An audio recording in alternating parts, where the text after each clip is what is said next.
the timeline within which a governor should decide on a bill, whether it is grant assent or return it back, but not sit idle on it.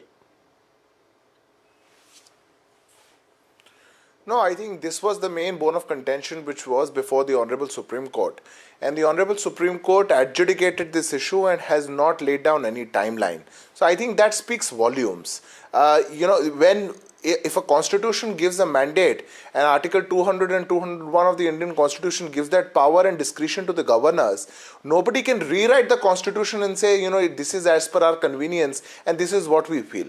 The people and the political parties who have been trying to politicize this issue for their own political gains should really look back and understand what the exact issue is. The Honorable Supreme Court, and we welcome the decision of the Honorable Supreme Court, has very clearly said that timelines cannot be fixed.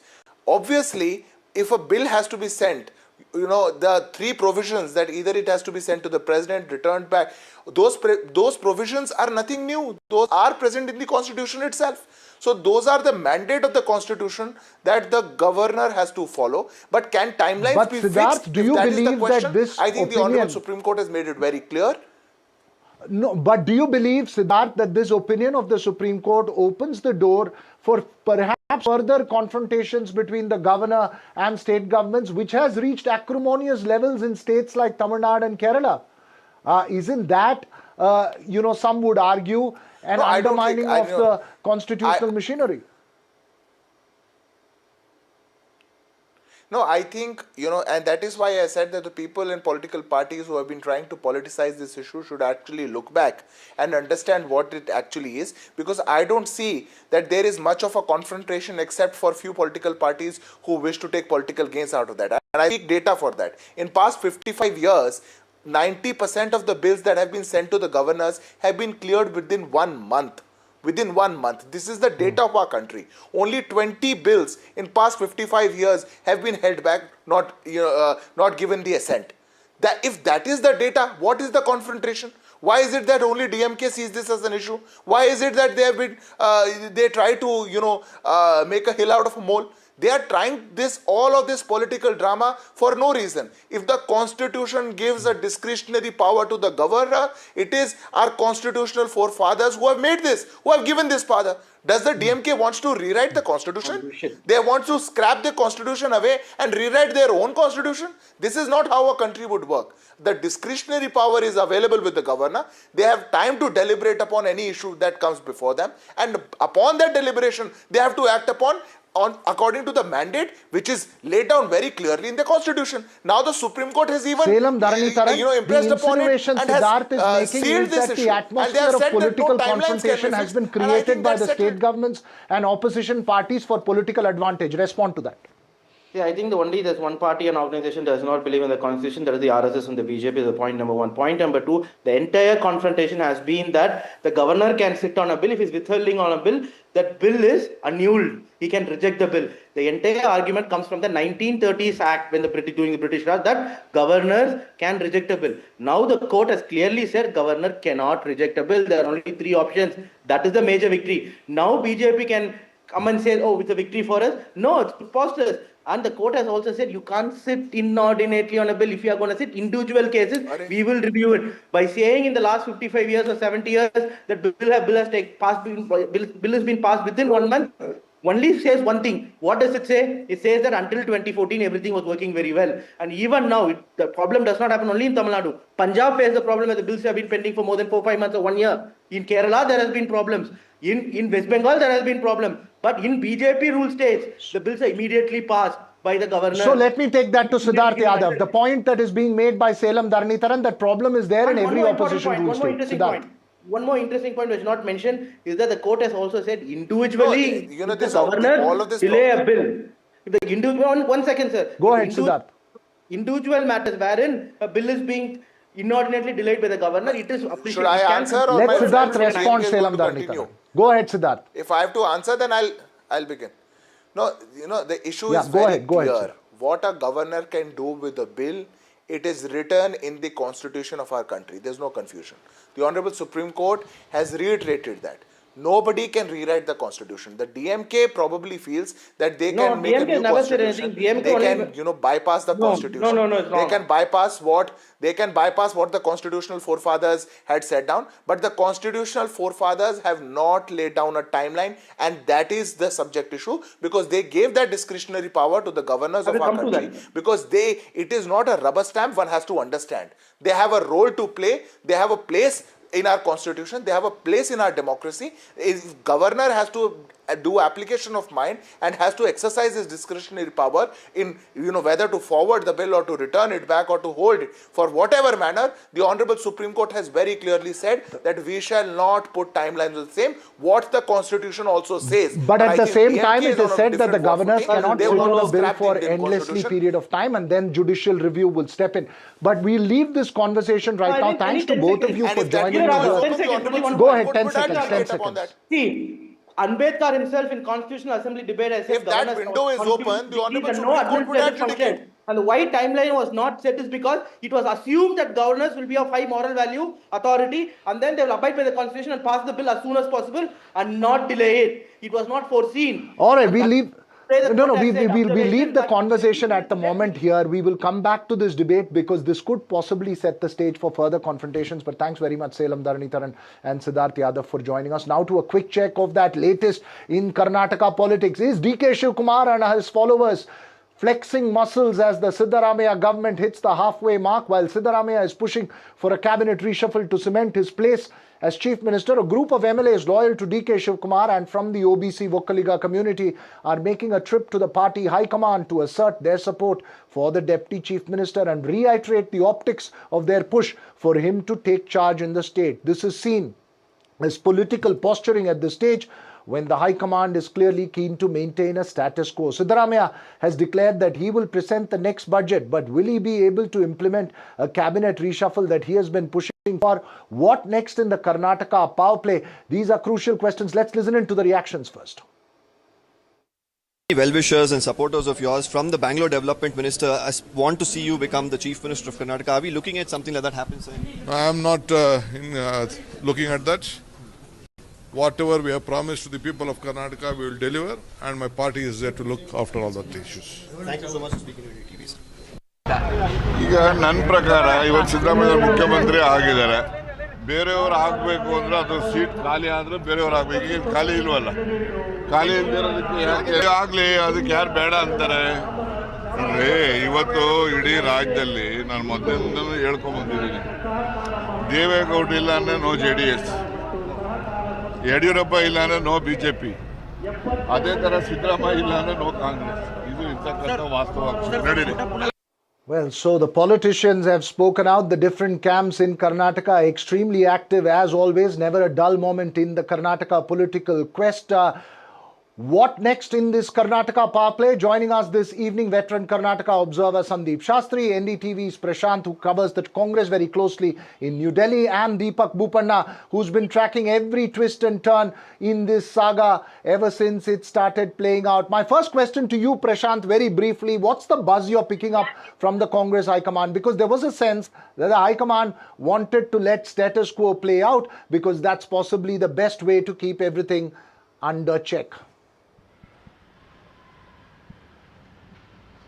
Well, Veera, I'm standing at Karnataka Bhavan. First, let me give you the update. 4 of the MLAs loyal to DK Shivkumar have landed at Delhi airport. But as I speak to you, they have not come out of the Delhi airport so far. And there is a suspicion that they might not be staying at Karnataka Bhavan. They might stay somewhere else. So this tells you the story. So far as Congress High Command is concerned, they have already, you would recall just a few months back, the state in charge Randeep Surjewala had a one-on-one meeting with all the MLAs and he had submitted a report to the Congress High Command. I have been told by my sources that Congress High Command is fully aware of the situation and the ball is in now High Command's court because DK Shivkumar's, the MLAs loyal to DK Shivkumar, they want the leadership change now that 2.5 years have gone, and this is the unwritten condition that was put when the Karnataka government was being formed. was being formed. So when the MLAs arrive here, all the MLAs who are coming to Delhi, they arrive here. We will have to wait and see whether Congress High Command, meets them. And I have been told that KC Venugopal might be meeting them, these MLAs tomorrow. But these MLAs have also sought appointment with Congress President. So we will have to wait and see how this progresses in the days to come. Oh, absolutely. We'll have to keep seeing. Deepak Bopanna, you've been seeing this for a while. What's the real push right now? Is it for a change of guard in chief ministership, or is this the power play ahead of a inevitable cabinet reshuffle that one is anticipating in Karnataka? How do you see this playing out? Very briefly. Well, Veera, it definitely looks like this is some pressure-building tactics on the High Command. They, of course, realize that no decision is going to be taken just ahead of, the assembly session that's going to start in the first week of December. So it looks like in the run-up to a decision that the High Command will eventually have to make about a cabinet reshuffle or for leadership change, they want to ensure that they keep the pressure on for two things. One is for their leader, that is DK Shivkumar, to become the chief minister, and they realize if he does become the chief minister, the road for them to become plump cabinet ministers is going to be very easy. So, of course, the push works both ways, and now we are waiting for the pushback to come in from the Siddaramaiah camp here in Bengaluru. Right, we're waiting for the push from all camps. Deepak, you keep track of all this. You're not going to have an easy day in the coming days ahead. Sandeep Shastri, what's the sense you're picking up? Because status quo is what we were told, but then status quo can't go on forever. Veera, before the Bihar election results, the question was not if, but when, with regard to change. Now, after the Bihar results, I think the High Command is becoming a little diffident to bring about a change. And therefore, you have the saber rattling on both the sides flexing their muscles. And I would read not the words they say, but between the lines what they say. When DK Shivkumar says he would not continue as KPCC chief for long, is it an indication that I'm moving into another position? Because he also says I'm going to be part of the power structure. When Chief Minister says that I will present the next budget, but also says everything is left to the High Command. Both of them are keeping their options open, but also anticipating something that could happen in the future. So I think the High Command will have to act, because if your government, which has now completed 2.5 years, has to continue effectively, this procrastination cannot continue. Either way, I think a decision will need to be made. And the High Command, I hope, is weighing its options, because if they want to be in power in 3 states, Himachal, Andhra, and Telangana and Karnataka, it would be important for them to take a decision and not allow any drift to continue in the states. Right, and I think the first decision that's before the High Command is whether to allow a cabinet reshuffle or not. Why this is important is because if you allow one, then that cements Siddaramaiah's place. DK Shivkumar, of course, pushing for it. I think there are multiple power equations at play. You never know how that transition plays out. If it does, whether it's going to be smooth. Thanks very much, Sandeep Shastri, Deepak Bopanna, and Prashant for giving us the latest on that. We'll keep a close watch on what happens with those MLAs there in New Delhi who are close to DK Shivkumar. But now to exclusive details with NDTV on the case of radicalization of a 16-year-old boy who was lured to join the ISIS allegedly by his stepfather and mother in Kerala. The NIA, which has been probing the case after it was handed over by the Kerala police, is probing the role of a 2016 terror case accused who happens to be the brother of the boy's stepfather. The stepfather of the boy, Ansar Aslam, is the brother of Aslam, who was the 8th accused in the notorious Kanakamala case of 2016. My colleague Ashwin Nandakumar has the details. The National Investigation Agency has begun its preliminary probe into the alleged radicalization of a 16-year-old minor boy by his mother and stepfather in Thiruvananthapuram. In fact, sources from the NIA has confirmed to NDTV that the name of the stepfather, Ansar Aslam, is familiar to them. NIA sources have confirmed that Ansar Aslam is known to be the brother of Shadikul Aslam, who was convicted in the NIA case of the Kanakamala terror plot. 8 terrorists were convicted in the 2016 terror plot, which had planned to have multiple blasts in Kerala and Tamil Nadu. In fact, this particular connection is now being seen as not incidental by the agency. The whole story came to light when the child has complained to the relatives of the mother that he was being taught of radical ideology by his mother and stepfather, who are now based in United Kingdom. In fact, mother is back in India, and now the agency has begun its probe. It is likely that the Kochi NIA office will register an FIR in this regard and also look into the deeper terror connection in this case as well. Earlier, the Kerala police had registered a case under UAPA, making the stepfather as well as the mother as the accused in this case. Well, we'll keep a close watch of the investigations there, but we'll take a very, very short break. On the other side, Vasudha Venugopal has this special report on that big Nitish Kumar swearing-in ceremony in Patna. Don't go away.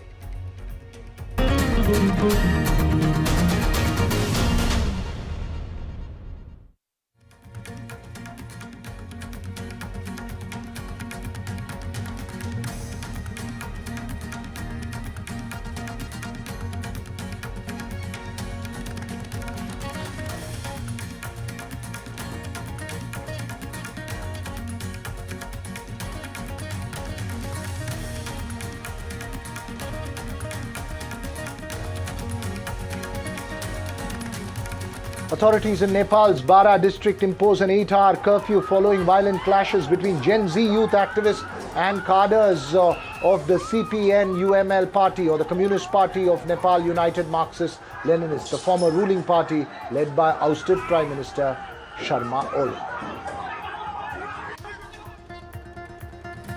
Nitish Kumar was sworn in as Chief Minister of Bihar at Patna's historic Gandhi Maidan for a record 10th time Thursday morning, capping a triumphant victory in last week's assembly election. A massive show of strength by the NDA as Prime Minister Narendra Modi, Home Minister Amit Shah, Chandrababu Naidu and other key allies witness history at Gandhi Maidan in Patna. Opposition Congress's troubles mount post the Bihar polls. Allies show unease over Congress's leadership of the INDIA bloc, this even as Congress faces its own internal troubles, with instances like Tharoor applauding Prime Minister publicly.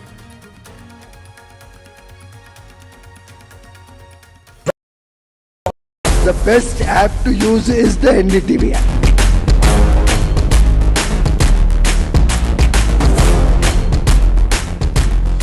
दुनिया भर में जब भी भारतीय media की चर्चा होती है तो एनडीटीवी सबसे पहले जिक्र में आता है। मैं आपका बात से सहमत हूं, उल्टे हम भी जब विदेश जाते हैं, the best app to use is the NDTV app.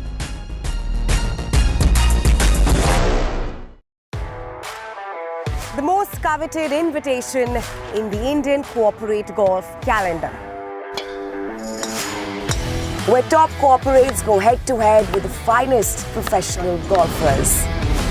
An exclusive circuit across multiple cities, aspirational, unforgettable. NDTV Golf Pro-Am, India's #1 golf Pro-Am is here. The course of champions, the conversation of leaders. NDTV Golf Pro-Am, stay tuned. Namaste India. As you all know, I've been traveling around the world with my music. But this one is truly special. Something that's India. You all must have seen the magic that was created in Kun Faya Kun. Now it's your chance to experience it with me. So book your tickets from District app, and together let's create harmony of hearts. See you, Delhi. Across the country, he has tracked the pulse of power from Washington to Korea. Witnessed history being made in global capitals and conflict zones. Brought clarity to complex issues of national security and international affairs. Aditya Raj Kaul, covering international affairs like no one else. Only on NDTV network. Pulling us into this country. They argue, I conclude. They deflect, I drill down. Stop. This isn't a free-for-all. It's a reckoning. No filler, no fog. Only the facts and where they lead. Every night at 9, the case closes because the buck stops here. I don't sugarcoat. I shoot straight and tell you stories the way they need to be told. Unfiltered, unafraid, unmissable. That's how I roll. Watch me, Priyanka Deo, on NDTV World. Namaste.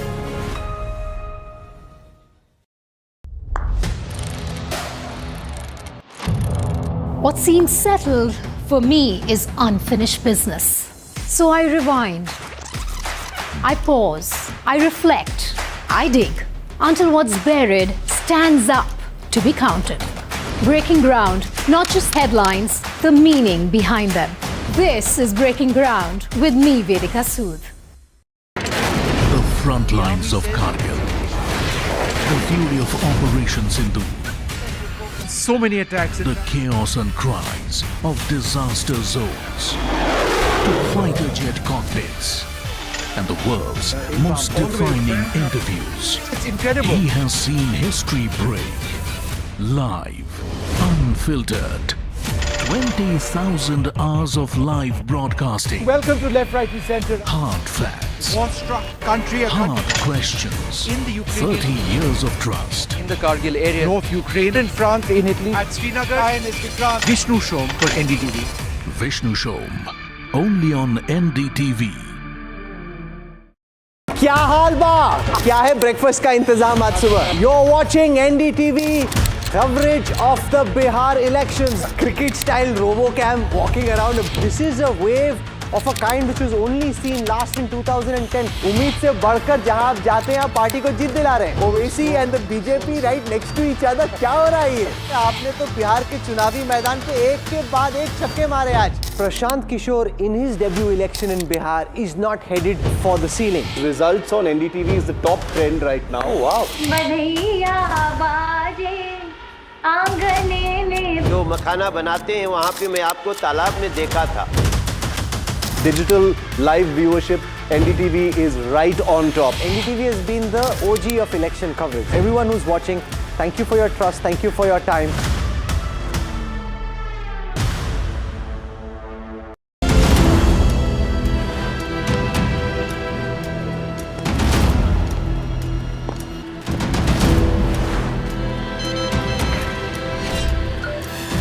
Check one, check. Mic सिर्फ आवाज ऊंची नहीं करता, आवाज मजबूत भी करता है। माइक के साथ आती है जिम्मेदारी। जिम्मेदारी आपकी आवाज बनने की, दूसरों की आवाज सुनने की और सुनाने की, बिना कुछ छुपाए। Hello, Moto. Motorola, India's leading AI smartphone brand. Motorola Edge 60 Pro. Grab Motorola Edge 60 Pro today.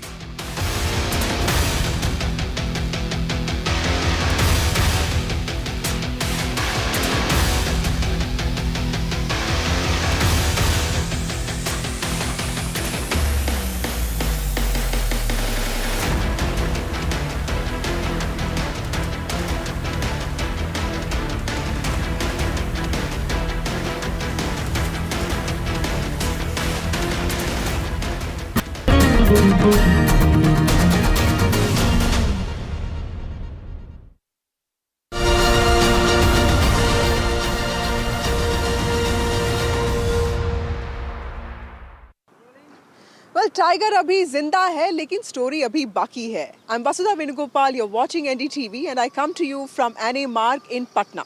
This is where Nitish Kumar stays. Nitish Kumar has taken oath as the Chief Minister of the state of Bihar for the 10th time.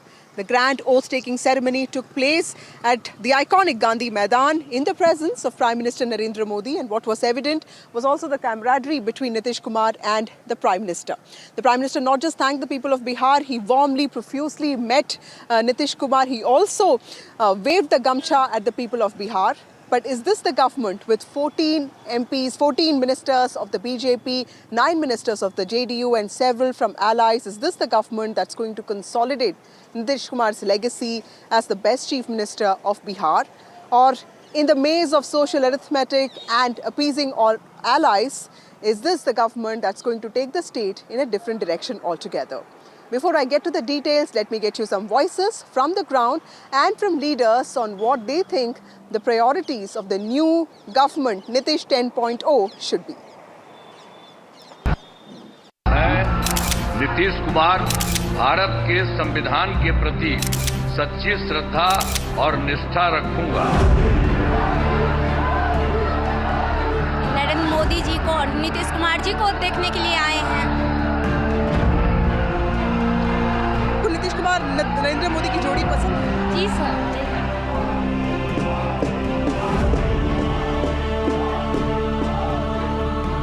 10,000 रुपया हर महिला को खाते में गया है।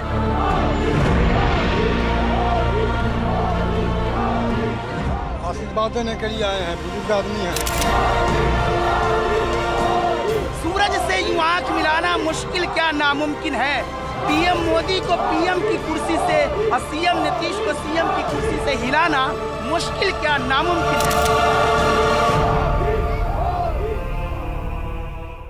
Mister Jaiswal, आपका आज शपथ हो गया है, सरकार की प्रायोरिटी क्या रहेगी?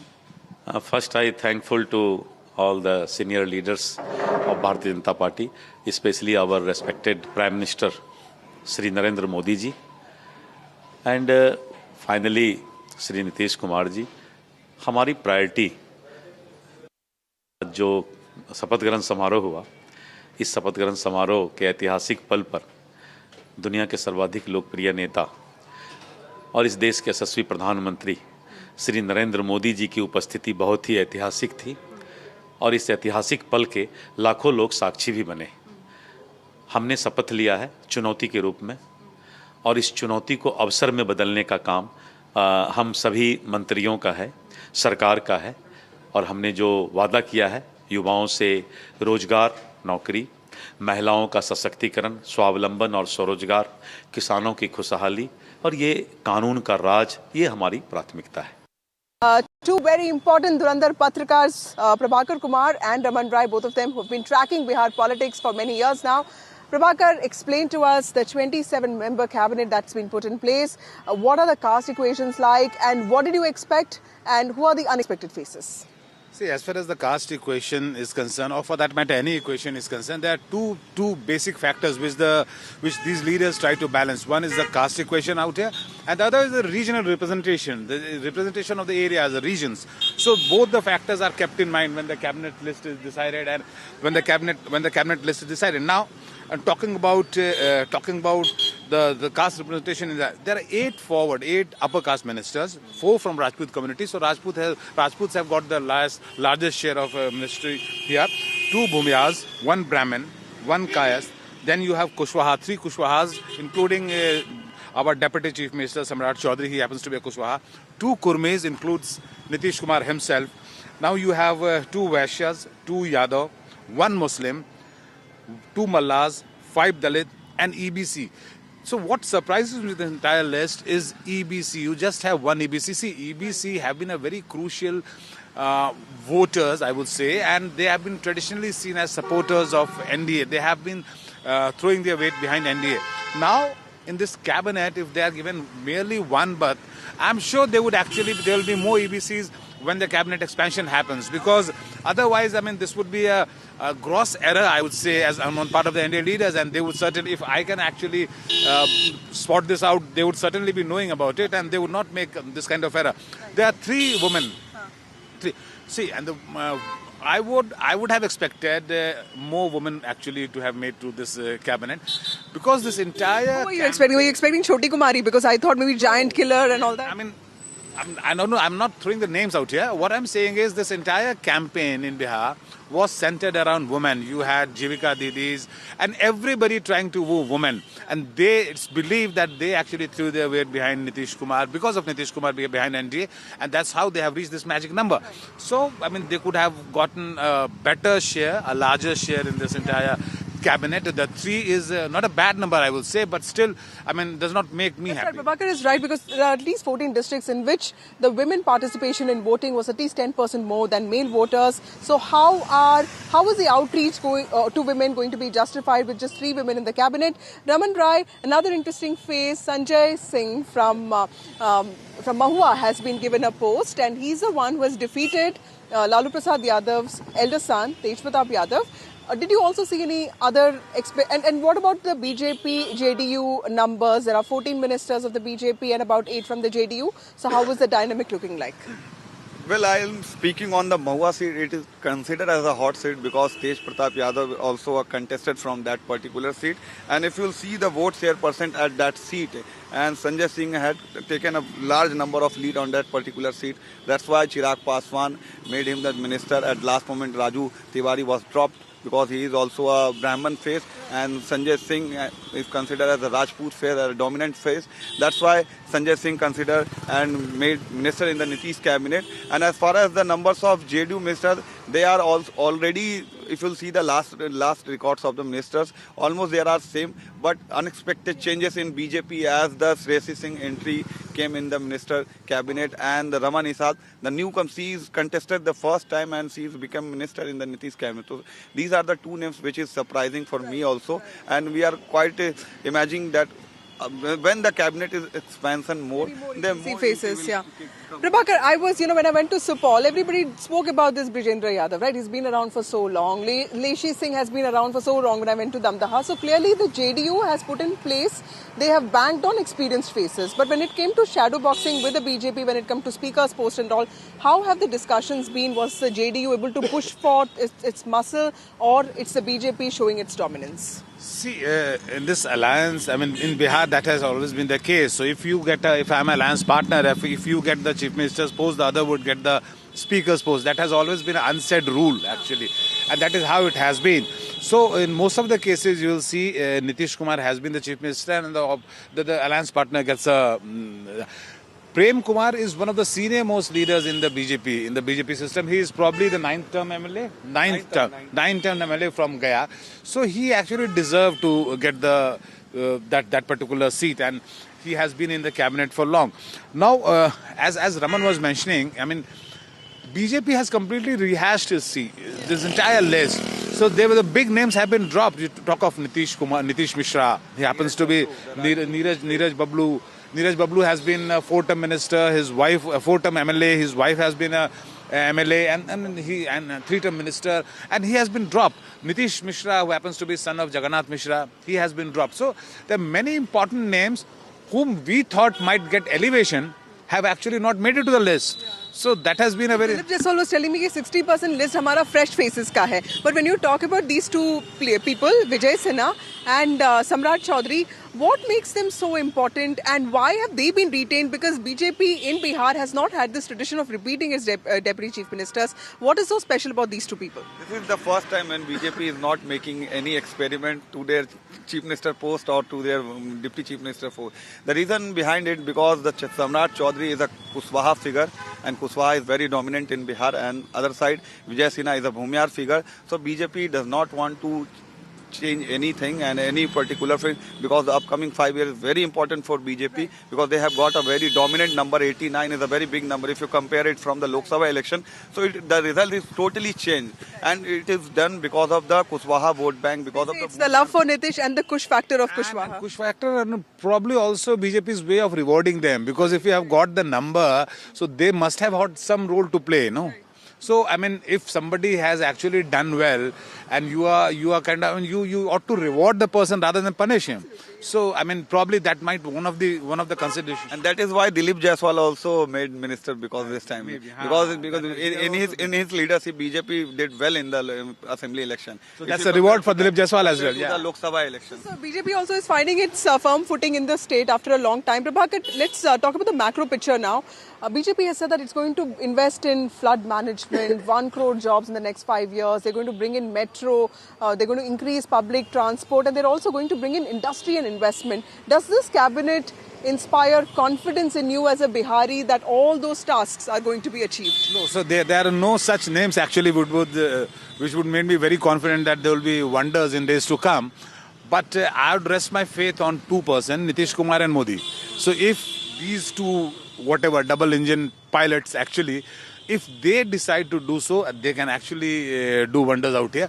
And see, the main issue for next 5 years would be the migration and job creation, industrialization. As far as the industrialization is concerned, Bihar is one of the states in the last on the ladder actually. So these two issues they will have to seriously work upon.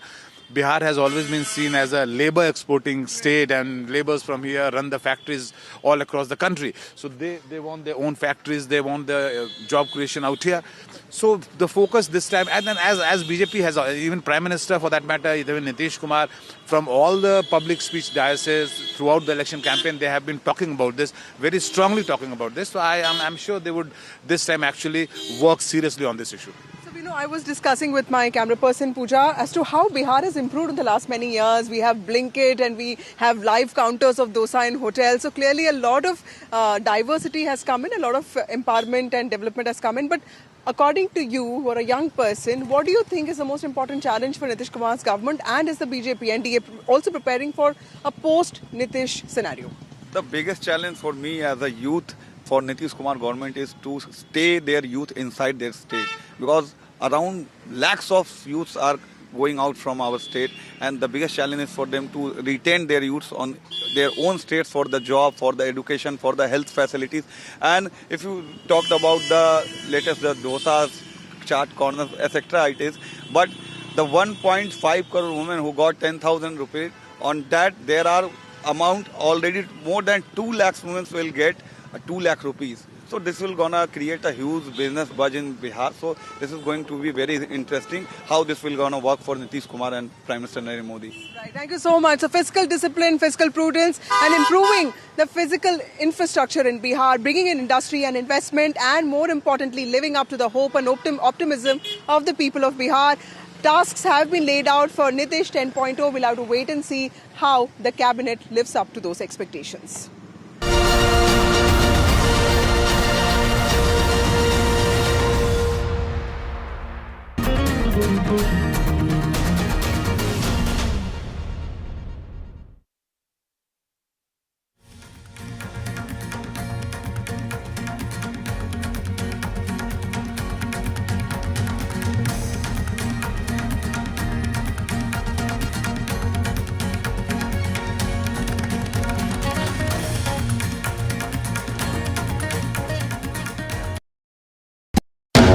We unveil NDTV Golf Pro-Am, India's #1 golf Pro-Am, the course of champions, the conversation of leaders. What a stellar lineup we have here on the stage of the NDTV World Summit to announce the launch of the NDTV Pro-Am. Arguably India's greatest cricketer, one of India's most distinguished bureaucrats, a top international golfer, and also a top Indian pro at the moment. All the top champions, the Tiger Woods, will all come from India in future. It's great to be here. Golf is growing across the globe and here in India as well. Thank you very much for starting golf. We want to thank you. That's very sweet of you. Thank you. I think that's very, very important.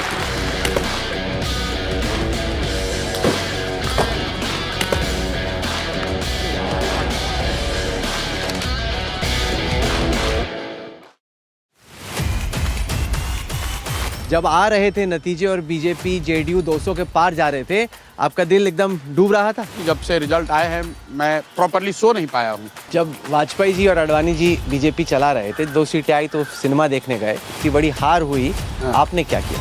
यहाँ घर पे बैठ के reflect कर रहा हूँ। एक और जो मुझे लगता है शायद आपसे चूक हुई, जिस पे मैं आपकी राय जानना चाहता हूँ, वो ये कि आप ही ने नीतीश कुमार की तबीयत को अटैक किया। बाकी जो लोग थे, तेजस्वी का मैंने इंटरव्यू किया, वो कहते देखिए हमारे कल्चर में नहीं है बड़े लोगों को हेल्थ को लेके अटैक करना। मैं आपको फिर से कैमरे पे दूर आ देता हूँ। मैं अभी भी नीतीश कुमार जी मानसिक और शारीरिक तौर पर स्वस्थ नहीं है, ये कहने में कोई गुरेज नहीं है। नहीं, पर ये बैकफायर करेगा ना। आप ये कैसे जानते हैं? ये कॉज एंड इफेक्ट, मेरे पास ऐसा कोई दूरबीन नहीं है। जब बातचीत हुई लोग एनेक्डोटली जब बातचीत हुई लोगों से तो उन्होंने कहा कि भाई बड़ों को इंडिया के कल्चर में कहाँ कोई अटैक करता है। आपने तो बोला था कि चुनाव हार लूंगा, नहीं मतलब अगर 25 सीट आएंगी तो राजनीति से संन्यास ले लूंगा। ये आप बोलते बहुत हैं, ये आप ही ने बोला, मतलब ये फुट एंड माउथ डिजीज है क्या? मतलब आप बोलते हैं फिर लोग बोलते हैं आपने बोला था कि राजनीति छोड़ दूंगा। ऐसा है ना राहुल, जब आप हमसे सवाल करेंगे तो जवाब तो देना ही पड़ेगा। तो बोलते ज्यादा ऐसा तो है नहीं कि आप सवाल नहीं कर रहे और मैं बोल रहा हूँ। गाड़ी घोड़ा सब लोग हो गए, इनको पैसा चाहिए। पैसा तो पहले कंसल्टेंसी से कमा रहे थे, अब कंसल्टेंसी नहीं करेंगे तो पैसा कहाँ से? फिर किया जाएगा उपाय, लोगों से पैसे मांगेंगे। पिछले 5 साल में भी 2 बार पलटे हैं नीतीश कुमार। नहीं, पर अब जो लोग देख रहे हैं आपको वो कहेंगे फिर शगुफा छोड़ रहे हैं। फिर क्या शगुफा छोड़ने? अरे कि आपको नंदीश जी आप पलट जाएंगे। अब एक तरफ बोल रहे हैं कि वो सेहत उनकी ठीक नहीं है, मानसिक स्थिति ठीक नहीं है। आप लोग से कि आप सवाल पूछते हो और जवाब देने पे कहते हो शगुफा छोड़ रहे हो। तो या तो आप बोलो कि भाई जवाब दो मत, मैं सवाल पूछूंगा और फिर सवाल ही पूछता रहूंगा। नहीं, फिर आप इंटरव्यू करो ही मत। नहीं, क्योंकि आप आंध्र में भी कंसल्टेंसी कर रहे थे। नहीं, कहीं अभी कोई पिछले 3 साल में कोई कंसल्टिंग वगैरह काम नहीं किया। वो विजय के साथ तो आप कर ही रहे थे भाई। विजय के साथ मैं एक बार मुलाकात मैंने करी थी, कहा था करेंगे और ये तय किया था कि नवंबर के बाद करेंगे, जब बिहार से फ्री हो जाएंगे। जब बिहार से फ्री नहीं हो रहे तो कोई काम नहीं करेंगे। पर आपको आज भी उम्मीद है कि किसी दिन आप बन सकते हैं बिहार के मुख्यमंत्री? बिल्कुल, बिहार को जीते बगैर पीछे हटने का सवाल नहीं है। आप मेरे जिद को नहीं जानते हैं, मैं एकदम बिल्कुल संकल्पित हूँ, बिना इसको किए बगैर पीछे नहीं हटूंगा, चाहे 5 साल लगे 10 साल लगे। कि जीतेंगे ही? किए बगैर मानने ही वाला नहीं हूँ, पीछे हटूंगा ही।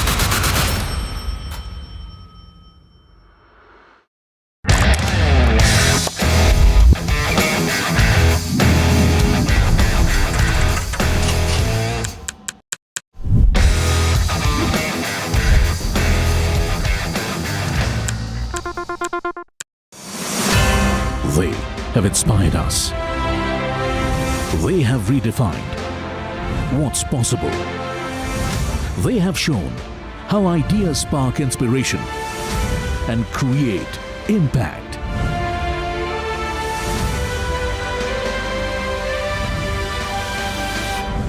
NDTV Indian of the Year 2025. Ideas, inspiration, impact. Coming soon. मजे को दुगुना करना है, मजे को 3 गुना करना है। गाजी, रोहन, दोबारा से।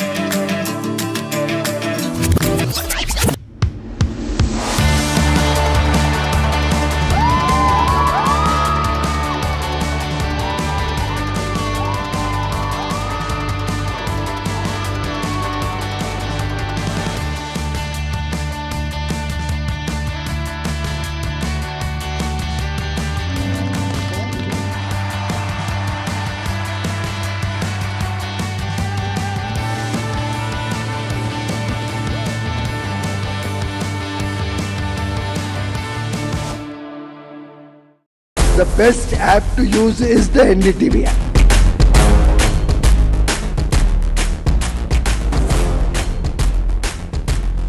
दुनिया भर में जब भी भारतीय मीडिया की चर्चा होती है तो एनडीटीवी सबसे पहले जिक्र में आता है। मैं आपका बात से सहमत हूं, उल्टे हम भी जब विदेश जाते हैं, the best app to use is the NDTV app.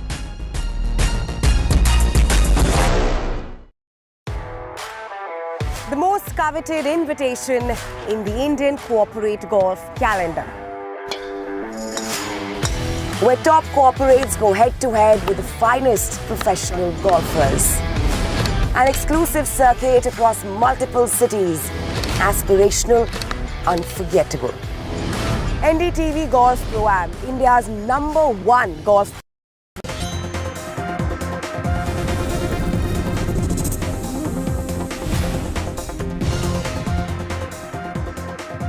Good evening and a very warm welcome. You're on India Matters on Thursday night. I'm Shiv Arur. I have a very, very troubling show lined up for you tonight. But first, the headlines at 8 p.m.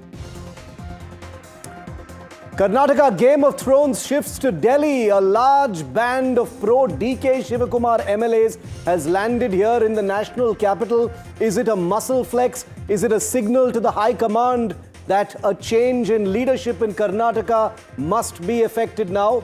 NDTV brings you the big news break of the day. Nitish 10.0 takes charge in Patna with a big signal moment of NDA unity, even as the India alliance visibly falls apart. 2026 is going to be a big year with many elections, and Modi is riding high. The Delhi blast developments have hit the roof today. 200 staffers from the notorious Al-Falah University are now under the lens. NDTV accesses multiple WhatsApp chats of the doctors who've been arrested. A terrifying story from one of the most prestigious schools in Delhi. A class 10 boy bullied takes his own life by flinging himself off an overground metro station platform, names and shames his teachers in his suicide note. That story coming up at 8:30 p.m. And there's a big scandal loading. I can feel it. Trump signs the release of the notorious Epstein files. What's in those files? Have they been whitewashed and redacted? Will we get the whole truth, even possibly about Trump himself? Stand by, that scandal is loading. But on the show tonight, I am leading with my own show. That's literally what I'm leading with tonight, viewer, because it is India Matters that is under attack. Believe it or not, by Pakistani cyber terrorists who've taken an interview that I did right here on this show, India Matters on NDTV, just 2 days ago, and tried to convert it into a poisonous deep fake to radicalize and trigger communal passions within the Indian Armed Forces. You will not believe your eyes or ears when I show you what I'm about to. That's coming up as my lead story. And then, like I said, I'm going to tell you the truly hair-raising tale of young Shaurya Patil, a young student of a prestigious Delhi school who took his own life because of alleged bullying and humiliation at the hands of his teachers in that school. Viewer, tonight, it's personal. Something extremely troubling, dangerous, and malicious, like I said, has happened. Pakistan's terrorist machinery has targeted NDTV, targeted this show that you're watching, and attempted to trigger unrest in our country. On Tuesday, millions of you watched my interview right here on this show with former Army Chief General Ved Prakash Malik. It was an interview about the new white-collar terror module that has been exposed in the wake of the Delhi Red Fort blast. Just 2 days later, this morning, Pakistani cyber terrorists picked up that perfectly sober interview and deep-faked it. They twisted it. Take a look at this small deep-faked clip from that interview before I proceed. From a purely military perspective, I am a firm believer that the war against Pakistan is not a war based on nationalism or ethnicity or a creed. It's a purely religious war. They transformed a serious discussion into a piece of poisonous propaganda designed to rip open India's most secular, most apolitical, most diverse institution. That's right, the Indian Army. And you just heard a former army chief deep-faked into saying that India was fighting a religious war with Pakistan. Now, in this malicious deepfake, the former army chief is shown saying that India's conflict with Pakistan is communal, that the Indian army must expel all non-Hindu soldiers, and that the forces can only be effective if they become a Sanatani-only institution. Let me be clear tonight.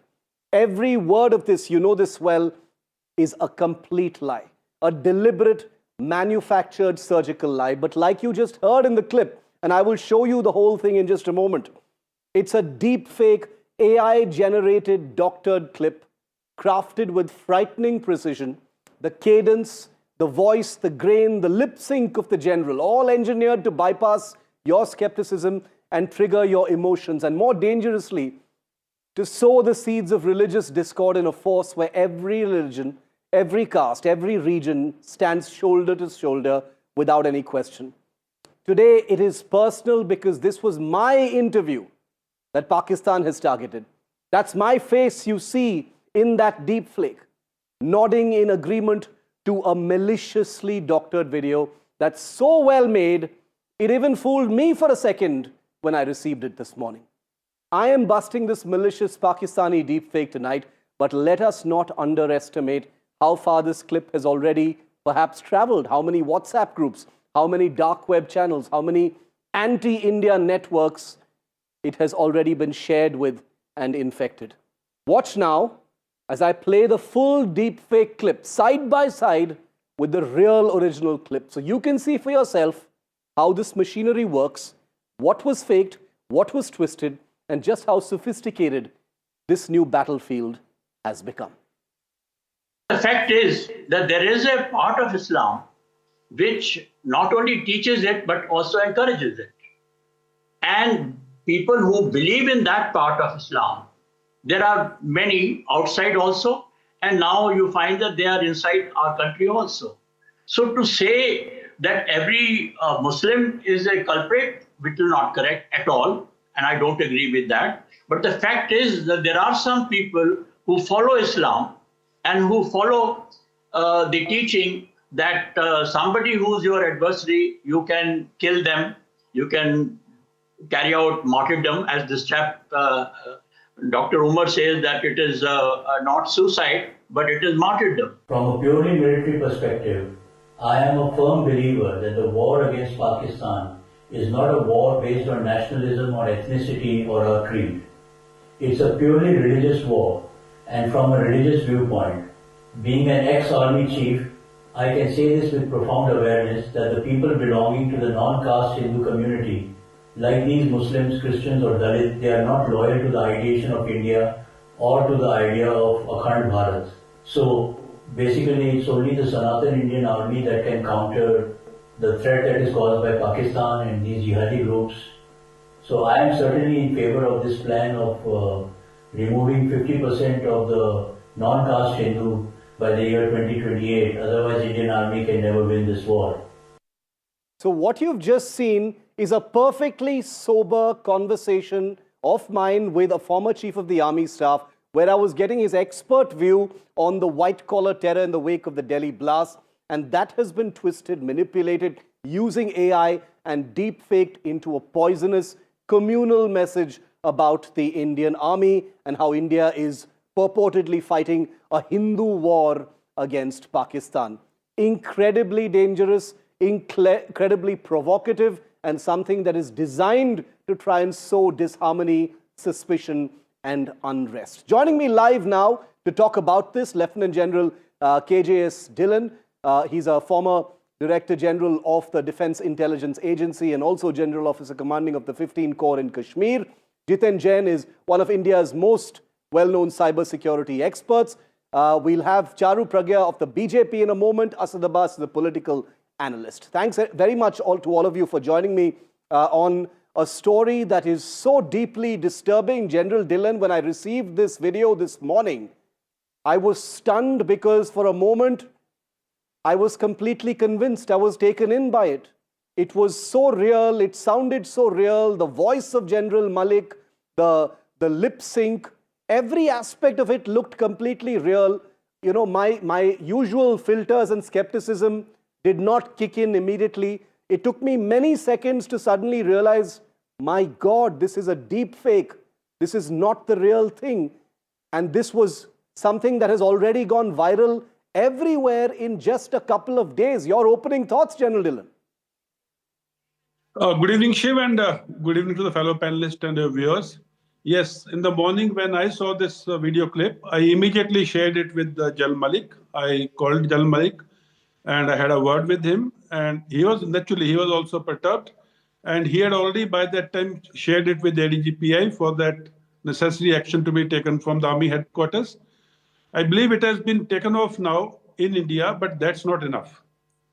You know, there are Indians, the NRIs, our diaspora outside, who may still be seeing it and forming some sort of an opinion. Most of them would understand it's a deep fake. But then this type of a damage is only done by the people who are stupid. Firstly, the sound. It seems as if somebody is sitting in a washroom and doing this deep fake audio. And why Pakistan is doing it? Because they cannot match the might of Indian military. They cannot match the might of Indian military's coexistence of various religions, various faiths, various communities, various languages, various ethnicities. That is our strength. and they understand this strength. They have seen it in 1965, 71, and Kargil and what have you, and now in Operation Sindoor. So they cannot match our strength of being an Indian soldier. Yeah.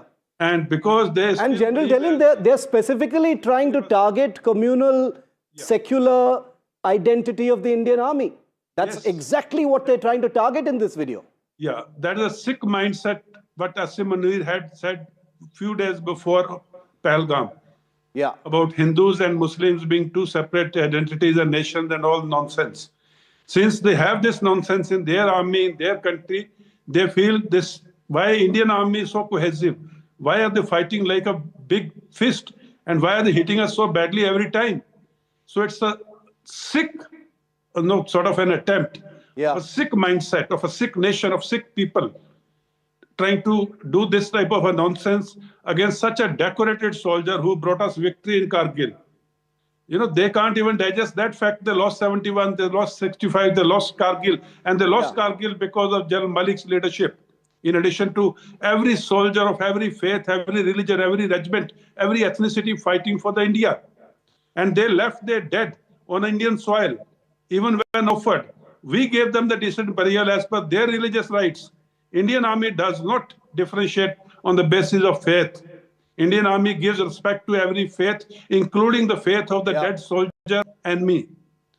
It is actually incredible, General Dhillon, because the Pakistan Army, which is a religion-minded army, it's a religious army, has attempted to try and sow the seeds of communal and caste-based disharmony in the Indian armed forces. Big mistake, but it's something that needs to be called out because it is dangerous. We live in polarized times. I want to look at your screen, our viewers to look at my screen right now, because what they've done with my interview with General Malik here on NDTV is only the latest in a pattern.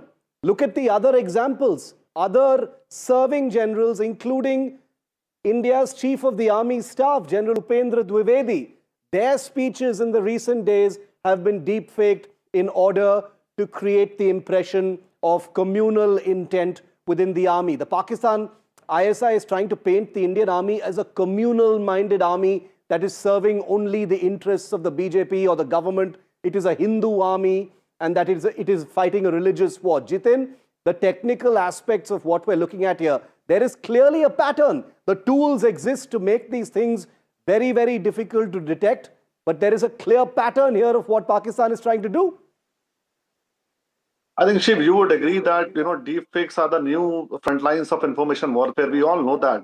But let me tell you, this is not a mischief. This is a deliberate attempt to destabilize our trust, our society's trust in our institutions like Indian Army, Indian polity, Indian Parliament, Indian democracy, by using the synthetic media, deepfakes, fakery. And Shiv, let me tell you, you showed certain examples which have taken place in the last 1 year, including the interview General VP Malik and other interviews. But you would very well remember this world-class factory of fakery in Pakistan, which is called ISPR, has been doing it from last 8 years. You would remember that post-Balakot conflict, in the very first conference, there was a fakery that we did not use F-16, we were using only JF-17. Yeah. Now, to back those fake claims up, they did a fake photo shoot of those same pilots in the front of JF-17 and posted it everywhere. They even posted insignia and flags on JF-17. So these people have been doing it from many, many years. Only thing what is changing now is the adoption of technology and the cost of technology. 8 years ago, when they were in the Balakot conflict doing all that fakery, probably this second generation deepfake technology or a tool to create such a high quality deepfake would have costed, nothing less than $100,000, even for a license for a week. Today it is available for $50. Yeah. So you just spend $50, you can create as many deepfakes you want. And earlier you wanted 2-3 hours of videos to create a deepfake. Today you can do it by just having 30-40 seconds of somebody's video. Yeah. So this thing is going to stay. And trust me, the target is not only you or the reputed channels like NDTV. The target is the complete society, the very faith in our democratic institutions, the very faith in our army. As General Dhillon rightly pointed out, a nation which is born on religion, a nation which survives on the theme of religion, a nation which kills the democracy on the name of religion, whose army chief, whose defense minister, and every day in different interviews. Jitin, you make an incredibly important point. If India's #1 news network and its content can be targeted for this kind of deepfake, then everybody is vulnerable to anything that Pakistan wants to do when it comes to this form of cyber terrorism. I completely agree with Jiten. This is what you caught. Imagine in the time of a conflict and a fog of war, how many defects they would have been running which would go undetected. Exactly. I want to, many people will be asking a very fundamental question, because we can't assume that everyone is an expert. But Charu Pragya of the BJP also joins us. Welcome, Charu. Why is Pakistan doing this? Let's try and answer that question for just a moment. Now, number one, the reason why Pakistan would choose my interview here on NDTV, the obvious first answer is NDTV enjoys unmatched credibility. So faking NDTV content obviously has instant impact. When anyone sees the NDTV logo, they will take it as credible and maybe believe it even if it's a deep fake, and that's why it's very insidious. Number two, to plant the seeds of communal suspicion in the Indian Army, as General Dillon said. Number three, an attempt to trigger caste-based unrest in the ranks of the Indian Army. Number four, an attempt to damage the Army's secular identity, which it holds very, very dear to it. And number five, it is an attempt, a dangerous attempt, to hinder command and control within the Indian Army. And remember, in the armed forces, command and control is everything.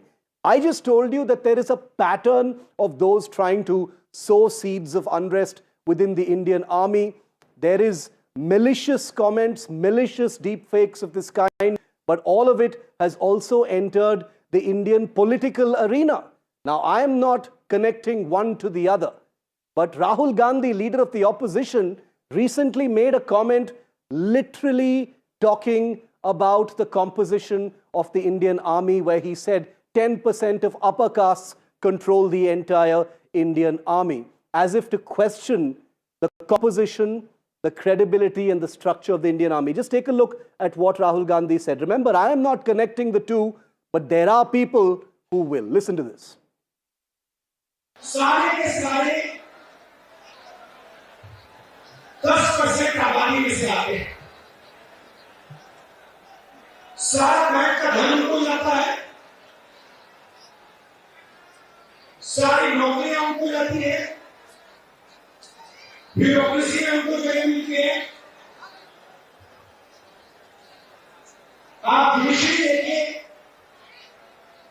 वहां भी उनको सब मिलता है, सेना में उनका control, और 90% आपको जो आबादी है वो आपको कहीं नहीं मिलेगी। Now here on NDTV, I want to be very clear once again. I am not connecting the deepfake by Pakistan's ISI with a comment made by Rahul Gandhi in the heat of a political battle. But Charu Pragya of the BJP is with me, and I want to get a comment from her on this. Charu, you frequently accuse Rahul Gandhi of singing the tunes of Pakistan. In this particular instance, I wonder whether Pakistan may have taken a cue from this kind of attack that Rahul Gandhi and others have very, very unnecessarily mounted on the Indian Army and attempted to sow this kind of discord. Shiv, good evening. And like this is personal for you, this topic of the debate is extremely, extremely personal to me. And I want to look at it from 2 points of view. One, the use of AI, the use of deep fakes in spreading discontent in India. And the second part is the politics of it. Now, Pakistan is going to do what Pakistan does best, which is sow seeds of discomfort, sow seeds of divide in India in every possible way. They cannot fight us with bullets and missiles. They stick to fighting us with the pixels now. They have weaponized the use of technology against India, and this is not the first time they have done it. They have done it even previously. Now they load their ideologies onto Telegram channels. That is how they reach out to people, and they are basically designing everything to break India's social fabric, and they point fingers at the most secular institution in India, which is the Indian Army, where everybody fights under just one Tiranga. That's it. That's the identity of the Indian Army. And because they cannot beat this united identity, they want that radicalized people should align with them. And maybe tomorrow there are problems within the army. There will definitely be problems in the social fabric of our country. So no, this is not mischief. It cannot be taken lightly. This is strategic psychological warfare and it needs to be treated as such. In my opinion, this is an act of war. Now, I want to call out the terror sympathizers. You have played Rahul Gandhi's one speech right now. But I want to say this pointedly and I want to say this loudly and repeatedly. You cannot be neutral in a fight against terror. You are complicit if you call yourself neutral. You are helping in spreading terror. And radicalization today is not limited to the Garib, the Bechare, the Akele and the Unpad. Time and time again, we've seen that. Delhi blast was carried out by a doctor. 9/11, the suicide bombings with the planes was carried out by engineers, aeronautical engineers. So let's please cut out all the noise and focus on two main things. One, Pakistan is our enemy, and any voice in India which echoes Pakistani sentiment or narrative needs to be called anti-national. If it is our leader of opposition, I want to call him the leader of Pakistan. He's not the leader of opposition in India. The second thing is we stand strong only while we stand united. Anybody who wants to divide us on communal lines, on lines of caste, on geographical lines, teaching us that languages only should remain specific to a particular region, talking about the way Rahul Gandhi is in fact dividing the army on the basis of not the merit of our soldiers. But I want to be clear on another point, and the reason why I brought in this Rahul Gandhi soundbite is because this pattern of deepfakes has happened in the same couple of weeks where that entire soundbite became a flashpoint. Syed, to bring you in, and let's be very clear, the armed forces are not immune to criticism. They ought to be criticized. I have spent my entire career, General Dillon knows this very well, criticizing the armed forces on necessary issues, calling them out, holding them to account on various things. But when it comes to questioning identity, religion, caste in the army, Rahul Gandhi has been very, very irresponsible. And he's given fodder to our enemies, Syed. Shiv, I have a much larger point to make here. Firstly, I think I'd like to take this opportunity and congratulate you, my dear friend, that the world over, they see you as a prominent journalist and relevant and one of the finest that we have in our country today. And that is the reason why they thought and they wanted to attack you. But if those rogues are watching the show today, I'd like to say, na तीर से, na तलवार से, ना गोलियों की बौछार से, हिंदुस्तान और हिंदुस्तान का शिव अरूर नहीं डरता किसी के वार से. I am glad, Shiv. Probably it's also because you have a large fan following on Twitter. People watch you, follow you. I watched this video before coming on your show, on your Twitter line. And let me tell you, let me applaud these cyber terrorists and tell them, what a cheap level of deepfake is this? My 5-year-old niece can do a better job at this. Absolutely shameful. Anybody watching the video could say it is the body of work of the cheap third-class rated ISI. That is it. And Shiv, coming to a larger point, people are aware of the great body of work that you enjoy, especially covering in the length and breadth of not just our country, but the world over. You're one of the finest geopolitical journalists that we have in our country today. And therefore, they target you, they target us, they target every single Indian. And like my friend Charu Pragya said, absolutely, they cannot fight us on the war field. Therefore, they need to take use of these cheap tactics. I agree. Ye buzdil hai, Shiv. Ye buzdil hai. These are cowards. And let me tell you, my friend, cowards die many times before their death. The valiant never taste of that one. I appreciate your words, Syed. No, I completely appreciate your words. And remember, I want to repeat once again, my intention in playing that Rahul Gandhi speech was not malified. It was to show that these things in the spirit of democracy in our country can be picked up by the enemy and saying that your own leader of the opposition is saying this. So why are you attacking us? Quick rebut from Charu. Can I quickly come Quick word from Charu, then I want to go back to General Dillon. Yeah, I need to quickly answer that, Shiv. I want to point out just one answer. Charu Pragya ji. Okay, Charu, let him just finish that point, then I'll come to you. 30 seconds.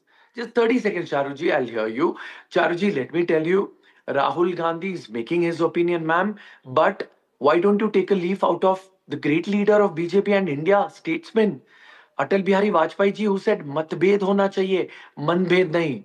It is country first to us. what matters to India. That's So what I want to therefore, talk about. please, ma'am, let us stand together and let us not politicize. Keep the politics apart. Stand one as a nation. Charu, That is all quick, matters. quick rebut. Charu. I'll be very quick. We cannot keep politics out. Let's remember that, because when Ajay Rai makes fun of our Rafale jet with Nimbu Mirchi, and that shot is shown on multiple TV shows in Pakistan, we cannot keep politics out, because people like Ajay Rai What should about have been called Ashok out by the Singhal Congress party taking a themselves. Jai Bhatt No, let me Bhagalpur finish. Mazaka? I did not interrupt you. And this is important. I say this because, we've been very proud of our military equipment as well. So if you make fun of that, you should be called out, and that is bringing politics, because you are putting politics above your country. What about Another thing Assam is BJP Pakistan's minister standard of who spoke making a about deep genocide fake of might be Muslims? bad. Syed, Why let are me you speak. silent I about want that, Charuji? Syed, let me speak. This is Assam important. minister Syed, talking let about me Gobi speak. This is farming, important. Bhagalpur Pakistan's massacre of and Syed, 1989, there's no point in speaking about over killing each of other hundreds on of a topic Muslims, such as saying this. Bihar approves Can I Muslim request Syed, let her genocide? finish her point. so I can Syed, finish let her my finish her point. I'll come to you. Okay. Right.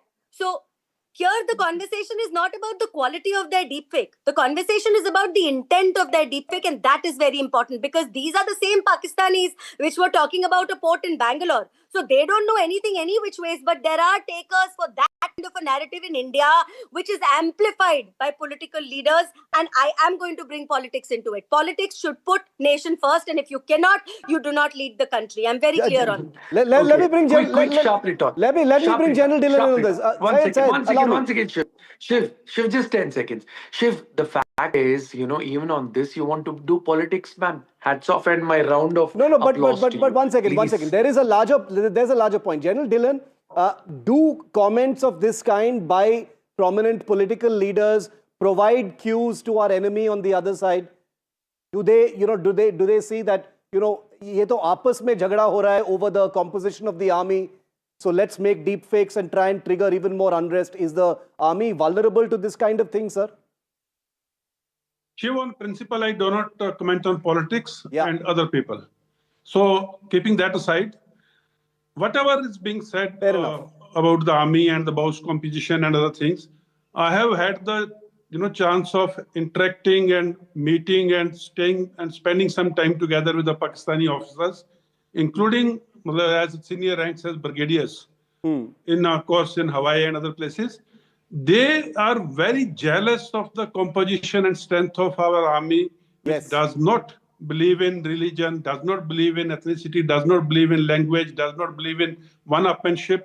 In Kargil, Jammu and Kashmir Light Infantry, which is primarily, the troops belong to J&K and mostly are Muslims. Yes. They did such a wonderful job there. General Satish Dua, his battalion, has done tremendous actions against Pakistan, and maximum troops of his regiment, Jammu and Kashmir Light Infantry, are Muslims. Similarly, other faiths, Sikh Regiment, Punjab Regiment, and General V.P. Malik, his own regiment is Sikh Light Infantry.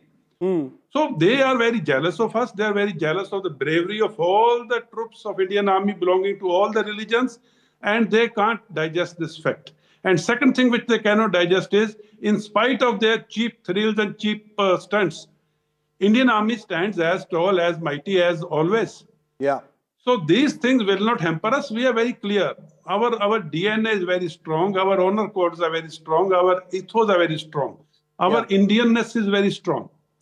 These cheap things cannot even put a scratch on the Indianness which every Indian soldier carries within himself with pride, and serve the Tiranga with pride and honor.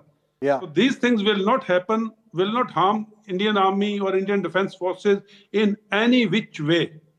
I pray for that, and my belief is exactly like General Dillon. I've seen the armed forces from up close. I don't think such a video would harm the armed forces, but we also must admit, and I'll bring Jiten in on this, we live in very polarized, hyper times where people are easily triggered. People have confirmation bias. They will look at something like this. They will see the credibility of the NDTV logo. They will see someone as sober as a General Malik speaking, and the inclination might be to actually believe this kind of thing. How damaging could something like this be, Jiten? Shiv, you must understand that, you caught this deepfake very well. A few of us sitting in a AC drawing room are having this discussion, and few million Indians are watching on TV very well. But we must understand there is a large part of our society which does not watch TV, which is living in remote areas, and they may be the recipients and victims of these deepfakes coming on their WhatsApps, and actually few of them falling for it. And this leads to the slow radicalization of our society, the creation of slowly, dangerous fault lines. And it's not that Pakistan has never been successful. They were completely successful in creating a religious fault line, in creating a riot, orchestrating a riot, and sustaining a riot for 3 days on the streets of national capital when Donald Trump was visiting few years ago. And we lost almost more than 50 lives. And that was all orchestrated because of few tweets coming from Pakistan. So orchestrating riot from these deepfakes and fakery is one, but being able to sustain takes this threat to altogether a new level. So media literacy and this confirmation bias is now a new national security threat. वो पहले की कहावत थी ना, देखें फिर विश्वास करें. Today is the new age. जो देखें उस पे बिल्कुल विश्वास ना करें. Second thing I want to tell you, Charu, you're right. The military operations are over. 30 seconds. Rahul Gandhi, I don't know whether what he spoke on this, caste-based issues in Indian Army and trying to rake up something out of nothing, whether he was towing somebody's line or creating a new issue. But one thing is very clear, right from surgical strikes, right from Balakot to this, latest airstrikes, that our opposition or the majority of our opposition leaders have fallen for Pakistani propaganda. It is our leaders who said that there was a genocide in streets of Kashmir when we were abrogating 370. It was not Pakistan. So our leaders are falling for Pakistani propaganda, and we must respond to the threat before more and more people, more and more politicians, and more people in the studios fall for such a sinister propaganda of Pakistan. Sayed, this is a serious point. This is not a BJP Congress point. Falling for Pakistan propaganda, basing your questions to the government on Pakistani propaganda, and in this case, perhaps even providing fodder for Pakistani deepfakes and propaganda. Sayed? I truly believe that no party or any leader of any party of our beautiful country must fall prey to Pakistan's agenda. I think Dhilan Saab ne bahut khoob baat kahi कि even if you see Kashmir, many of the members of the Indian Army from Kashmir are Muslims, and they fight their blood for this country because they believe in Hubbul Watan, which is love for your country. The simple point of the matter, sorry to cut you short, Sayed, is that they want what we have. I have only 15 seconds left, Charu. You want to make a quick final point? Absolutely. My final point is that the Indian Army doesn't look at anyone from the prism of their religion, their caste, their community. They are all Bharatiya. They're all serving their motherland. And that, I think, is the one thing that Pakistan is not able to beat. So their way forward is to sow seeds where our people collapse under the weight of all that today unites us. It has the potential to divide us tomorrow. So political leadership in India cannot be echoing these sentiments. And secondly, I will repeat this. If you are going to make fun of our fighter jets, Pakistan will echo it. So please don't give them fodder. Don't become conversations that are applauded in Pakistani parliament and television. I want to end by just saying Pakistan a taste of their own medicine. I've been speaking this for many years. We must give Pakistan a taste of their own medicine. Rashtriya Sarvopari. Rashtriya Sarvopari. I'm out of time. We stand, divided we fall. I began with the deep fake, exposing it, but I will only end with one cynical line, which is that a lie told will travel at the speed of light around the world, and the truth will still be tying its shoelaces. That is the truth of what fact-checking and myth-busting can actually be about. Because I have frankly no idea how viral this video has already gone. I'm told it's already being translated into many Indian languages so it can seep into Indian society. This is a real and present danger. Thank you to all of my guests for joining me on this big, very personal story here on India Matters. On the other side of this break, story number 2, a truly heartbreaking and terrifying story of a Delhi teenager from the city's most prestigious school taking his own life, and in a suicide note, naming his teachers and saying they bullied and humiliated him to death.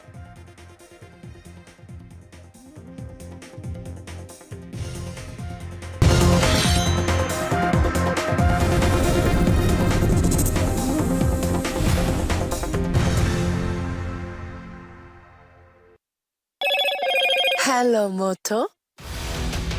Motorola, India's leading AI smartphone brand.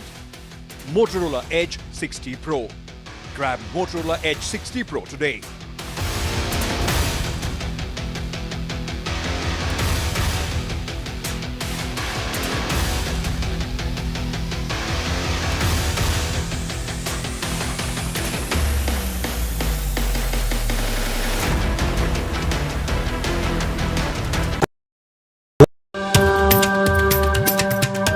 Namaste India. As you all know, I've been traveling around the world with my music. But this one is truly special. Something that's India. You all must have seen the magic that was created in Kun Faya Kun. Now it's your chance to experience it with me. So book your tickets from District app and together let's create harmony of hearts. See you Delhi. Across the country, he has tracked the pulse of power from Washington to Korea. Witnessed history being made in global capitals and conflict zones. Brought clarity to complex issues of national security and international affairs. Aditya Raj Kaul, covering international affairs like no one else. Only on NDTV network. Other opposition parties. They argue, I conclude. They deflect, I drill down.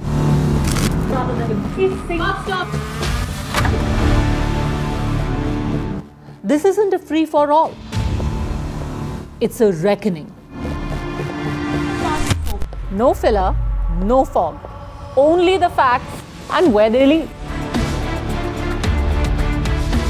Every night at 9, the case closes because the buck stops here. I don't sugarcoat. I shoot straight and tell you stories the way they need to be told. Unfiltered, unafraid, unmissable. That's how I roll. Watch me, Priyanka Deo, on NDTV World. Namaste.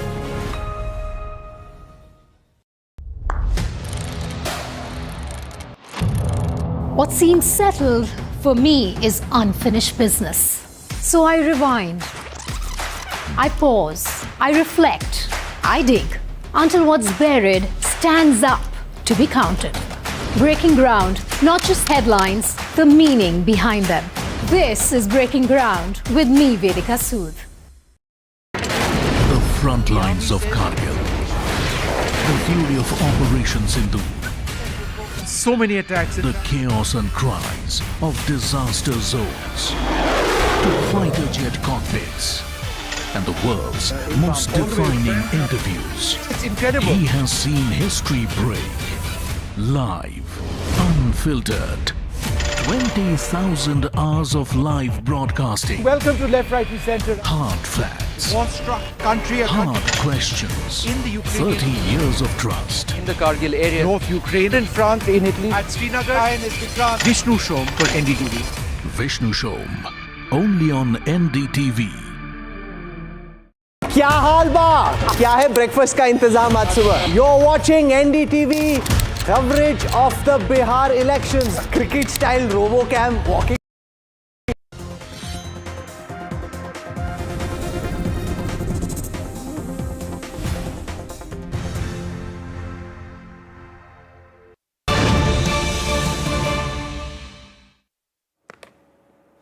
Breaking news coming in from Mumbai. A college student named Arnav Khere has taken his own life after being beaten up on a train over an argument over a Marathi Hindi issue. This young man went into severe mental trauma. He was traveling by train to attend college in Mulund. During the journey, a minor issue of pushing led to an argument over speaking Hindi versus Marathi. It is alleged that 4 to 5 individuals then collectively beat up young Arnav. Following this assault, he fell into depression and unable to cope with the distress, he returned home and hanged himself.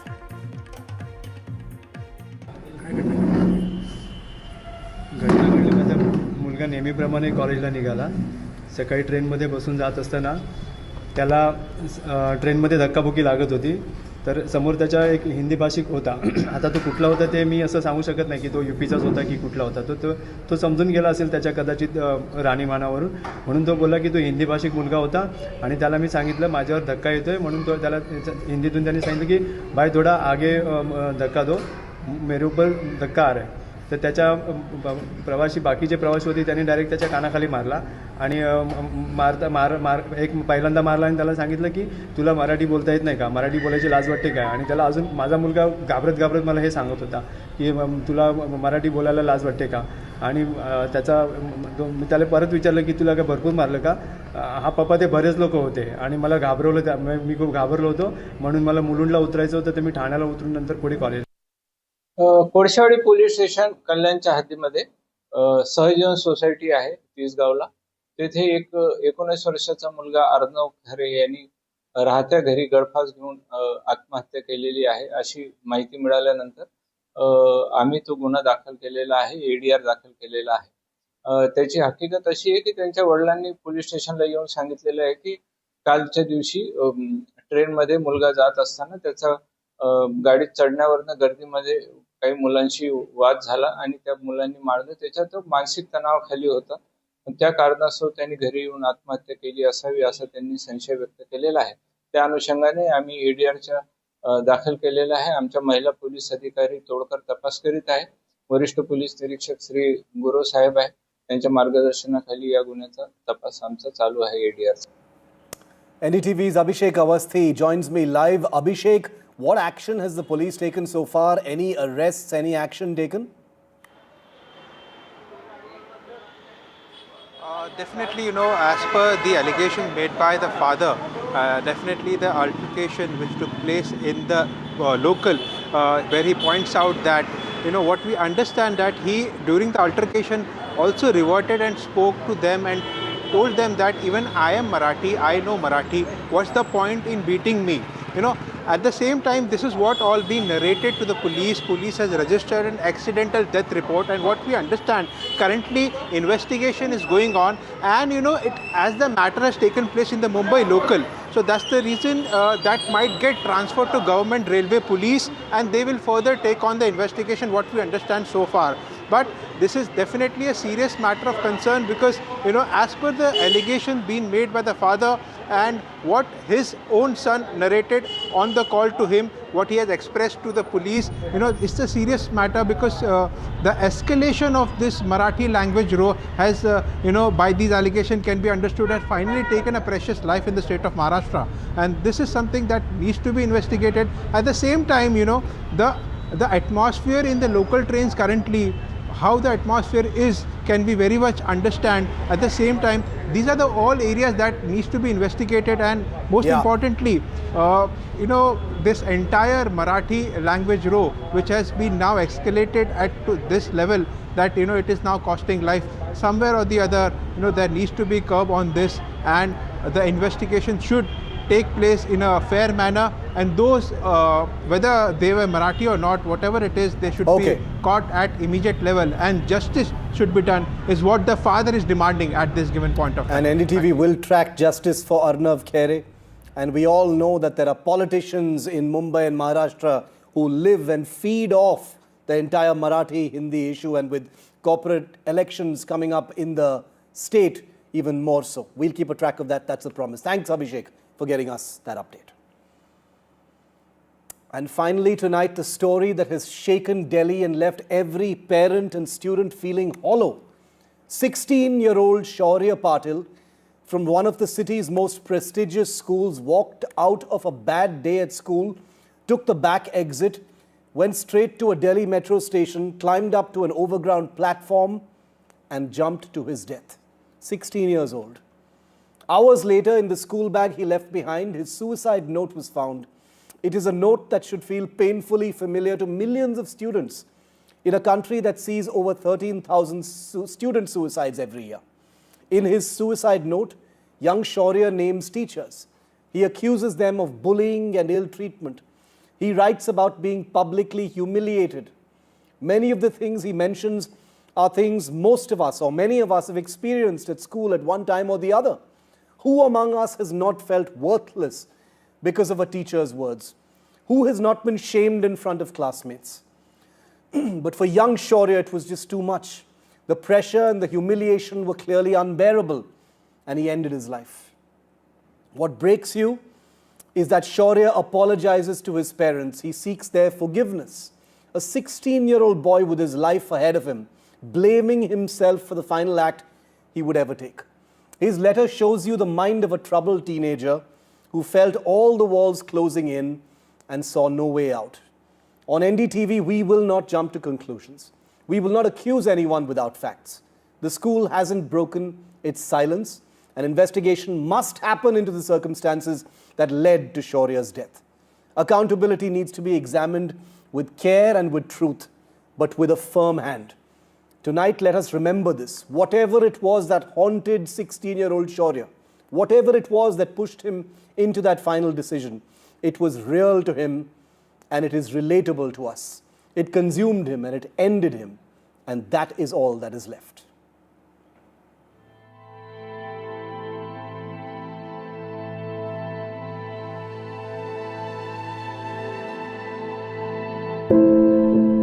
Another young life lost to bullying and ill treatment. Shaurya Patil, a class 10 student of a leading private school in Delhi, died by suicide earlier this week.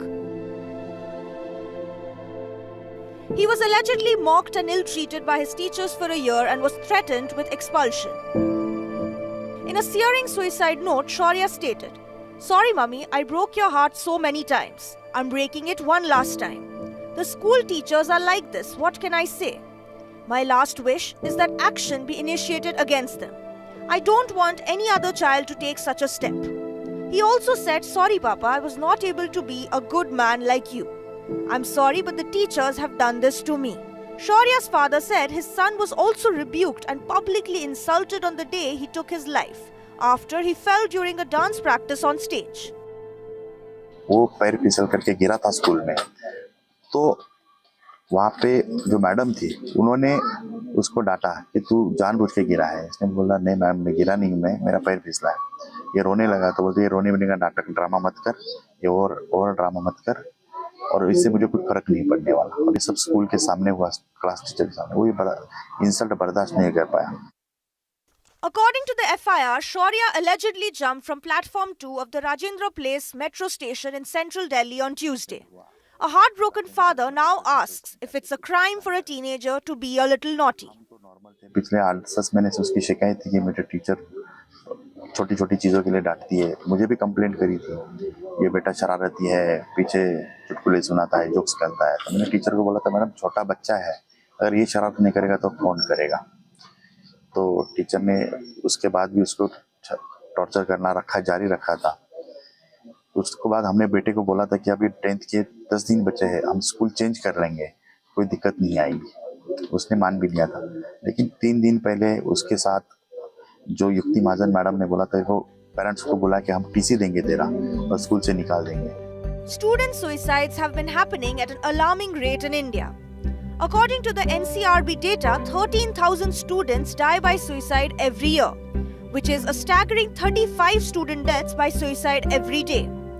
The data further shows that there has been a 55% jump in student suicides in 10 years, and that most victims are in the age group of 16 to 21. Studies have also shown that extreme academic pressure, bullying, ragging, and unreal parental expectations are the main cause behind students taking their lives. Bureau Report, NDTV. And joining me live now to try and make some sense of this truly, truly awful tragedy, Dr. Imran Nurani, founder Mind Meadow. He's a well-known, well-regarded child psychologist. Dr. Nurani, welcome.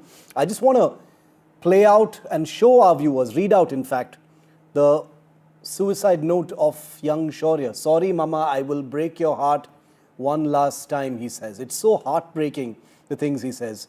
"I had no choice because of what happened at school," says young Shaurya in this suicide note. He says, "Teachers behaved badly with me. Please take action against the principal and the teachers." He goes ahead and names some of them. He says, "Don't want any other child to face this." He says, if there is anything left of my body, please donate it to a scientific cause. Sorry, Papa, I was not able to be a good man like you. Dr. Nurani, this is all really, really heartbreaking stuff, because Shaurya Patil sounds like any other teenager in school. Who among us have not been shouted at or berated or even humiliated and degraded by a teacher? And he decided to take this truly awful step, and we're trying to understand it. Help us, Dr. Nurani. Thank you for having me. I just want to begin by saying that we are not discussing an academic issue today. It's a psychological and systemic failure. So when a 16-year-old takes his own life, the question is not, why did the child do this? The question we must ask is, what did the adults, the systems, the school, or the environment fail to see? Adolescents are extremely vulnerable. Their emotional brain develops much later. The emotional brain is absolutely fine, but the rational thinking develops a little late. So whatever the psychological shocks we give them in terms of this harassment, abusive words, or they feel unsafe, that is how they feel emotionally vulnerable and under-regulated. So for them, we need to have the mental health systems in the school. We need to also understand there can be some underlying factors which are psychologically relevant to the child's development and personality as well, wherein the impulsivity or hyperactivity can be there, which could have triggered this kind of a step. And again, coming back to that, because this child breaks so suddenly, because these are the unaddressed months of distress. Yeah. It is not a single day process. It is not the first thing that he has to do, that he has been bullied or he has been harassed and he went out and he jumped. It is not a one-day process. It has been through months that he has been suffering. So what we need to understand is that how we have been trained, as our school systems used to be, or our parenting used to be, it has to absolutely come over the ages now. We are handling Gen Z and we were the millennials. The teachers that we were, that brought us up, are absolutely not understanding that this generation is emotionally highly volatile. You can't be abusing them. What they need is, they need respect, they need regard, they need unconditional support. That is what is. So do teachers need to be sensitized, Dr. Nurani, about that? Because many of us from at least my generation will be saying, we were not that sensitive when we were young, and that's a very insensitive thing to say right now. But like you said, there is a context. Children nowadays are much more vulnerable. Absolutely. On our social systems also, when we talk about mental health, we see a lot of millennials saying that we were beaten up in our early years and that's how we became strong. So going forward, this cannot be about blaming one child or one teacher only. It's not about one school. India needs some immediate reforms. Mandatory mental health policies in schools are needed. Zero toleration for this kind of a humiliation, or as a disciplinary tool, they say that if we don't discipline them, they will not be fined. We needed some trained psychologists in the school. Safe reporting has to be done. And if a parent understands that my child is emotionally distressed, he is reporting some bullying, he is telling me that I don't want to go to school, he is telling me that you must have heard about one more recent suicide of a 5th grader, and who was telling that please change my school. But it was another conversation with the parent just like that. Anything, if a child is saying that I'm not able to perform in academics, I have stress and anxiety, I'm not able to make friends, please change my van or bus. These are all red flag signs for us as a parent. We should not be shooing them away. We need to have an empathetic understanding, as well as we need to listen to our child, even if we are not addressing it immediately. But now we cannot trust, we cannot wait and watch, because one more life can be just wasted like this only, just for a single empathetic ear. And we need to have these red flags and distress calls. These are the distress calls, I call them, from these adolescents, because the need for achievement for these children are very high, but need for motivation is quite low. So they are already handling their dissonance. What do I want to be, because of the hormonal changes and all. This is where a parental support is a must. Absolutely, teachers needs to be sensitized, because in most of the good schools also, you will see that there are chances of abuse, there are chances of Dr. Nurani, volatility on terms of teachers. One thing, apologize for interrupting, but I'm short of time, but I wanted to squeeze in one last question, which is that Shaurya Patil, I don't want to make it seem like everything is a general comment, because this every case is specific and we don't have this boy's case history, etc. But he seems to come from a stable family, a loving relationship with his parents, addresses them directly in his suicide note, asks for their forgiveness, seems to have had a quote-unquote normal relationship at home. Why would someone like Shaurya feel like there was no other way out? He could have confided in his parents, asked for help. As I told you, so no children break suddenly. It is months of unaddressed suffering of that child. It has not been addressed. So we need to understand this is a systemic failure, as I started with. It is about the teachers, it's about the parents, and it is about the systems of mental health that are not being addressed in our schools or early years of life. I believe every single child should understand what mental health is, how to take care of themselves when they are in distress. There should be some communication channels where they should be going up and talking to somebody. And these adolescents turn into early adults and adults. You can see the mental health suffrage we have in India. It is because of the unaddressed issues in the early years of their childhood, and the childhood experiences ultimately shape whole personality of a person. Yeah. So that is what this is not a sudden. It doesn't seem to be a sudden outburst. It is a months of suffering that has been unaddressed, and that is the reason he has written it cleanly. That I'm sorry, I could not be up to the mark as my dad is. There has been some achievement issues as well. Yeah. But at the same time, he has been suffering.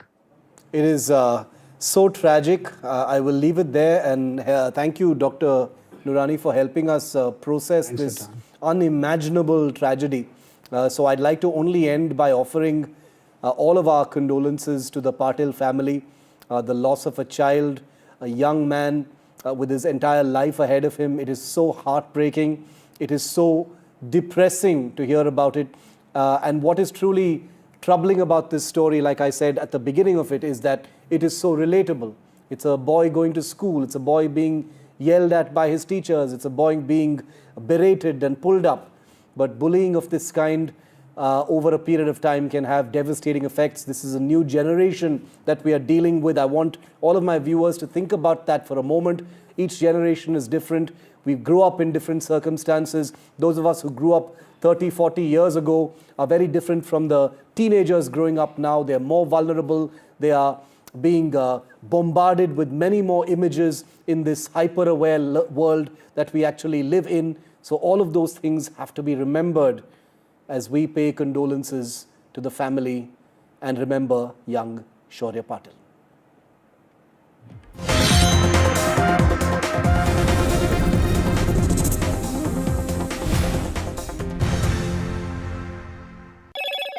Hello, Moto.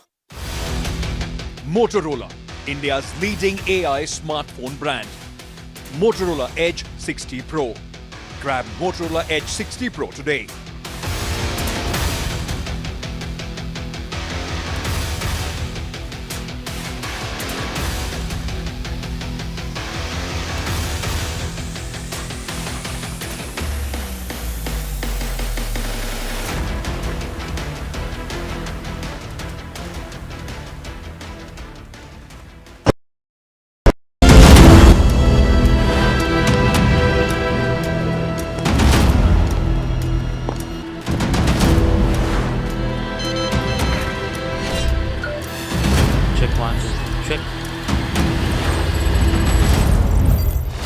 Mic सिर्फ आवाज ऊंची नहीं करता, आवाज मजबूत भी करता है। माइक के साथ आती है जिम्मेदारी। जिम्मेदारी आपकी आवाज बनने की, दूसरों की आवाज सुनने की और सुनाने की। बिना कुछ छुपाए हर बात ऑन रिकॉर्ड रखने की, क्योंकि जब हमारा माइक ऑन होता है तो कुछ कट नहीं होता है। आ रही हूं मैं एनडीटीवी हेडक्वार्टर्स से और यहां माइक ऑन है। We unveil NDTV Golf Pro-Am, India's #1 Golf Pro-Am, the course of champions, the conversation of leaders. What a stellar lineup we have here on the stage of the NDTV World Summit to announce the launch of the NDTV Pro-Am. arguably India's greatest cricketer, one of India's most distinguished bureaucrats, a top international golfer, and also a top Indian pro at the moment. All the top champions, the Tiger Woods, will all come from India in future. It's great to be here. Golf is growing across the globe and here in India as well. Thank you very much. You're starting golf. We want to thank you. That's very sweet of you. Thank you. I think that's very, very important.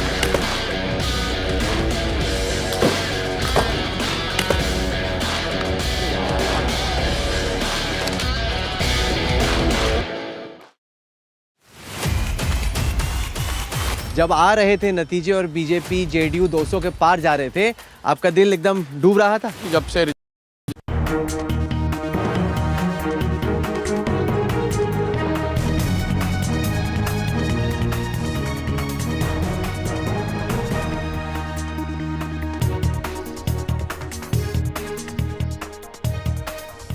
Good evening and welcome. Thanks very much for having tuned in to NDTV 24x7. I'm Padmaja Joshi, and on every story that matters, the buck stops here. A historic day today as the NDA government took oath in Bihar yet again, and Nitish Kumar took oath for the 10th time in 25 years. And mind you, this happened despite all the conspiracy theories we had heard before the elections about how Nitish Kumar would be jettisoned by the BJP.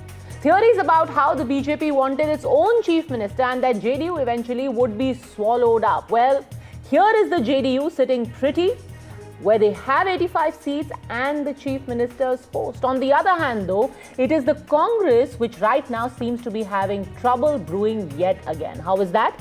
Perhaps emboldened by the Bihar debacle of the grand old party, now its own friends within and outside have begun to bare their fangs. For one, the eternal musical chairs of Karnataka has restarted. A group of Congress ministers from Karnataka who are believed to be loyal to DK Shivkumar have landed in Delhi officially, of course. They say they are in the national capital to address issues about their constituencies. But the fact that this comes just at a time when the Congress has completed 2.5 years in power and when the Congress High Command is seen as weakened, is that merely a coincidence? I leave that to your imagination.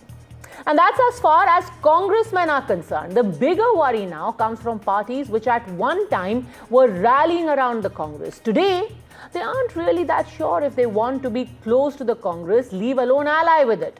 From Maharashtra, where the Shiv Sena UBT and Samajwadi Party have decided to part ways with the Congress for the BMC elections, to Uttar Pradesh, where now the SP is asking that Akhilesh Yadav be made the main face going into elections in the state. The question that now the Congress faces is, keep the friends with benefits or go it alone and prepare for the long haul. नहीं तो कांग्रेस जो कर रहे हो भुगत रही है, देख लीजिए क्या हालत हो रही है हर जगह पे। पिछली बार बहुत ही अखिलेश यादव जी ने बहुत ही संभाल के अलायंस किया और कांग्रेस की सीट यूपी में भी आई और हमारी सीट जो है 37 सीट हम लोग चुनकर आए। अलायंस अगर अच्छी तरह से होता है तो बिल्कुल सही बात है कि जो है इंडिया अलायंस चुनकर आ सकता है, परंतु कांग्रेस का घमंड कांग्रेस को डुबा रहा है। कांग्रेस का कोई वोट बैंक बचा नहीं है। कांग्रेस का वोट कांग्रेस का वोट बैंक जो माइनॉरिटी है, माइनॉरिटी के लिए कांग्रेस करती क्या है? सिर्फ वोट लेने के लिए। छुट्टी पे नहीं जाना चाहिए कैंपेनिंग के बीच में, और मुझे लगता है कि हमने ये स्टैंड बहुत बार पहले भी क्लियर कर दिया है कि हम इंडिया गठबंधन का हिस्सा नहीं है, हम कांग्रेस के साथ नहीं हैं, हम एक मजबूत विपक्ष है। मुझे लगता है कि इसमें बिहार चुनाव में सबसे ज़्यादा आत्मचिंतन करने की ज़रूरत कांग्रेस को है, और इस बार वो ये ना बताएं कि उनके 6 MIM के 5 से बेहतर क्यों थे। And that brings us to the big questions on which the buck stops here. Our friends and allies now busy offloading the Congress is the INDI bloc, a group of friends with zero benefits. And if the NDA continues on this resurgent streak, are they building themselves up into an invincible election and governance machine? How possibly is anyone going to fight them, leave alone bring them down. We have Radhika Kheda, national spokesperson of the BJP, joining us along with senior journalist Harshvardhan Tripathi. Priyanka Kakkar, chief spokesperson of the Aam Aadmi Party, will join us in just a bit, along with Anurag Bhadoria, Sanjay Jha, political analyst. But my first question is to you, Sujata Paul, spokesperson of the Congress. In the last 2 months before the elections, I actually counted. There were 84 leaders of your party, or 84 different statements by leaders of your party saying this time Nitish Kumar will be dumped by the BJP. He will not become the Chief Minister of Bihar. And yet, here he is. He took oath for the 10th record time in 25 years. Were you sort of projecting your own troubles onto the BJP and the NDA? आग अंदर लगी थी, आप और कहीं धुआं देख रहे थे. Good evening, Padmaja, to my co-panelists and to your viewers. The fact of the matter is that when elections were taking place in Bihar, there were various questions that were asked of various parties. Now, there is one party that was given a lot of space, which never got any seats, but definitely there will be no questions asked of them now. And that is the Jan Swaraj party, because when you are talking about Bihar elections, and because it has been a debacle for us, obviously the questions will be directed towards us, and we welcome those questions and we'll answer them. I'm very glad you mentioned that. I literally had this debate yesterday about Jan Swaraj and why they got a golden duck. But go on. Everyone's asked questions, but go on. As far as Jan Swaraj is concerned, they got much more space than even those independents who actually won, and I give a lot of credit to them.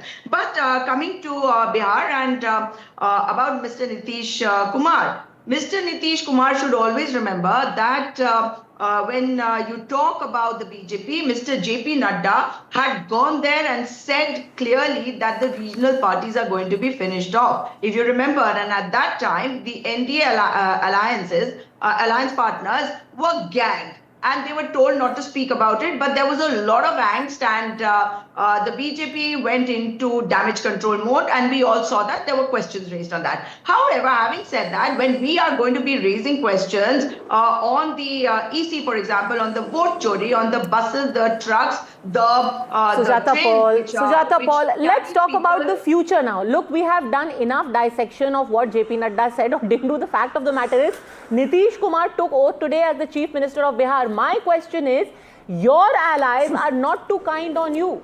Whatever your apprehensions were about the darar in the NDA, that has been proven false. Now, what about the darar you're seeing within? I'm happy to see the glee on your face as far as the NDA alliance and being cemented together is concerned. I wish them the best of luck. But definitely, as far as the Congress party is concerned, we have gone back to the drawing board, and we know where we are lacking, and we know exactly what our problems are. Otherwise, we would not have had 272 people writing to the leader of opposition, which is the first time this has ever happened. That instead of the president, the prime minister, or a constitutional body, or the Chief Justice of India, he is being written to and being told that you need to keep quiet, because that is the mantra that we are seeing everywhere. Why do you question the constitutional bodies? Why do you question anybody at all? Just accept that there is a non-biological God and he decides for all of us. That is not going to happen. But the non-biological right now is being questioned not by the 272 people alone. Look, Priyanka Kakkar was right here. Let's put her back on the screen. Today, she had a bit of advice to offer to your party, saying that in the middle of elections, why were you going off on vacation? This wasn't a very good idea. Here is somebody who has dislodged you from power in Punjab and has a bit of advice for you. They are saying that their problem is within. Sujata Paul. Yes, they can say whatever they want to, but we know very well what has happened to them and how they came to power and how they have been decimated now. So the fact of the matter remains that when we are talking about the Congress party and what our strategies have to be, definitely, like I'm repeating, this is the third or the fourth time I am having to repeat that we have gone back to the drawing board. We are trying to figure out where the problems are. Okay, but, Priyanka Kakkar, don't take cheap shots. Don't take cheap shots at the Congress just because they are down right now. They are back at the drawing board. Padma ji, hello to you and to the fellow panelists. What I gathered from what the Congress spokesperson said is that they are again blaming everybody, but they are not ready to look within.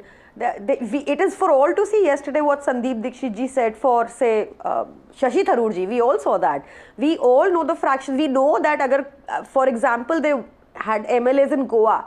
As soon as they won, they migrated to the BJP. We know in Punjab they had a Mukhyamantri who transferred to the BJP. We know that the system is compromised and it's a tough battle.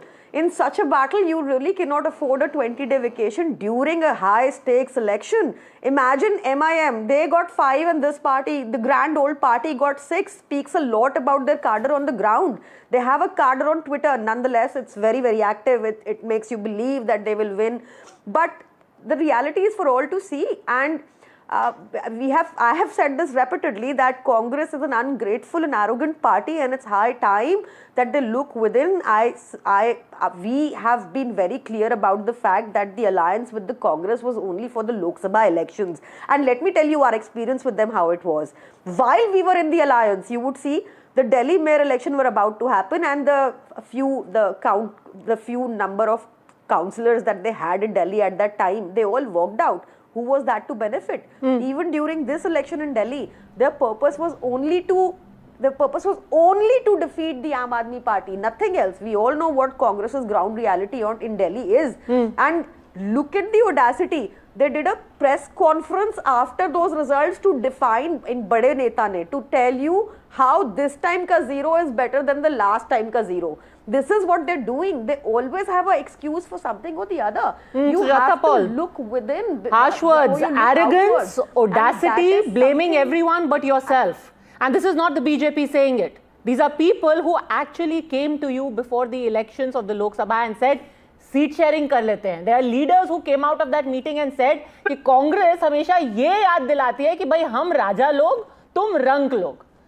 Attitude उनका वही है कि रस्सी जल गई पर बल नहीं गया.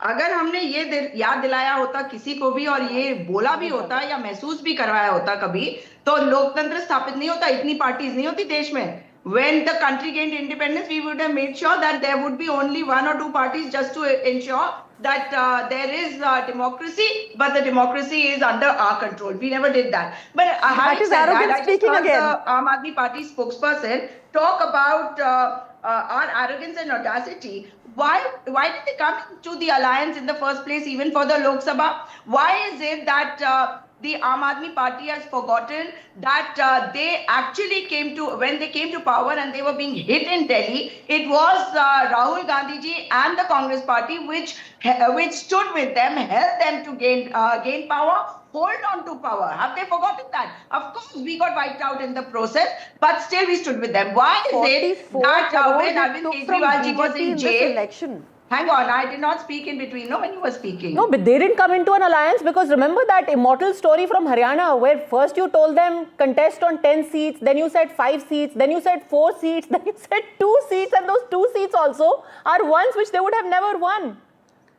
How can somebody enter an alliance? That they would have won? Do you think that they would have won even if they had come into an alliance? That is why they call you arrogant. Well, you couldn't win with the infractions within. That is why they call you arrogant. The same thing happened. The same thing happened, Sujata Paul. And just a little bit of data. You said exactly the same thing about Asaduddin Owaisi. What was he asking for? 6 seats. 6 seats in Bihar he asked for. You and the RJD said no. You think AIMIM is capable of winning anything? Today they have got 5 seats and you have won only 6 seats. Maybe if you had given them those 5 seats, they would have won those 5 and you would have been 5 seats richer in this election. But let me open this up. Let me open this up. You know, many complaints. Many complaints that the Aam Aadmi Party has. Quick response from you, Priyanka Kakkar, then I'll open this up. Look, the thing is, it's very easy to kick a man when he is down. Today, Sujata Paul can turn around and say, you are also limited to only Punjab. You also lost Delhi. Maybe that was your overconfidence and arrogance. But Padmachaji, we have been in political space for the past 12 years or so. This is the grand old party and they are reduced to 3 states, I believe, currently. And one of those states is RSS import, the Telangana Chief Minister. Unki bhi ghar वापसी हो जाएगी kabhi bhi. जैसे मैंने आपको बताया कि पंजाब के भी इनके मुख्यमंत्री चले गए. So they cannot, they have to see why they can't retain their own people.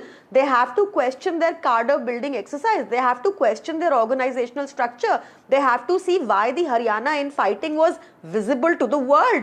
They have to see why even now we see Sandeep Dixit ji and Shashi Tharoor ji fighting. These are questions they must reflect on, with all due respect, although we are a much smaller and newer party. But they have to do something. Imagine this, Padmaja ji.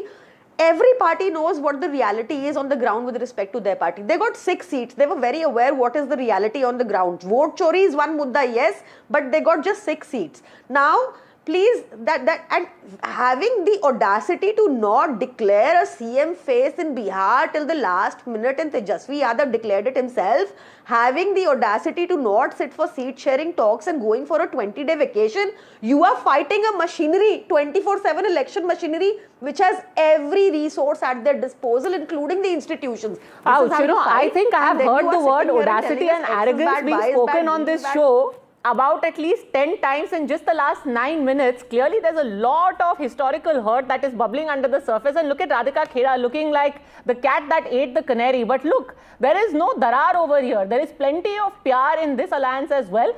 बड़े-बड़े शहरों में छोटी-छोटी गलतियां, छोटे-छोटे झगड़े तो होते रहते हैं, Radhika Khera. Don't be so pleased. Good evening to everyone. And as much as I listen to Rahul Gandhi or his spokesperson on the debate today, or their leaders every day, एक शेर याद आता है पद्मजा, ताउम्र गाले भी भूल करता रहा, धूल चेहरे पे थी और मैं आईना साफ करता रहा. And that is exactly the tragedy of the Indi Latbandhan today. Instead of fixing their own house, their own leadership vacuum, their internal distrust, they keep polishing the mirror and blaming everyone else, the EVM, the media, the institution, and even the voters. But Bihar has exposed that truth brutally. Because while the NDA showed clarity, unity, governance, and delivery, the Indi Latbandhan was showing the country only one thing, that they fight each other more than they fight elections. And let me remind everyone, whether it is Mamta Didi, who has openly said she does not trust Congress and there is no entry for Rahul Gandhi in Bengal, Akhilesh Yadav has accused the Congress multiple times of betrayal in seat sharing. Arvind Kejriwal has called Congress finished and corrupt multiple times before sitting with them reluctantly. Uddhav Thackeray's own alliance partners blame Congress for weakening Maharashtra. DMK and Congress have fought over leadership and dominance in the south. And the left, I don't know what is left of them. Now, this is not an alliance. It's a coalition of compulsion stitched together only by the common hatred for one man, Prime Minister Shri Narendra Modi. That is it. And meanwhile, in Bihar, the NDA, we just didn't win. We displayed a united, stable leadership and a track record that people trust. Now here, the Congress spokesperson said why to the Aam Aadmi Party, although it's the internal battle, but one thing that I caught here is, why did you join the alliance? It's their internal battle, but sure, you'll also, have your fun out of the entire battle that's happening within. अब आप अपने कपड़े सड़क पे धोएंगे गंदे गंदे तो हम भी तो थोड़े चटकारे लेंगे ना पद्मजा जी. So she said कि why did you join the alliance? Rahul Gandhi had supported you. Bhai, that is also a question that was in my mind when the Aam Aadmi Party spokesperson was speaking. The Congress officially called Arvind Kejriwal corrupt. They brought forward the liquor scam, yet they went and joined hands with him. Now, Congress spokesperson says, भैया तुम क्यों आए? राहुल गांधी तो तुम्हारे साथ खड़ा हुआ था. Obviously खड़ा होगा. चोर चोर मौसेरे भाई. दोनों करप्ट लोग आपस में हाथ मिल गए. No, or they say that they are making these sacrifices to save democracy. Look, they will set aside their differences to save democracy. Save each other. Just like you also ally with Ajit Pawar and with Eknath Shinde, they also come together. That is why Ajit Pawar also has Parth Pawar's name out of the FIR, because everyone's friends comes with benefits. Look, these are all alliances of convenience. You did it in Maharashtra, they did it in Delhi, or they tried to do it in Delhi. Padmaja, what does the Indi bloc offer to people? A disappearing leader of opposition? A permanent election tourist? Regional partners who don't trust each other? A leadership crisis where every party wants to be king, but no one wants to accept anyone as their leader? And you compare us to the NDA alliance. Okay. You do not see anybody fighting amongst each other. You do not see anybody commenting on each other. Everybody, and today also, the picture on stage, whether it was during the election, during the seat sharing, during the voting, after winning, after the results, a united house stands in front of the entire nation, right in the face of the Indie Latbandhan. Okay, हम I will लट come नहीं to बजा Anurag रहे Bhadoria and आपस में. Sanjay Jha on that. Anurag Bhadoria, I want to bring you in along with Sanjay Jha, but just to highlight the contrast in this, we showed you that data of how the number of MLAs of the BJP across the country has steadily gone up, whereas it has steadily seen a downward spiral on the part of the Congress. Now I want to show you what has been the result in the elections since the Lok Sabha results of June last year. Now, last year, after the 4th of June, we were told that this is the end of the BJP, this is the end of the NDA. After that came a spate of assembly elections. And what did the result of those elections tell us? Let's take a look at the results that we got from the state assembly elections and how the BJP fared in all of them, where the bounce back happened on the part of the BJP. So, when they were at 240, we were told that that's it. BJP has hit rock bottom. Since then, you had the Haryana election. The strike rate of the BJP in the Haryana Lok Sabha seats was 50%. They won the assembly by a strike rate of 53.33%. Then in Maharashtra, their strike rate was 35.42% in the Lok Sabha elections, but they won Maharashtra by a strike rate of 45.83%. Then in Delhi, yes, Delhi, they had 7 out of 7 seats in the Lok Sabha, strikes rate was 100%. But even in Maharashtra assembly elections, they got that shock win. In Delhi. In Delhi, they had a strike rate of 68.57%. Odisha, 95.24% in the Lok Sabha and 53% in the assembly elections. The point is that since then, Anurag Bhadoria, आपने कहा था कि खत्म हो गया NDA. अब उन्होंने 5 election back to back अलग-अलग राज्यों में जीत लिए हैं और कांग्रेस की यहाँ एक छोटी सी हार हो रही है. आप उनके साथ ऐसा बिहेव कर रहे हैं. अबू आजमी कह रहे हैं कि कांग्रेस एरोगेंट है, कांग्रेस के साथ हम अलायंस नहीं करेंगे, कांग्रेस को दम्भ हो गया है. क्यों? Kick a man when he is down. Radhika ji ने एक शेर से अपनी बात शुरू की, मैं भी उनको सुना दूं कि रहनुमाओं की अदाओं पे फिदा है दुनिया, इस बहकती हुई दुनिया को संभालो यारो. ये जिस तरह का नैरेटिव आप गढ़ते हो वो तो सच नहीं है ना. अब देखो, चिंता इंडिया गठबंधन की हो गई है. चिंता आपको हिंदुस्तान की जनता की करनी चाहिए. भारतीय जनता पार्टी को ये सोचनी चाहिए कि हिंदुस्तान की जनता को कैसी अच्छी सुविधाएं दें जिन्होंने उन्हें वोट दे के जिताया है. अब चिंता इंडिया गठबंधन की है. इंडिया गठबंधन मजबूत दलों का गठबंधन है. हमारे आपसी मतभेद हो सकते हैं क्योंकि हम मजबूत दल के नेता हैं. हम उनको अपनी बात अगर मुझे अच्छी नहीं लगेगी मैं टोकूंगा, बोलूंगा, सुनाऊंगा, उनकी भी सुनूंगा. लेकिन ये चीज़ तो एनडीए गठबंधन में नहीं है. एनडीए गठबंधन में तो मजबूर दलों का है. वहाँ एक दूसरे की बात कह ही नहीं सकते. हमारे यहाँ लोकतंत्र है. इसी को तो लोकतंत्र कहते हैं कि हम अपनी बात कह सकते हैं. हम हर एक को अपनी बात कहने का अधिकार है. आप देखिए इंडिया गठबंधन कौन से मजबूर दल है. आज देखिए ना, नीतीश जी और प्रधानमंत्री साथ में हाथ पकड़ के अनुराग जी स्टेज पे खड़े हुए थे. किसकी मजबूरी थी वहां पर? दोनों, it was a partnership of equals. अभी भी उनकी सीटें बीजेपी से कम है. आपने क्या भविष्यवाणी की थी कि नीतीश कुमार को उठा के फेंक देगी बीजेपी जैसे कि दूध में से मक्खी. आज नीतीश कुमार प्रधानमंत्री के साथ स्टेज के ऊपर खड़े हुए थे. क्या हुआ आपकी भविष्यवाणी का? तब से लेके आज तक आप यही खुशी में, इसी खुशी में आप जिंदा थे कि कब नीतीश कुमार का पत्ता कटेगा. बट ये तो हो नहीं रहा है. उल्टा आप कांग्रेस का पत्ता महाराष्ट्र में काट रहे हैं. हम इस खुशी में कभी नहीं थे. भारतीय जनता पार्टी थी. वो नीतीश जी को आपको याद होगा जब तेजस्वी के साथ सरकार चला रहे थे तब नीतीश जी के बारे में बीजेपी क्या कहती थी. जरा चला दीजिए आप बाइट्स. डिबेट में क्या क्या बोले थे नीतीश जी के बारे में, उनकी मानसिक स्थिति में क्या क्या बोला गया था. ये भारतीय जनता पार्टी ने बोला था, हमने नहीं बोला था. हम तब भी नीतीश जी का सम्मान करते हैं क्योंकि वो समाजवादी हैं. आज भी उनका सम्मान करते हैं क्योंकि वो समाजवादी विचारधारा से जुड़े हैं. उनके अंदर एक समाजवादी विचारधारा है, इसलिए नीतीश जी हैं तो भारतीय जनता पार्टी वहां पे है. आज नीतीश जी नहीं होते तो भारतीय जनता पार्टी की हालत क्या होती है आप भी जानते हैं, मैं भी जानता हूं. सवाल ये नहीं है. सवाल सबसे बड़ा यह है कि आप जीत तो सोच में होती है, मन के हारे हार होती है. अगर ठान लोगे तो जीत होगी. तो हम कोई मन से थोड़ी हारे हैं भाई. चुनाव आता है, चुनाव जाता है, कोई जीतता कोई हारता है. लेकिन हम अभी भी राष्ट्र के साथ और जनता के साथ खड़े. जनता के मुद्दों को हम उठाते रहेंगे. हर्षवर्धन जी, कोई दरार नहीं है. यहाँ पे सिर्फ मजबूत गठबंधन है, इसीलिए एक दूसरे को थोड़ी सी नसीहत दे रहे हैं. थोड़ी सी नसीहत. देखिए, Anurag Bhadauria is always a very open and a man with a clean conscience. वो कुछ मन में नहीं रखते. अगर अबू आजमी को थोड़ा सा गुस्सा आता है, अगर वो कहना चाहते हैं that the Congress neither respects nor stands by its allies and betrays them, this is just a little bit of outspoken love. Harshvardhan जी. नहीं, देखिए मुझे लगता है कि नहीं तो इसमें पार्टियों के नहीं बीच इसमें में दिक्कत क्या है? अगर हम कहेंगे नहीं, एक सेकंड मैं अपनी बात पूरी कर लूं। इसमें दिक्कत क्या है भाई? आप किसी आदमी को कह रहे हैं कि वो घमंडी है, वो दूसरे को धोखा देता है, धोखेबाज है, फिर आप कह रहे हैं कि नहीं हम दोस्त है। मैं दोस्त हूं, बट मेरा दूसरा दोस्त जो है वो घमंडी और बेवकूफ है। अरे मेरी बात नहीं समझी। ये देखिए दिक्कत क्या है बीजेपी के साथ। वो हमारे इंडिया गठबंधन पे चर्चा करते, हम तो इंडिया गठबंधन पे कभी चर्चा नहीं करते कि उनकी शिवसेना उनके साथ आई 2 भागों में कैसे बढ़ गई, एनसीपी उनके साथ आई 2 भागों में कैसे बढ़ गई, चिराग पासवान की पार्टी 2 भागों में कैसे बढ़ गई थी, आज उनके साथ पीडीपी के साथ भी सरकार बनाई थी, कहाँ है चौटाला जी की पार्टी का क्या हाल हुआ है। तो सवाल यह है कि हम तो इंडिया गठबंधन की चर्चा नहीं करना चाहते, हम तो देश की जनता की चर्चा करना चाहते हैं कि देश की जनता को फायदा क्या होने वाला है। चुनाव जीतना हारना लगा रहेगा, थोड़ी हम चुनाव जीत गए तो हम जनता के मुद्दे उठाना बंद कर देंगे। या यहाँ बीजेपी चुनाव जीत गई तो क्या हम बीजेपी से सवाल पूछना बंद कर देंगे? या बीजेपी चुनाव जीत गई तो बीजेपी अच्छी पार्टी हो गई? अरे आप चुनाव के ठीक पहले 10,000 रुपए अकाउंट में डालते हैं, क्या चुनाव आचार संहिता का उल्लंघन नहीं है? हर फ्राइडे को 10,000 रुपए जा रहा है, कभी इंस्टॉलमेंट में जा रहा है, कभी 10 लाख महिलाओं के पास जा रहा है, कभी 15 लाख महिलाओं के पास अकाउंट में पैसा जा रहा है। क्या ये आचार संहिता का उल्लंघन नहीं है? क्या इस पे यहाँ पे चुनाव आयोग को सवाल नहीं उठाना चाहिए? सवाल तो बड़े हैं, जो सवाल मैं उठा रहा हूँ मेरा सवाल गलत है बताइए।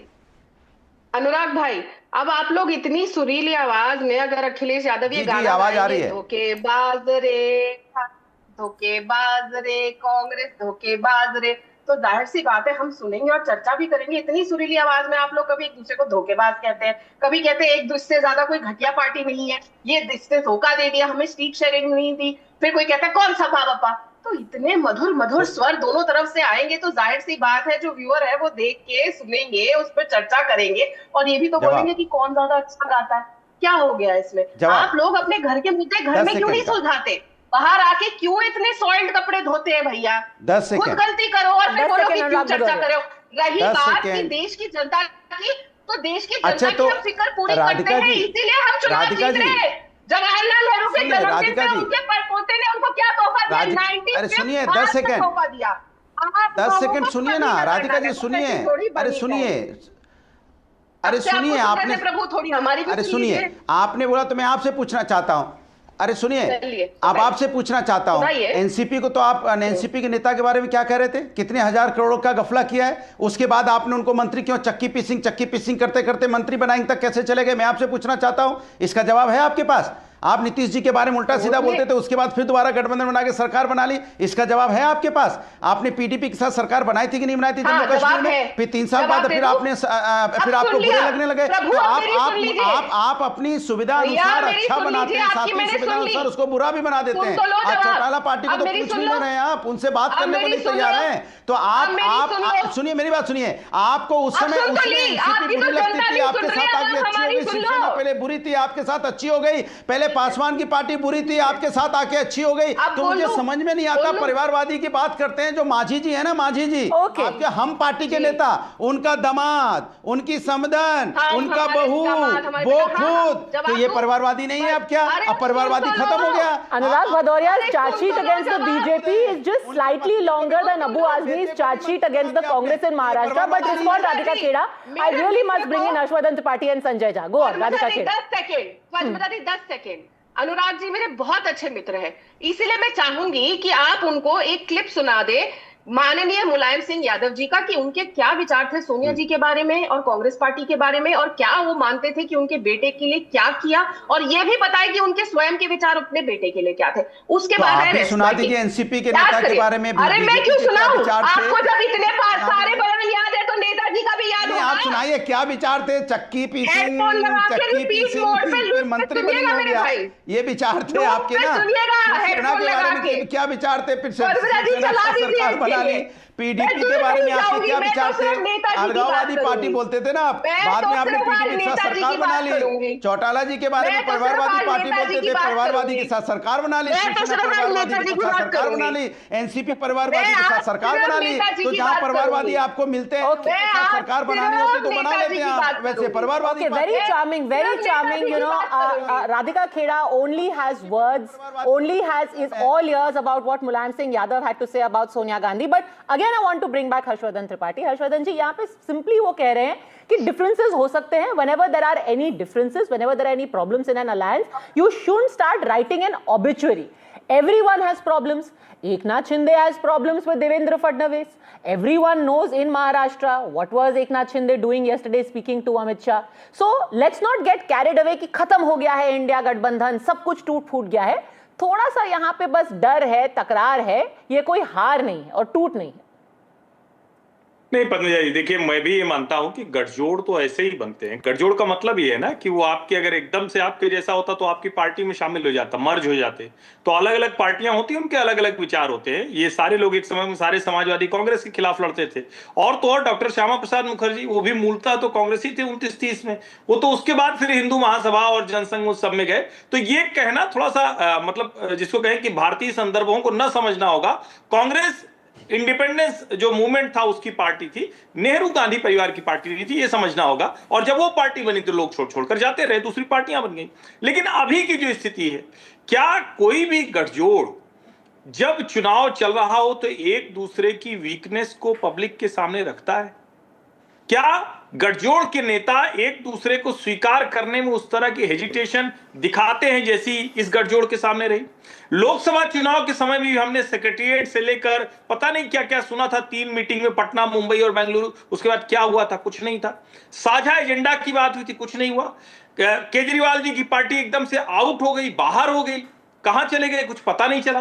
और ठीक है, अभी ठीक है कि अरविंद केजरीवाल की पार्टी के लोग कह रहे हैं कि राहुल गांधी कुछ नहीं कर रहे हैं, Rahul Gandhi part time politician है. लेकिन केजरीवाल जी कहां हैं? दिल्ली चुनाव हारने के बाद से केजरीवाल को किसने नहीं देखा है दिल्ली में रेखा गुप्ता की सरकार के खिलाफ संघर्ष करते हुए? क्या देखा? क्या असली मुश्किल ये है, क्या ये पार्टियां अपनी अपनी पॉलिटिक्स कर रही हैं? बीजेपी तो उनके सहयोगी नाराज होते हैं तो उपेंद्र कुशवाहा को भी मना लेती है, जीतन राम मांझी को मना लेती है. और यहां तक जो कि बहुत खराब पिक्चर है, जो आज उपेंद्र कुशवाहा के बेटे ने शपथ ली है, उससे ज्यादा खराब पिक्चर नहीं हो सकती. इस मैंडेट का अपमान है, वो सम्मान नहीं इस मैंडेट का. क्योंकि ये मैंडेट नहीं था कि उपेंद्र कुशवाहा के बेटे को शपथ दिला दी जाए, वो भी जो विधायक भी नहीं. लेकिन चूंकि एक उनको आश्वासन मिला है कि एमएलसी की एक सीट देंगे, तो उपेंद्र जी को लगा इससे बढ़िया अवसर क्या होगा, मंत्री बन लो. लेकिन गठजोड़ के तौर पर वो रणनीति करते हुए ठीक है. हम पॉलिटिक्स को चाहते हैं कि और बेहतर हो जाए, लेकिन वो बेहतर होना दूसरी तरफ है, गठजोड़ एक साथ चलना वो दूसरी तरफ है. जो विपक्षी गठजोड़ है वो बुरी तरह से इसमें नाकामयाब हुआ है, फेल हुआ है. You know, and there is a difference, Sanjay Jha, between having all of these different points of view, but like Harshvardhan Tripathi said, to publicly call out each other. What is Shiv Sena UBT saying? They are saying कि कांग्रेस की वो हालत हो गई है कि भाई आप भंडारा खाने गए, अंदर कुछ और हो रहा है, बाहर गए तो वहां पर चप्पल चोरी हो गई. This is not the kind of language you use for your alliance partners just before you head into elections. This is making a mockery of the alliance and of your partners. Padmaja, I want to keep my answer brief because I have somewhere to go. So, in short, when you are at the receiving end of political verdicts, election results, then yes, you're going to face Herculean headwinds in your direction, and that's what's happening to the Congress. There have been mistakes committed in Bihar, undoubtedly, and I do believe that the party needs to look within and for the umpteenth time and make sure that you don't repeat the old mistakes again. I do believe that the BJP is a beneficiary of the mistakes that the opposition has made, including the India Alliance partners, which has made it easy for the BJP to win. I mean, let's take the example of Bihar. Suddenly everybody's talking about Modi and all that, but what is the truth?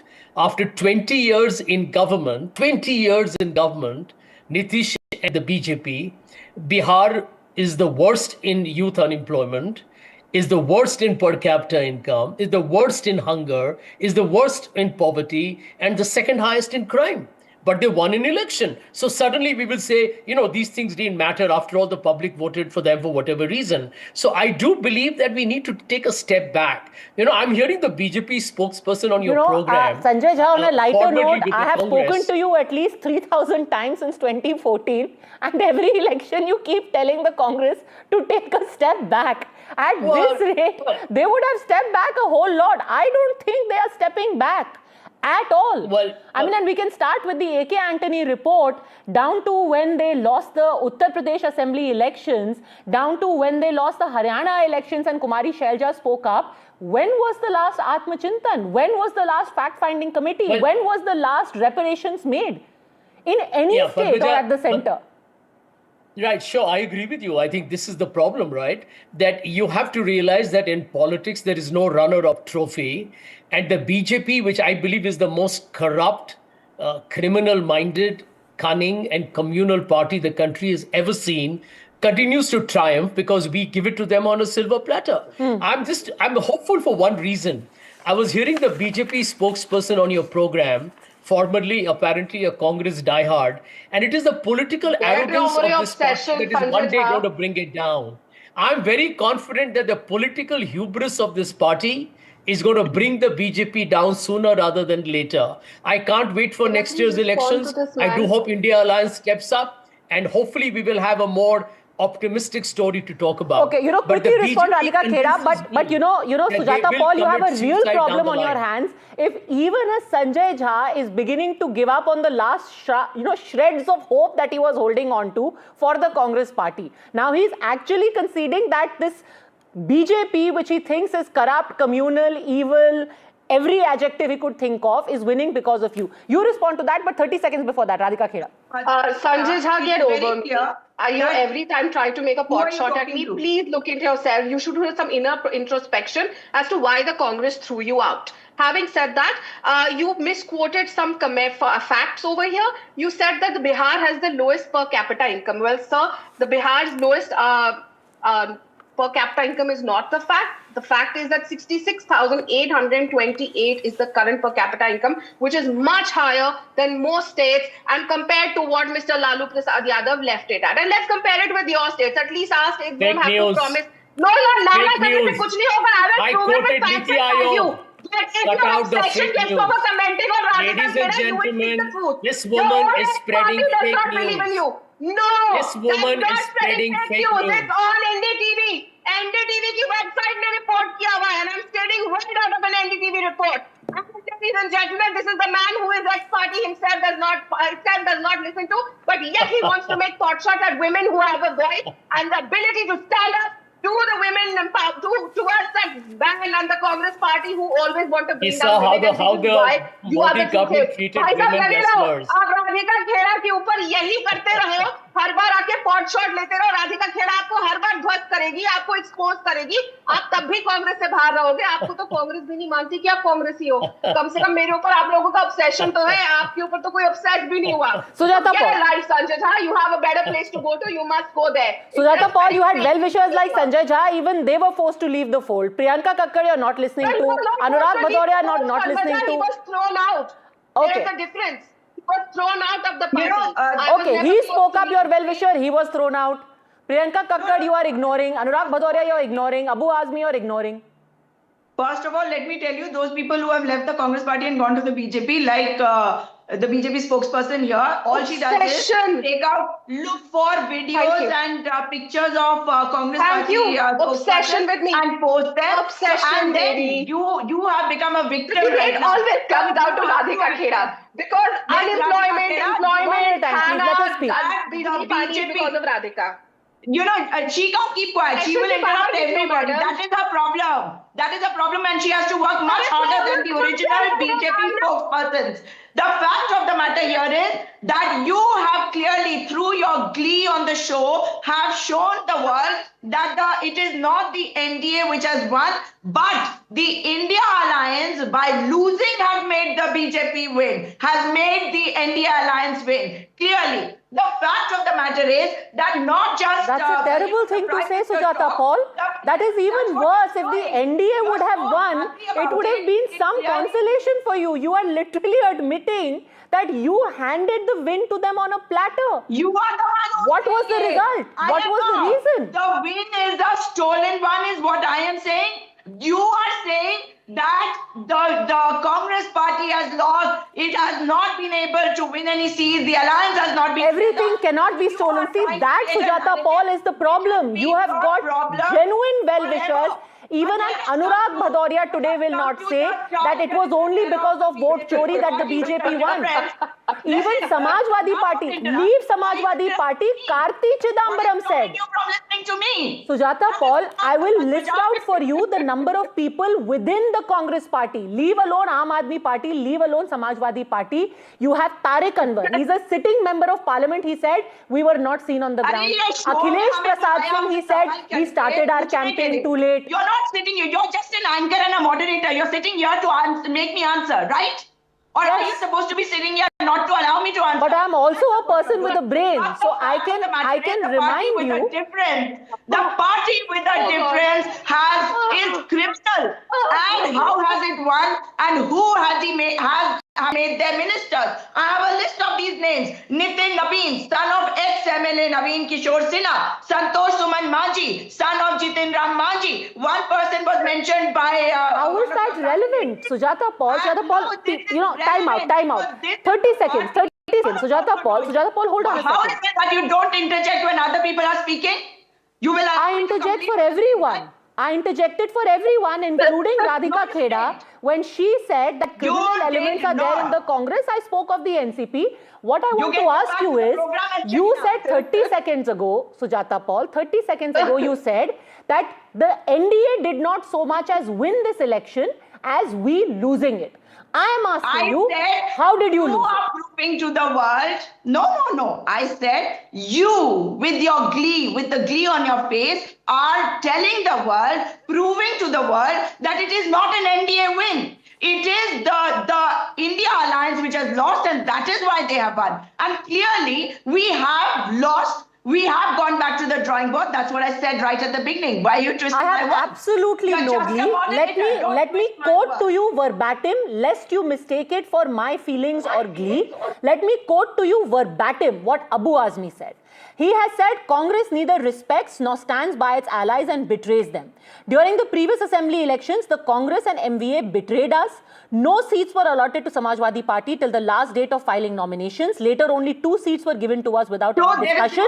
Listen to this. Congress's attitude towards its allies is terrible. That is why they lost Bihar, and until they change their attitude, they will continue to lose elections. Samajwadi Party spokesperson who has cleared the air about this, and he has said that everybody can have opinion, but the India alliance is together. What are you ranting about what Abu Azmi ji has said? The fact is, when you lose, people are angry, and that's perfectly fine. Look at the glee on your face. It's not glee, I'm just amused that you literally have spent the last 10 minutes yelling at me, and then you find me reading out a verbatim quote, a rant. I have absolutely no intention of either ranting or being gleeful. I am generally a pleasant person, and I really think there is no reason at all for me to get hot under the collar or to get worked up. I was simply reading out what was said. Again, this is not me. Let me bring back Priyanka Kakkad in. Priyanka, purely as a political analyst, I'm asking you today, not as a member of the Aam Aadmi Party, do you think that the Bihar results are only because of vote chori? Because this is even now the number one reasoning given by the Congress party, that this election was stolen by virtue of vote chori, because so far I have found you to think otherwise. I think it is for all to see that the biggest asset in favor of BJP today, besides the election commission, besides the BJP, besides the allies, is Rahul Gandhi, who serves as the biggest asset for BJP. I recall that even during the VP elections, while we were having this debate, it came to me that while on the one side, the PM Modi himself was sitting, briefing, making sure that calls went out to all the partners that they have to be present, because of whip wasn't possible, but he did all he could. Rahul Gandhi again took a vacation during that time. So I don't know why is he taking these vacations at these very important times. It cannot be so. There has to be something more to it than meets the eye. Yeah, there is more to it than meets the eye as far as the Aam Aadmi Party is concerned. They will sway from the India Alliance to whatever, because we know how the India Against Corruption movement happened, and the people in the India Against Corruption movement, where they went, how they got positions through the BJP as well. So we've seen it. Madam, that doesn't answer what I said. You want to go into a rant? No, rhetoric, you please go ahead. explain to me, where is Arvind Kejriwal? When he was in jail, you did share the stage with us, right? You shouldn't have done it if there was a problem like that. Am I wrong in questioning his absence during these very important timings? I mean, between an election campaign, a high-stakes election campaign. Look, I'm asking you about Mr. Arvind Kejriwal. Madam, please tell me one incident when he was not present. This is. Oh, really? Did we see it anywhere around? I haven't seen it. He just appears with bites where he has to criticize the Congress party. Madam, he was not the LOP. So you have to decide if he were the LOP, I assure you, he wouldn't have gone for a vacation. He is not a leader of opposition. He is not somebody who selectively outrages on vote chori and does not mention Delhi. Please understand, he's a statesman. You are comparing him with a person who does vacational politics. We are seeing that you are no longer in the good books of Mr. Modi, and that is why probably you are saying this. It is clear. It is very clear. मेरी बात नहीं समझेंगे तो आप ऐसे ही BJP को परोसती रहेंगी। बात समझा रही हैं, जो आपने खुद कहा कि आपके तो MP राघव चड्ढा नहीं नजर आ रहे, कहाँ है वो? उनकी छुट्टी कहाँ चल रही है? काफी लंबी छुट्टी नहीं हो गई? पंजाब में तो वो बहुत एक्टिव दिखते हैं बीच में। He is an LOP. Are you comparing one MP of my party to the LOP? अरे जब Arvind Kejriwal was in jail, he was on a holiday, right? इलाज करवा रहे थे, है ना? And I beg your pardon. What makes you say so? पर नजर नहीं आ रहे थे. नजर तो नहीं आ रहे थे. We are fighting with the BJP. Do you understand they have a very vast system? चुनाव के बीच में वो सबको 10,000 दे पाते हैं, वो इलेक्शन कमिश्नर को अपनी मर्जी से अपॉइंट कर पाते हैं, वो वोट चोरी कर पाते हैं, ईडी सीबीआई उनके हाथ में है। ऐसे एक मशीनरी से लड़ना है हमें। मतलब पता है आपको आपका ग्राउंड कार्डर कितना था? Are you aware now? Bihar present everywhere. Anurag Bhadoria is smiling, but he's not saying anything. He still has hopes for the UP elections. मंद मुस्कुरा रहे हैं अनुराग भदौरिया, दिल की बात पर जुबान पर नहीं आने देंगे. Anyway, Radhika Kheda, respond. I'm coming to you, Anurag Bhadoria. Otherwise, today Raghav Chadha is going to be a very happy man because his own party is not giving him इतना तवज्जो जितना आज LOP से compare Congress की प्रवक्ता ने कर दिया है. The main person who's going to enjoy this debate is Raghav Chadha today. Having said that, have you seen how they are fighting? They don't know what they're fighting against. इनका मुद्दा क्या है? I'm sure बातचीत है. आपके होती है fight. क्यों मैडम बीच में बोलती हैं? अरे आपकी बीमारी है क्या बीच में बोलने की? हमारे को और डर हम. हाँ ये नहीं होते हमारे यहाँ. ठीक है ना? ये म्यूट करिए. बदतमीज औरत को म्यूट करिए. इनको तमीज नहीं है कि जब कोई बोल रहा होता है तो बीच में नहीं बोलना है. मेरा नाम joker Okay, one at a time, please. One at a time. And I also want to just clarify, in the middle you said, Sujata Paul, that the Aam Aadmi Party is the B team of the BJP and, they've now fallen out of favor. Let me remind you that when Satyendra Jain, Arvind Kejriwal, Sanjay Singh were in jail, you said that the BJP was carrying out a witch hunt against the Aam Aadmi Party and your LOP literally marched to have them released from jail.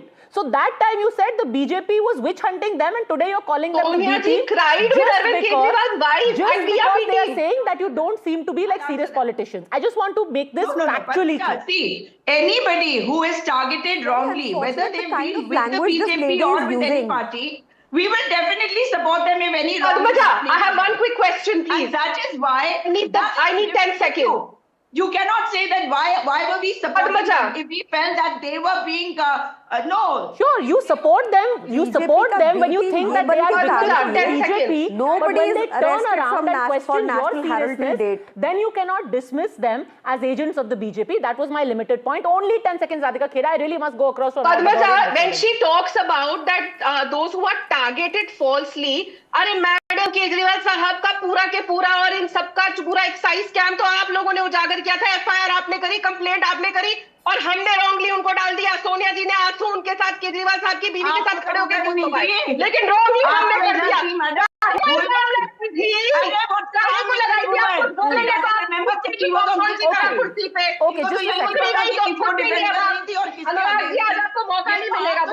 Okay, let's bring this back. Let's bring this back. Anurag Bhadoria, after seeing, you know, how इसे कहते हैं ना कि जब रिश्ते टूटते हैं तो फिर बहुत जोर की आवाज होती है। अब आपको उत्तर प्रदेश को लेकर के थोड़ा सा कहीं कंसर्न, डर, भय तो नहीं हो रहा है? कहीं अखिलेश की याद से ऐसा तो नहीं हो गया है कि वो गांठ पड़ गई है रस्सी में? नहीं, वो आपके मन में पड़ गई होगी, क्योंकि आपके हिसाब से है, वहाँ पे गांठ नहीं है। जैसे हमारे एक साथी ने बोला था, गठजोड़ होता ही है एक दूसरे को जोड़ने के लिए। अगर गठजोड़ नहीं हो तो एक दूसरे में समा जाएंगे। अब सवाल ये है कि आपके लिए कितना इजी डिबेट हो गई है। अब आपको जनता के मुद्दे की बात नहीं करनी है। एक कांग्रेस, एक आम आदमी पार्टी, दोनों को आपने भिड़ा दिया।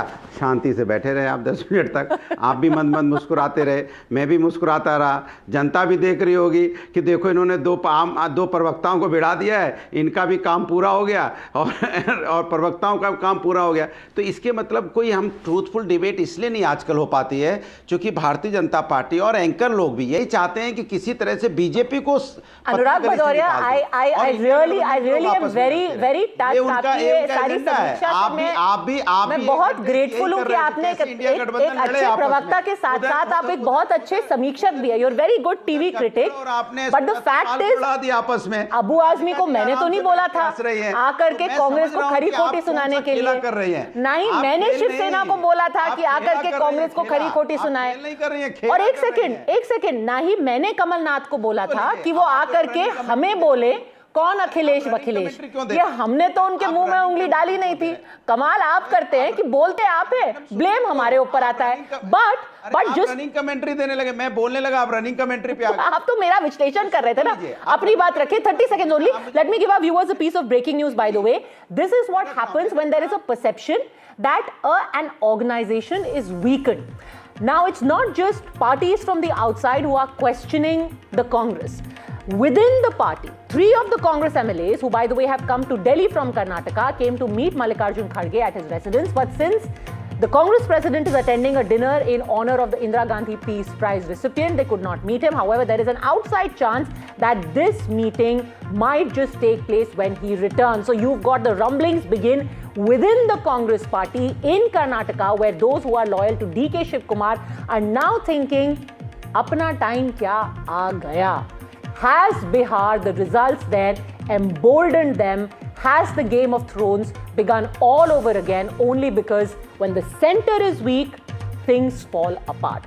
I'm going to leave it at that. Thank you very much, all ladies. Harshvardhan ji, Anurag Bhadoria. We had a very, female-heavy, I'm happy to say, female-heavy panel today. Thanks to all the ladies and the 2 gentlemen for joining us. Taking a very quick break. On the other side, we tell you about the story of the gamcha in this Bihar election.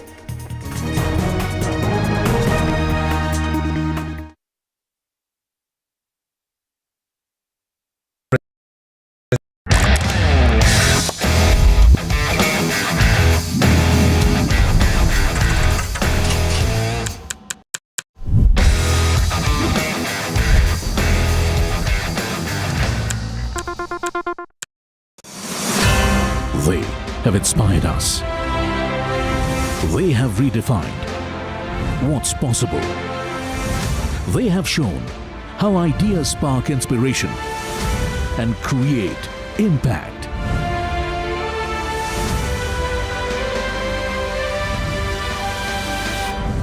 NDTV Indian of the Year 2025. Ideas, inspiration, impact. Coming soon. मजे को दुगुना करना है, मजे को 3 गुना करना है। काजी, रोहन, दोबारा से।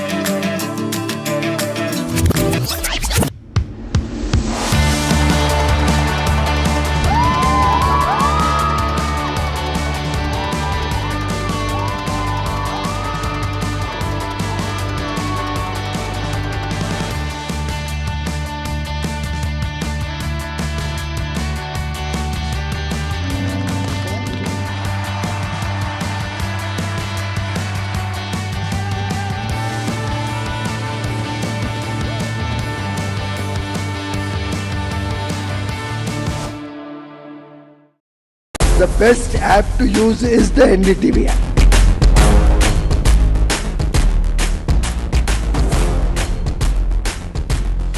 दुनिया भर में जब भी भारतीय मीडिया की चर्चा होती है तो एनडीटीवी सबसे पहले जिक्र में आता है। मैं आपका बात से सहमत हूं, उल्टे हम भी जब विदेश जाते हैं, the best app to use is the NDTV app.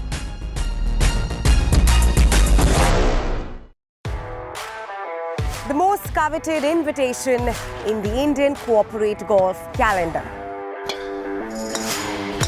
where top corporates go head-to-head with the finest professional golfers. An exclusive circuit across multiple cities. Aspirational, unforgettable. NDTV Golf Pro-Am, India's #1 golf Pro-Am, is here. The course of champions, the conversation of leaders. NDTV Golf Pro-Am. Stay tuned. Namaste, India. As you all know, I've been traveling around the world with my music. But this one is truly special. Something that's India. You all must have seen the magic that was created in Kun Faya Kun. Now it's your chance to experience it with me. So book your tickets from District app, and together let's create harmony of.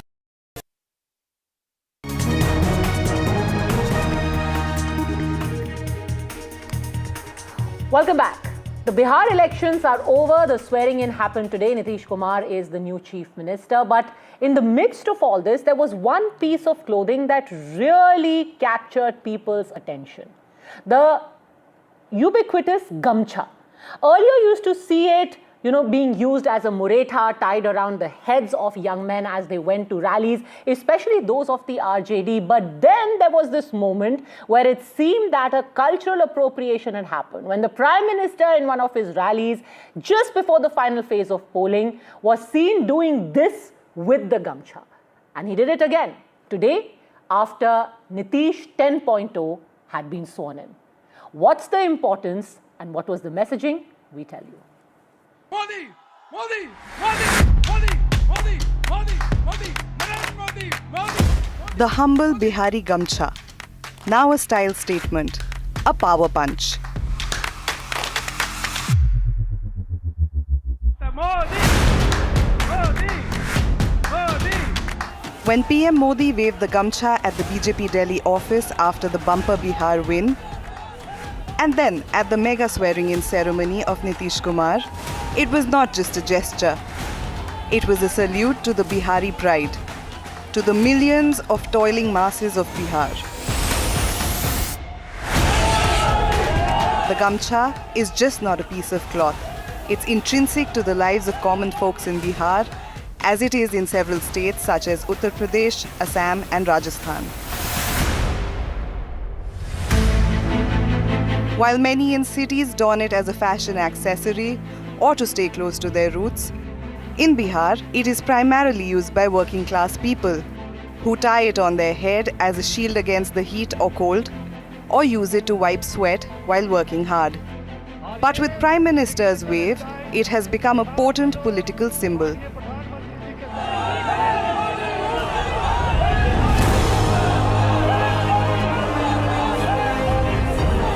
As was visible in Tamil Nadu, when farmers were seen waving gamchas at a Prime Minister event. And he quickly drew a Bihar parallel. Bihar की हवा मेरे आने से पहले पहुंच गई है. Similarly, at an event in Surat a few days back, the Prime Minister was welcomed by people with a gamcha wave. A symbol of people, of the Bihari roots, and now a power statement, a war cry. The gamcha is now a political game changer, and it is making waves. NDTV Bureau Report.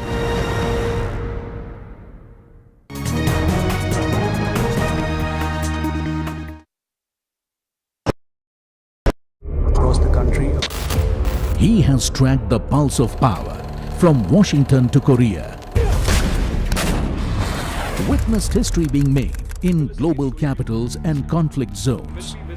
Brought clarity to complex issues of national security and international affairs.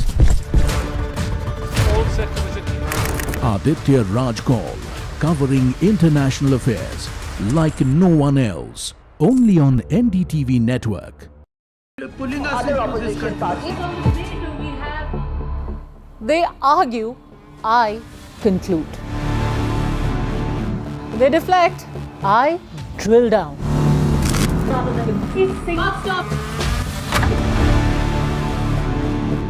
This isn't a free-for-all.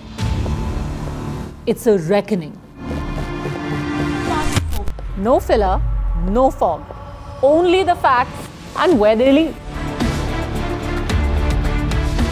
Every night at 9, the case closes because the buck stops here. I don't sugarcoat. I shoot straight and tell you stories the way they need to be told. Unfiltered, unafraid, unmissable. That's how I roll. Watch me, Priyanka Deo, on NDTV World. Namaste.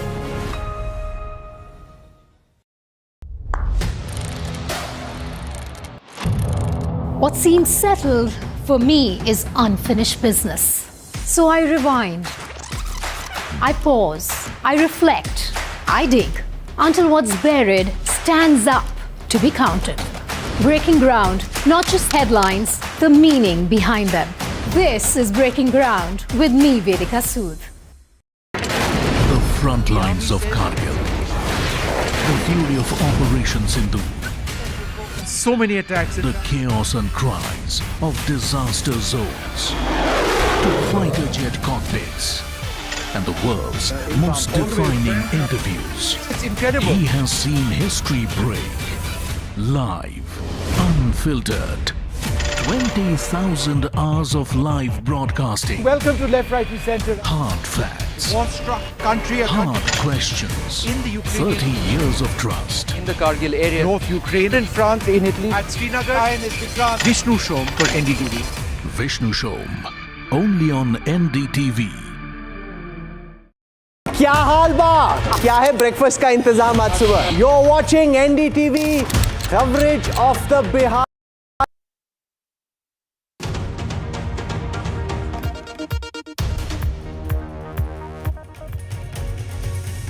Good evening. Welcome to Left, Right and Centre. I'm Vishnu Shom. On the program this evening, Congress leader Jairam Ramesh today highlighted a report by the US-China Economic and Security Review Commission, which refers very briefly to Op Sindoor and the fighting between India and Pakistan in May this year.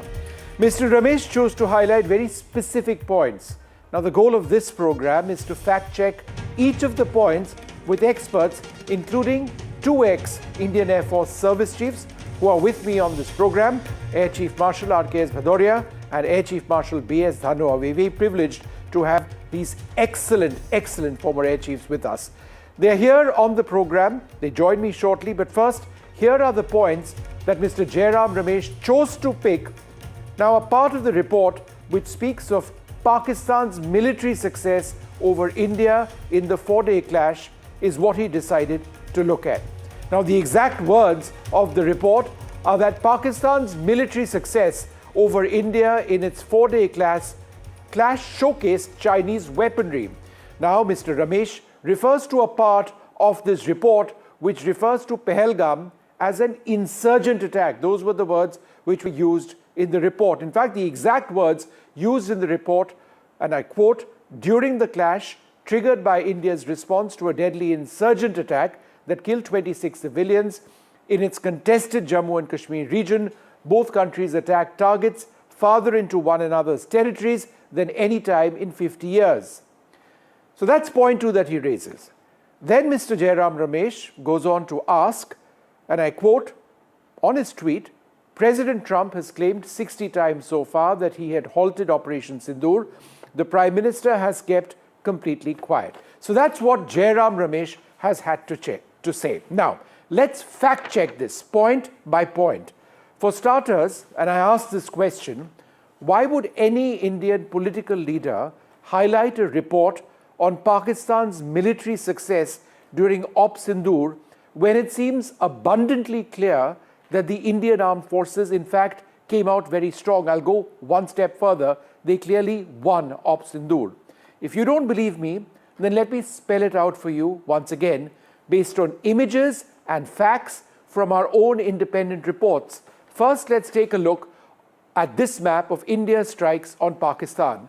All of the areas that you see in white are all of the terrorist camps that India struck. There were 9 terrorist camps that India struck on the early hours of the 7th of May. 2 of these, in fact, 2 of these were Air Force, 7 of them were struck by the Indian Army. All of the areas that you see here in yellow, Rafiki, Chunia, Sargoda, Murid, Noor Khan, Rahim Yar Khan, Sakkar, Jacobabad, Bholari, are frontline Pakistani bases. These were struck on the 9th night and on the 10th morning. And there have been a few other areas which appeared in orange, which on the basis of further reports which came in, seem to suggest that India's attacks went into other areas, including Hyderabad, Chhod, Bahawalnagar, Jhang, Attock, Peshawar, etc. Now, these are all areas that India has struck. Now, if you don't believe that these were areas that India struck, let me explain to you once again. The question is this: if the Indian Air Force and Army did strike these ground targets, as they did, why would a Congress leader decide to pick up the words Pakistan's military success over India? Because that's what he's done in that tweet. Could it be that India did not hit these targets? Well, judge for yourselves. The images you'll now see are images I've personally brought viewers. High-resolution satellite imagery from Maxar, which is now called Vanter. So, judge for yourselves, and we'll go through this imagery one by one. Firstly, Bahawalpur, one of the major terrorist centers which India struck on the 7th of May. A precision-guided weapon went through the dargah over here, destroying it completely. The next image is of Muridke, that's another terrorist camp. This is an image of the 9th of April 2025, before the strike on Muridke. And this is an image of after. This entire structure over here has been destroyed. It has completely collapsed, as these images show. One was the Lashkar-e-Toiba headquarters, one was Jaish-e-Mohammed, Bahawalpur and Muridke. The next image is of Kotli. This was possibly struck by the Indian Army or the Indian Air Force, they won't tell us. But this is a terror camp a little way across the line of control. This is an image of the 3rd of October 2024 of the Kotli Gulpur camp, right in the middle of a forest. It's intact, and over here on the 14th of May 2025, it's been destroyed in 2, either by a precision-guided missile, possibly a drone, or possibly even guided artillery using the Excalibur shell. The next picture is of Bholari. This is perhaps the most striking of all of the images. This is an attack that took place on the 10th, the final day, shortly after which Pakistan came to the ceasefire table. That's important to remember. It was Pakistan that came to the ceasefire table. This is a hangar where there was an AWACS aircraft. That AWACS aircraft inside has been destroyed. The hangar completely destroyed as well. So again, the question is this: why has any leader in the country chosen to look at a foreign report which questions, in a sense, the success of India's military operations? Let's keep going with this. Let's take a look now at Jacobabad. The Indian Air Force is absolutely convinced that there were about 4 odd Pakistani F-16s on the ground over here in this particular base. It's a maintenance facility for F-16s. Those planes would have been destroyed completely. This is what the Air Force is convinced about. Sakkar, as you can see over here, this entire hangar has collapsed, severe structural damage. There is vegetation burn that you can see, all the black areas over here. This was believed to be a UAV hangar. Is it standing? It's not. These are independent pictures which I procured from Maxar several months back, and it's amazing that one still needs to play these out. The next image that you will see is of Sargoda. This is one of many images. I'll just show you one. An attack which took place on the 10th. This is in the runway, right at a cross point between a taxiway and the runway. This is several meters deep. It looks smaller here. It's in fact much bigger, and it rendered this primary runway completely inoperational in PAF base Mushaf in Sargoda. That's a primary base of the Pakistani armed forces. Murid, the next image, is particularly significant, I would suggest. You can see a small crater over here. Let's zoom in to this little mark over here. It's not that small, in fact. It is 3 meters wide, this, and it is just 30 meters away from this area.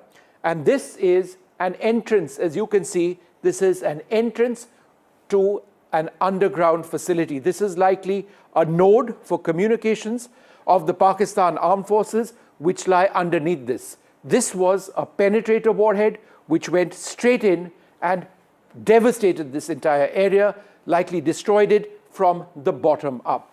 Another image of Murid that you see over here shows damage on the roof. Tiny little holes on the roof, right?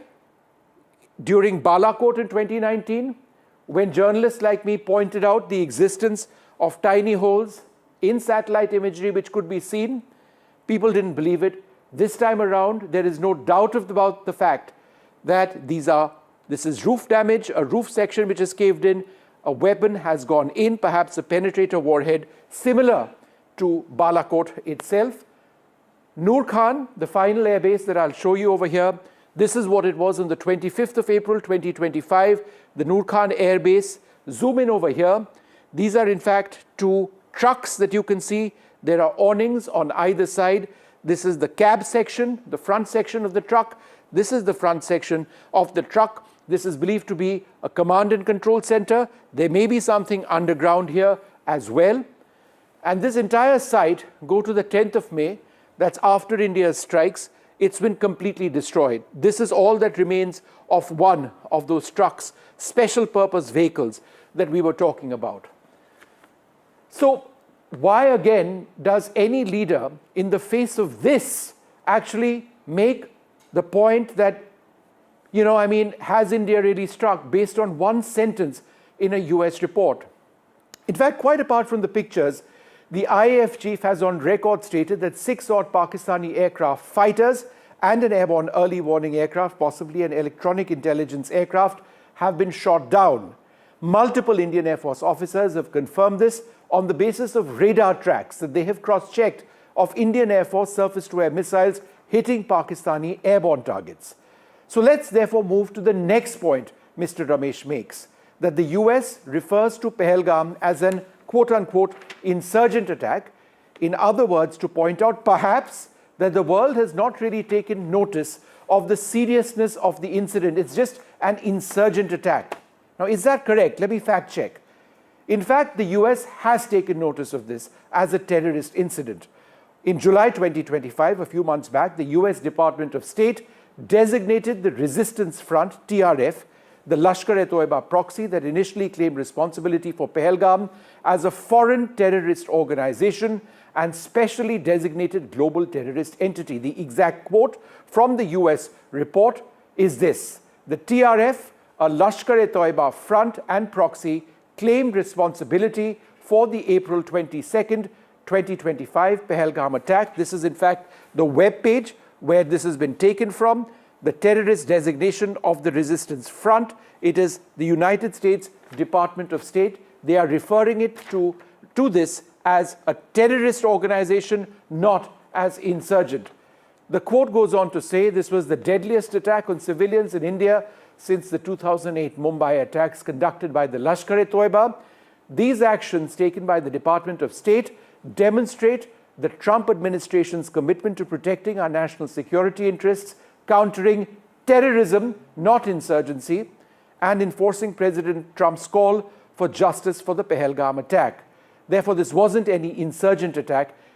So it was quite clearly a terrorist attack. Finally, Mr. Ramesh says, and this is his quote not linked to any report, and this is what he says, quote, President Trump has claimed 60 times so far that he had halted Operation Sindoor. The Prime Minister has completely kept quiet. Has the Prime Minister kept quiet? Here was the statement of the Prime Minister, Narendra Modi, on the floor of the Lok Sabha on July 29th. Listen to it yourself. 9 तारीख को रात को America के उपराष्ट्रपति जी ने मुझसे बात करने का प्रयास किया। वो घंटे भर कोशिश कर रहे थे, लेकिन मेरी सेना के साथ मीटिंग चल रही थी, तो मैंने उनका फोन उठा नहीं पाया।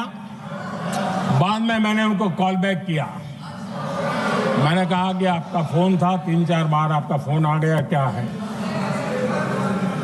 तो अमेरिका के उपराष्ट्रपति जी ने मुझे फोन पे बताया कि पाकिस्तान बहुत बड़ा हमला करने वाला है, ये उन्होंने मुझे बताया। मेरा जो जवाब था, जिनको समझ नहीं आता है उनको तो नहीं आएगा,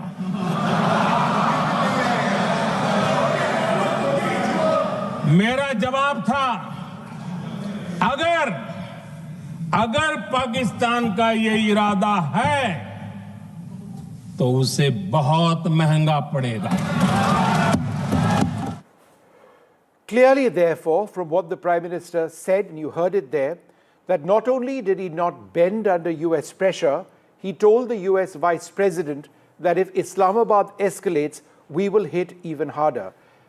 Did he do that? Did India do that? Yes. Both of the targets on your screen, the satellite images right there, were hit on the 10th of May, right? So after that phone call between the Prime Minister and J.D. Vance. So once again, why would any leader in any political party question what is absolutely obvious? Where is the doubt in any of this? Joining us now, Air Chief Marshal B.S. Dhanoa and Air Chief Marshal R.K.S. Bhadoria, two excellent officers. Thank you both very much for being with us. Air Chief Marshal Dhanoa, if I can come to you first, sir. Simple, straightforward question. Did India lose Op Sindoor? See, winning and losing depends on what are your military objectives. Did we achieve our military objectives? The answer is yes. We hit the terrorist infrastructure and thereafter we hit the airfields right across Pakistan. Did they achieve their military objectives of stopping us? They say that from the beginning they've been saying that the primary mission of the Pakistan Air Force is air defense. If the primary mission of the Pakistan Air Force is air defense, then how about defending? But they couldn't stop us when we attacked the terrorist camp, and they could not stop us when we hit all their airfields right across the length and breadth of Pakistan. So that is winning and losing. It is not counting beans. You lost 10 and I lost 3. If you are saying you're defending a hill and you lose the hill feature, and you say, I have not lost anyone, but I killed 4 enemy soldiers, you call it victory. And that is an analogy that is best, that's suited to them. And they have been doing this right from 71. Been counting to tell their own population that they have won, whereas actually they have not been able to achieve their military objectives. Air Chief Marshal Bhadoria, to you next. When we pick up random statements from an American report pointing to a Pakistani success, I fail to understand how Pakistan succeeded in Op Sindoor or during that time. They had their own name for this, for their operation. How in any way has Pakistan succeeded?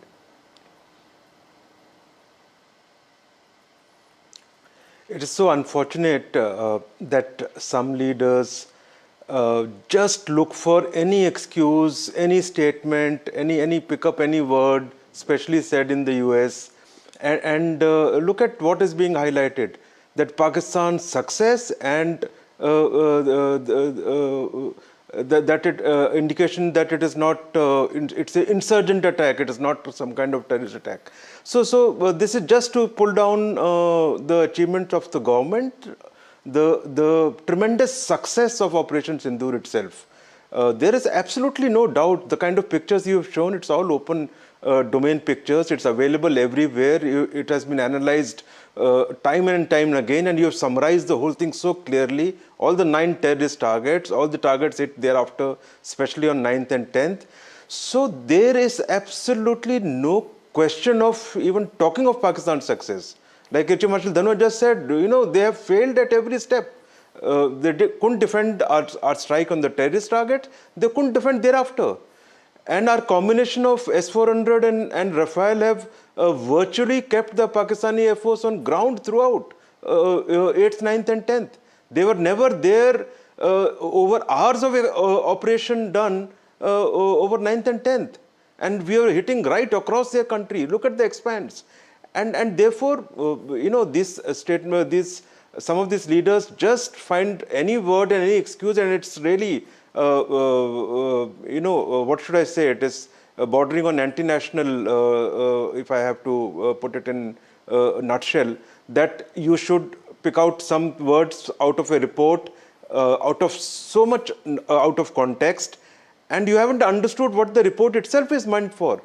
The report is meant for, it's a US report meant for their national security concerns and lessons and what they need to do in terms of their bilateral relations with China and what they are doing with China. And the whole focus is on Chinese equipment, Chinese thing. So to pick out something like this and try to highlight, and actually they want to say that it was an insurgent attack and not a terrorist attack, and we haven't done so well. And these must be called out. I'm so glad that you have summarized our achievements and our targets from open source pictures so clearly.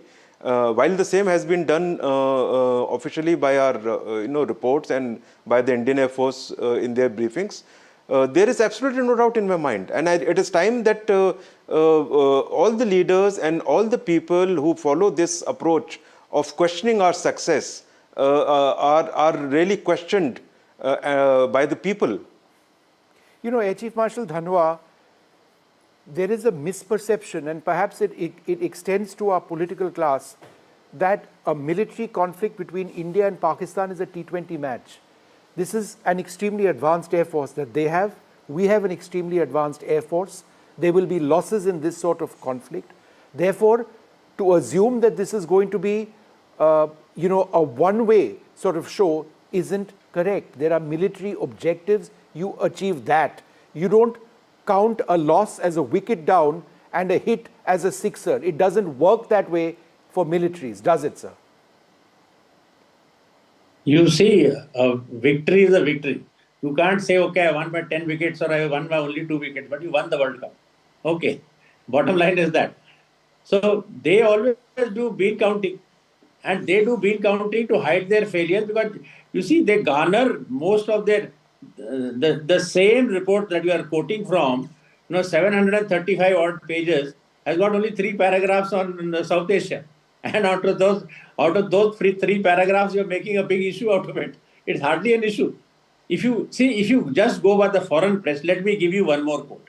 A Newsweek article on 15th of October 2025. India overtakes China in World Air Force ranking. This is the true value ranking of quantity of aircraft and air defense capabilities by the World Directory of Modern Military Aircraft. This is quoted by Newsweek. Now, how come India has overtaken China? Because China has got more aircraft than us. China has got more AWACS than us. China has got 2 types of stealth aircraft already in service. Then how have we overtaken? We have overtaken because they feel, the Americans, the same country, they feel that Indian Air Force has proved itself to be more effective in Op Sindoor, and the Chinese weapons in the hands of the Pakistanis has proved to be ineffective. So basically, what have they realized? They've realized that Chinese weapons are ineffective. That is why in the true value rankings, Indian Air Force has gone up and the Chinese have come down. And India, now they count is at the 3rd most, effective Air Force in the world. I mean, how has that happened? So you see, it's not that we're going to rest our laurels just because an American has said it, But yeah, if you want to quote from foreign press, you can always have a different point of view. No matter, you can't be selective in, quoting from one particular source. Sir, that sentence is on Pakistan's military success over India in its 4-day clash showcased Chinese weaponry. If you add all the words together of that sentence, there are a few more words.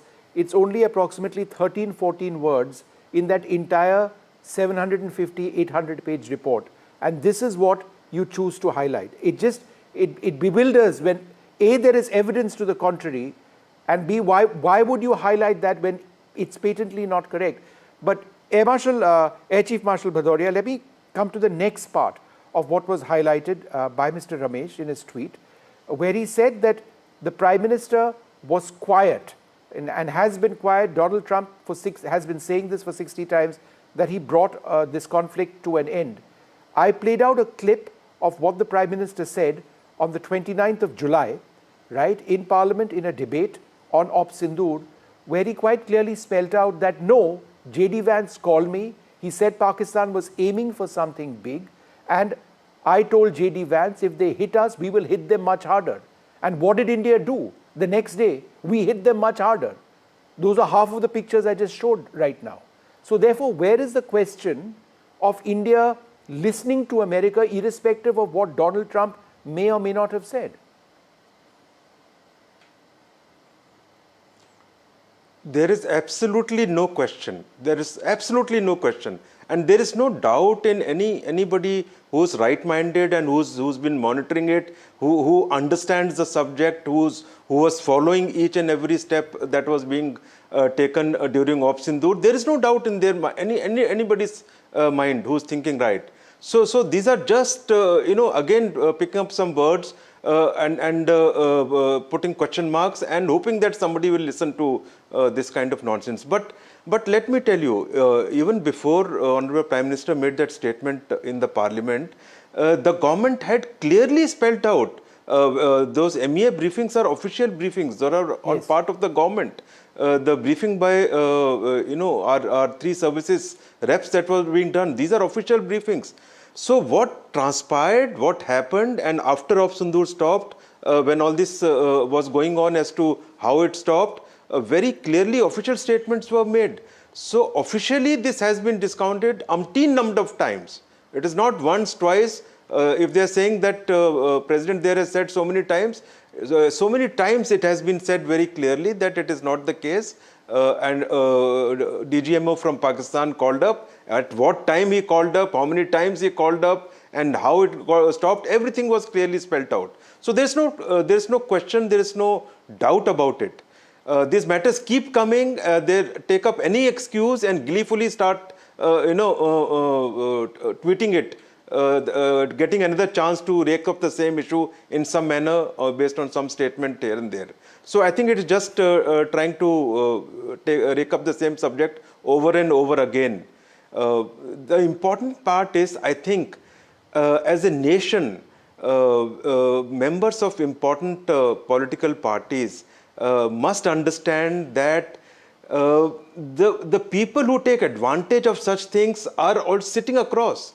You know, the people who are supporting the terrorists, the terrorists themselves who are, undertaking these activities, they are seeing success that, look, our actions are creating these kind of rifts, and people from political parties and, parties who've been in power, they are kind of fighting with the government and taking their side or supporting them, and also pointing out the success of Pakistan. So we have to be very careful. We have to draw a line what is in national interest and what is not. Even when things are to the contrary, we have to be careful of what we say. Here it's a clear-cut case of outright victory, outright success, clear photographs, clear evidence. There is no question of saying such things. We have to be united on these matters, and there is no question of putting up these kind of fronts or these kind of doubts in anyone's mind. In fact, sir, we are being united on the basis of fact. We are not being united on the basis of something we've just thought up. I mean, the evidence is absolutely clear. And Air Chief Marshal Dhanwar, to the tricky question. Absolutely.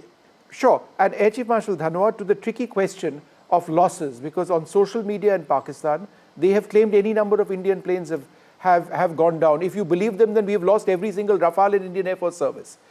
Be that as it may, there is a very clear explanation that the Air Force Chief, the Vice Chief and others have given on the issue of losses. They don't want to talk about losses, not because they are in denial about it, but because they don't want Pakistan to know about the extent of losses, number one.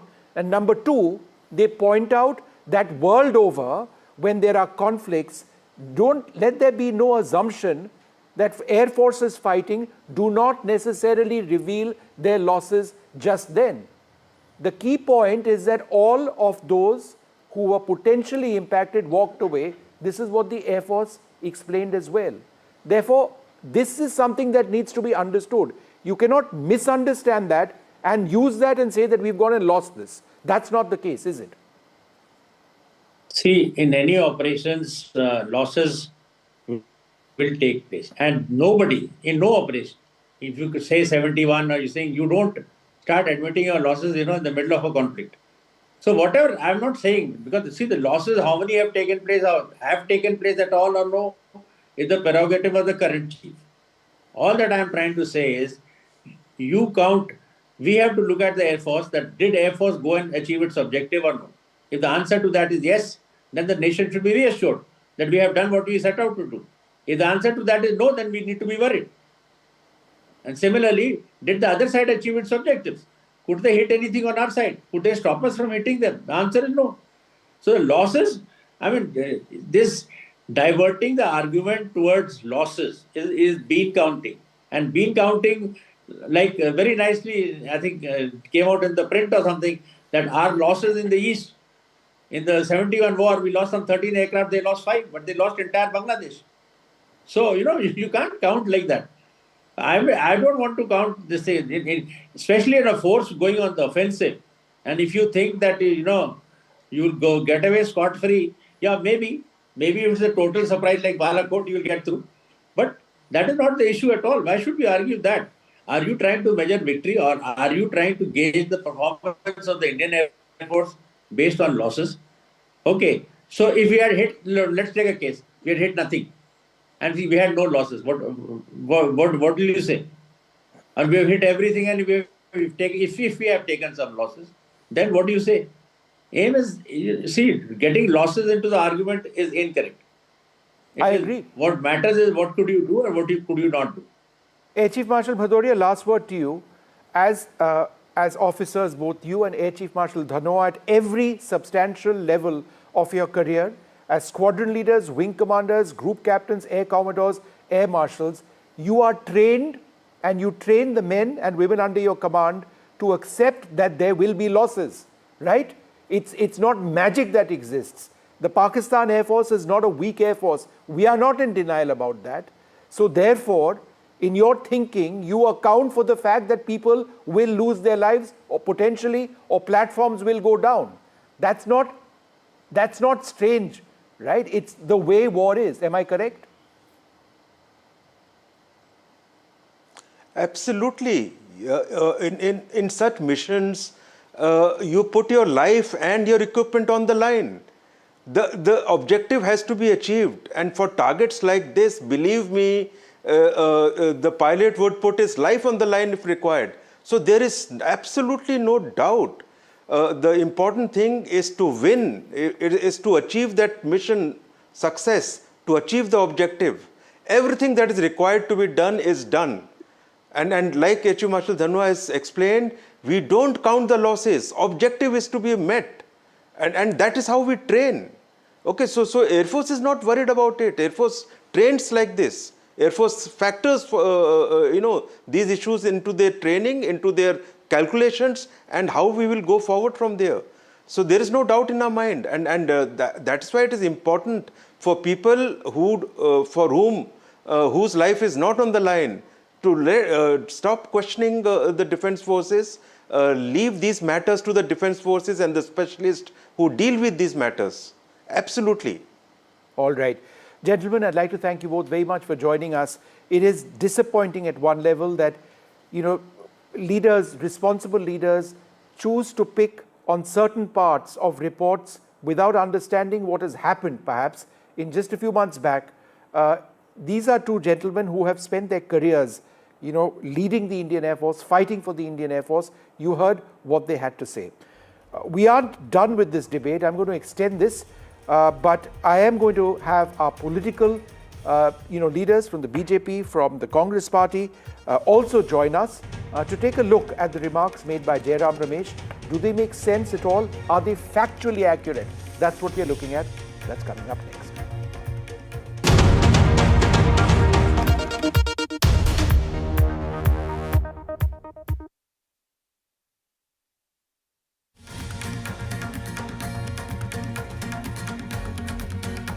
Authorities in Nepal's Bara district have imposed an 8-hour curfew.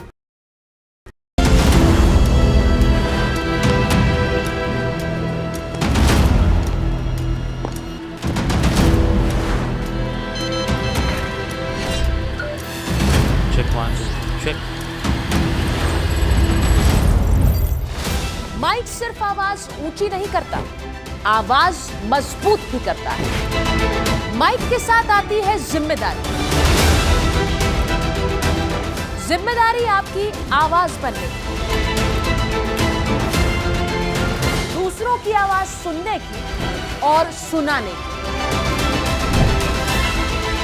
बिना कुछ छुपाए हर बात on record रखने की, क्योंकि जब हमारा mic on होता है तो कुछ कट नहीं होता है।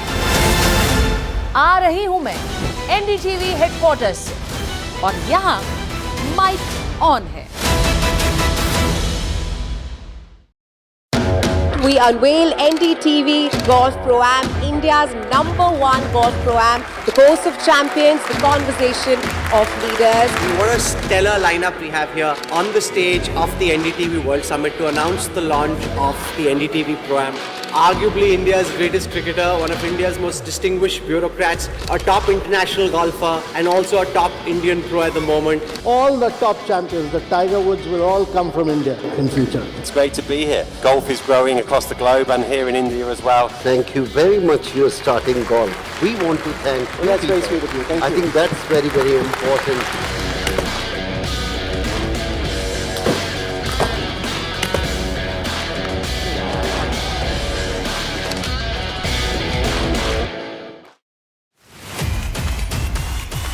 जब आ रहे थे नतीजे और बीजेपी जेडीयू 200 के पार जा रहे थे, आपका दिल एकदम डूब रहा था? जब से रिजल्ट आए हैं मैं प्रॉपर्ली सो नहीं पाया हूँ। जब वाजपेयी जी और अडवाणी जी बीजेपी चला रहे थे, 2 सीटें आई तो सिनेमा देखने गए, इतनी बड़ी हार हुई, आपने क्या किया? यहाँ घर पे बैठ के रिफ्लेक्ट कर रहा हूँ। एक और जो मुझे लगता है शायद आपसे चूक हुई, जिस पे मैं आपकी राय जानना चाहता हूँ, वो ये कि आप ही ने नीतीश कुमार की तबीयत को अटैक किया। बाकी जो लोग थे, तेजस्वी का मैंने इंटरव्यू किया, वो कहते देखिए हमारे कल्चर में नहीं है बड़े लोगों को हेल्थ को लेकर अटैक करना।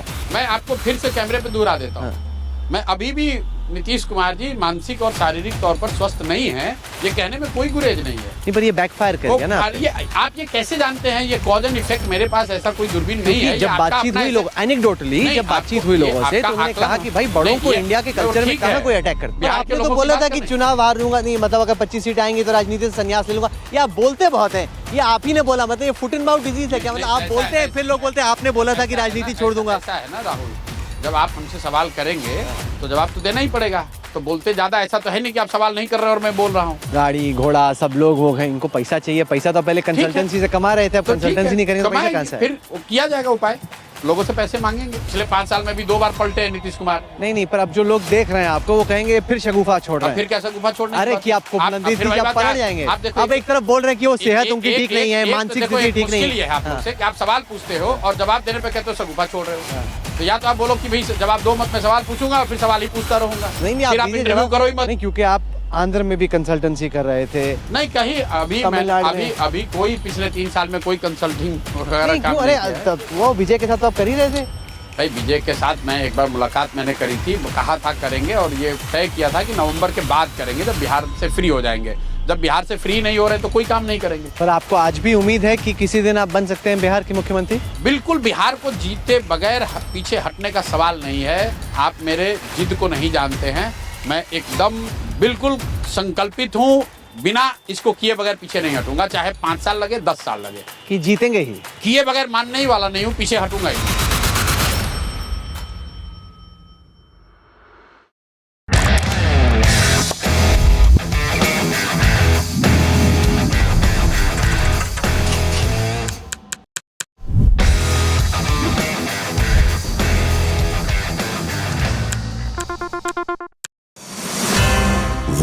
They have inspired us. They have redefined what's possible. They have shown how ideas spark inspiration and create impact.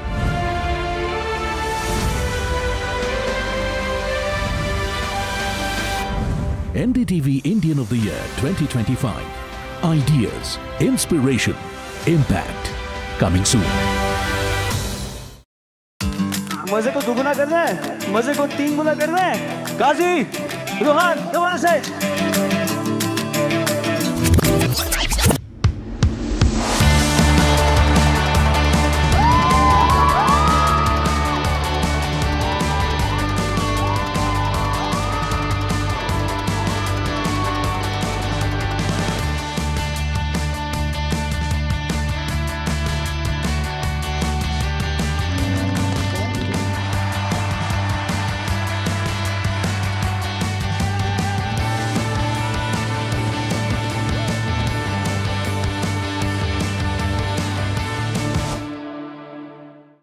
the best app to use is the NDTV app.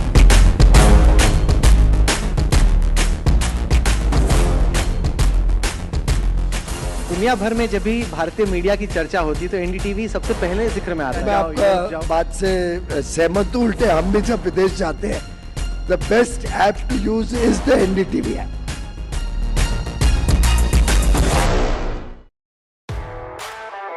The most coveted invitation in the Indian corporate golf calendar, where top corporates go head-to-head with the finest professional golfers. An exclusive circuit across multiple cities, aspirational, unforgettable. NDTV Golf Pro-Am, India's #1 golf Pro-Am, is here. The course of champions, the conversation of leaders. NDTV Golf Pro-Am, stay tuned. Namaste, India. As you all know, I've been traveling around the world with my music. But this one is truly special. Something that's India. You all must have seen the magic that was created in Kun Faya Kun. Now it's your chance to experience it with me. So book your tickets from District app, and together let's create harmony of hearts. See you, Delhi. Across the country, he has tracked the pulse of power from Washington to Korea. Witnessed history being made in global capitals and conflict zones.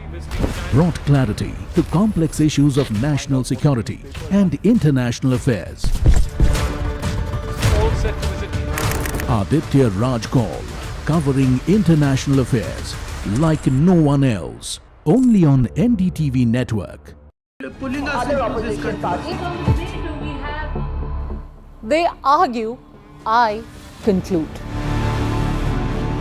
They deflect, I drill down.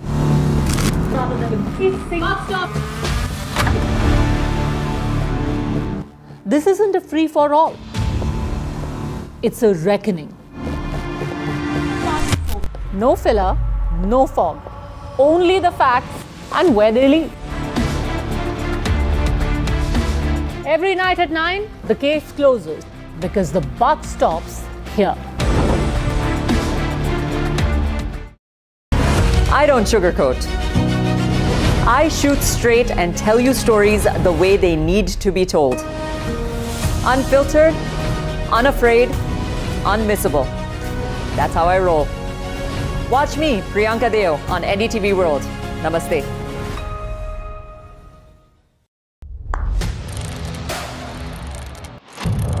What seems settled for me is unfinished business.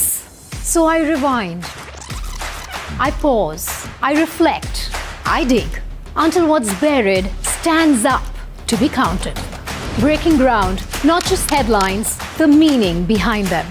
This is Breaking Ground with me, Vedika Sood. The front lines of Kargil. The fury of Operation Sindhu. So many attacks. The chaos and cries of disaster zones. To fighter jet cockpits. And the world's most defining interviews. It's incredible. He has seen history break. Live, unfiltered. 20,000 hours of live broadcasting. Welcome to Left, Right and Centre. Hard facts. War-struck country. Hard questions. In the Ukraine. 30 years of trust. In the Kargil area. North Ukraine. In France. In Italy. At Srinagar. Vishnu Shom for NDTV. Vishnu Shom. Only on NDTV. क्या हाल बा? क्या है breakfast का इंतजाम आज सुबह? You're watching NDTV coverage of the Bihar elections. Cricket style RoboCam walking around. This is a wave of a kind which was only seen last in 2010. उम्मीद से बढ़कर जहां आप जाते हैं आप पार्टी को जीत दिला रहे हैं. Owaisi and the BJP right next to each other. क्या हो रहा है ये? आपने तो बिहार के चुनावी मैदान पे एक के बाद एक छक्के मारे आज. Prashant Kishor in his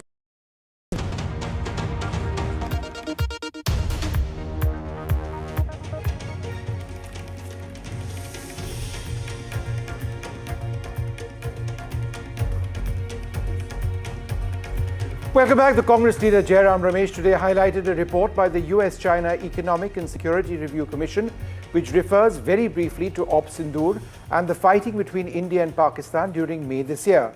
Mr. Ramesh chose to make very specific points. What we've been trying to do is to fact-check each of the remarks that he's been making. Well, joining us now, Sujit Kumar, BJP MP in the Rajya Sabha. I'm also joined by Advocate Nikhil Jain, Sushant Sareen and Brajesh Kalappa, National Spokesperson of the Congress. Mr. Kalappa, thanks very much for being with us.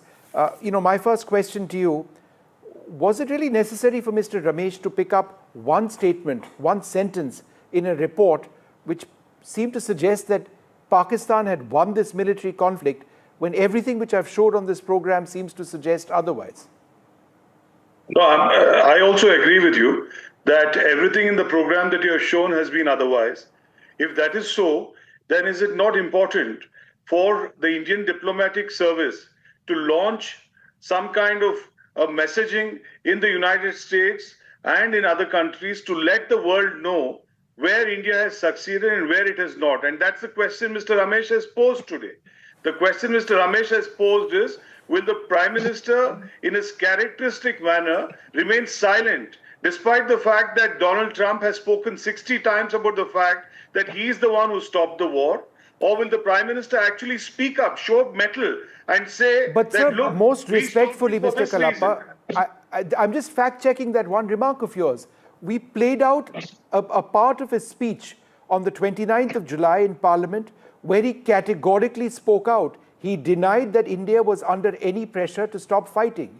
When J.D. Vance called him up, the Prime Minister on the floor of the Lok Sabha quite clearly said that he told J.D. Vance, if Pakistan hits us, we will hit Pakistan harder. Did India do that? Yes. In fact, just a few hours later, we hit Bholari, we hit Sakar, we hit Jacobabad and many other bases. So where is he kept silent?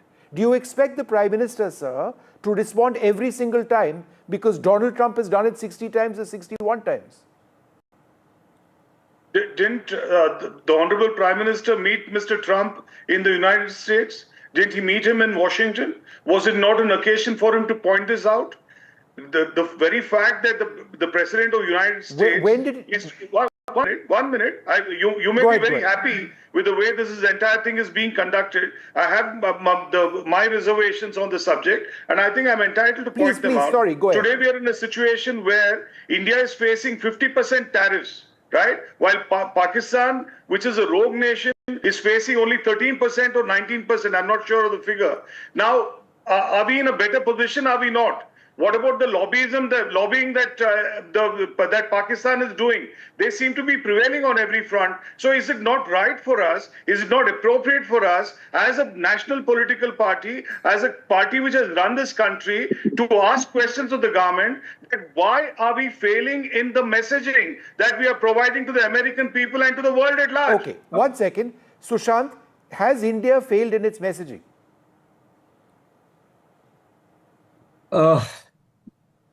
To an extent, yes. I think we've botched up the messaging bit, and I don't think there's any denying that.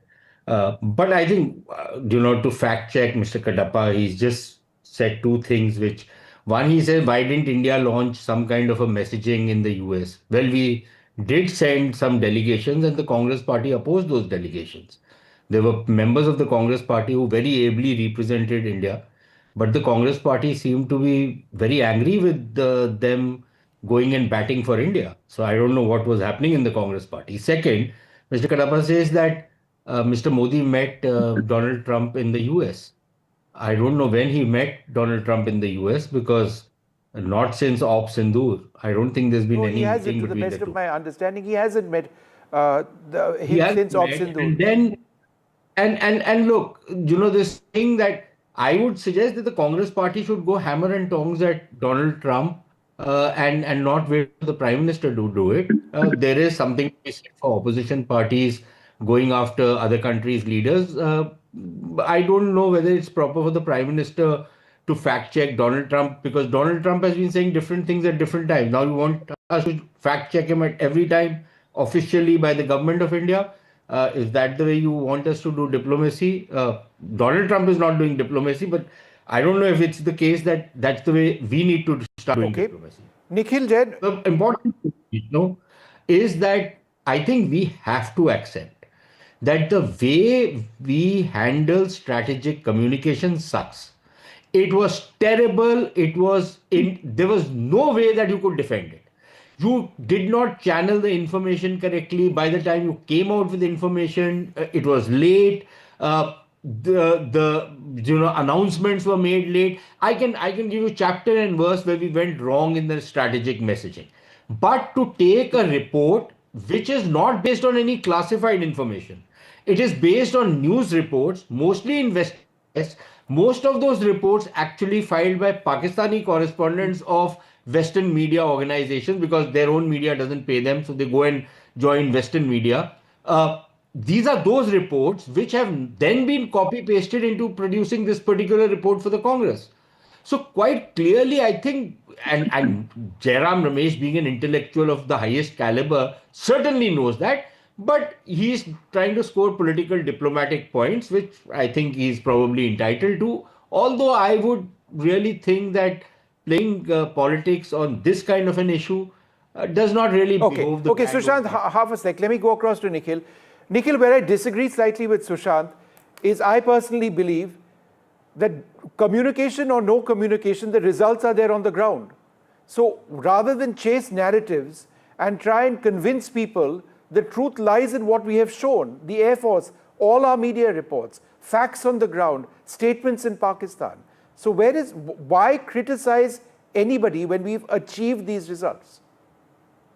Vishnu, there's no doubt about the fact that our forces have achieved these results, and I'm very glad that NDTV is actually putting out the visuals for everybody to see. I was very glad when you do that for those villages that were made across Arunachal. And that's the point. When a private news channel can do it, when the private news channel can create that messaging that no, our Indian forces targeted, hit at the right targets, why can't the government of India, with all its infrastructure and all its might, not do it? And just to fact check Mr. Serene, the United States-China Economic Security Review Commission can access information, classified information available with the Department of Defense and the CIA and other federal departments.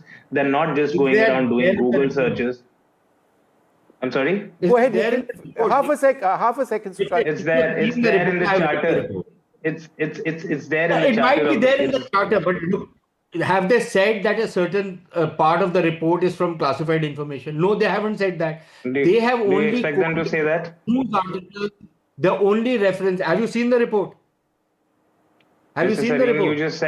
Mr. Serene, you just said that the Review Commission only looks at newspaper reports, but that is not the case. They do have access to classified information. Now, how they're basing the report, at what conclusion? Are they going to mention that we are looking at classified documents X, Y, Z, and this is how we are drawing those conclusions? But that's besides the point. All right.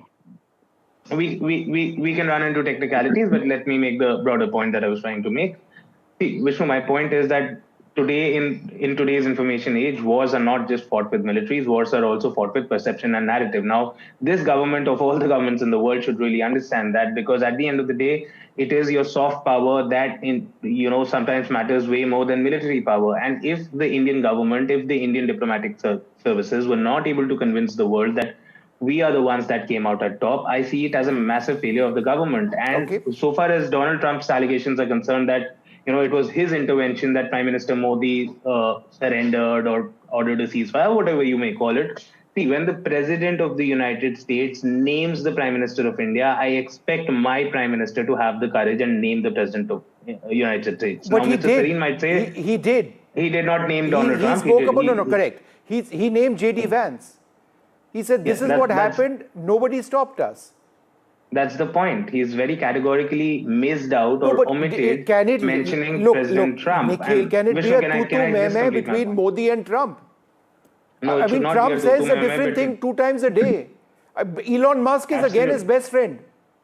Absolutely, Vishnu. We all know the sort of maverick character Donald Trump, the President of the United States, is. But that's exactly the point that the Congress Party and the opposition and many people. All right. Let me interrupt you, but let me just 15 seconds. Please. I'm running out of time. 15 seconds, please. Yes, thank you so much.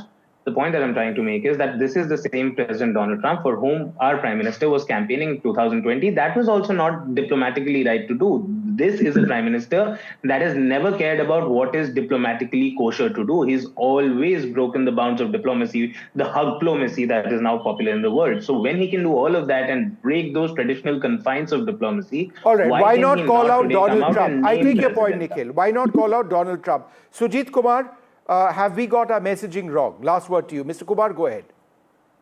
Not at all, not at all. I would like to actually point to, the June 2025 edition of Congress Sandesh. This is the mouthpiece of the Congress party. In page 22, they have cited Friday Times, which is a Pakistani, of course, media piece, to attack BJP, the Indian government and the Indian armed forces. And they have actually parroted the Pakistani line. Now, Jairam Ramesh is a senior leader and I have due respect for him.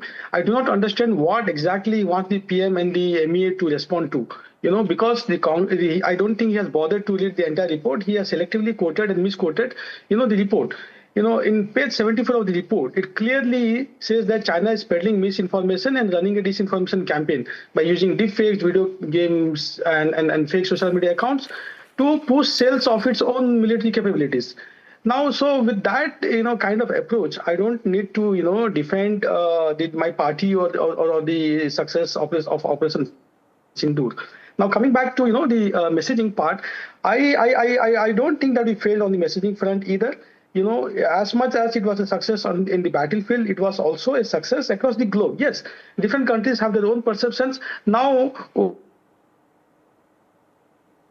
all right, apologies over there. We've lost that line with Mr. Sujit Kumar. I'm also out of time on this program.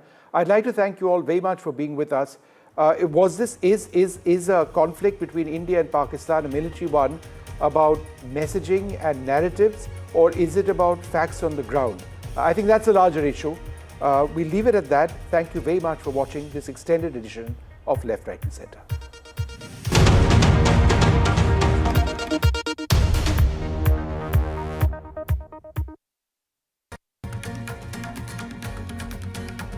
Authorities in Nepal's Bara district have imposed an 8-hour curfew following violent clashes between Gen Z youth activists and cadres of the CPN-UML party.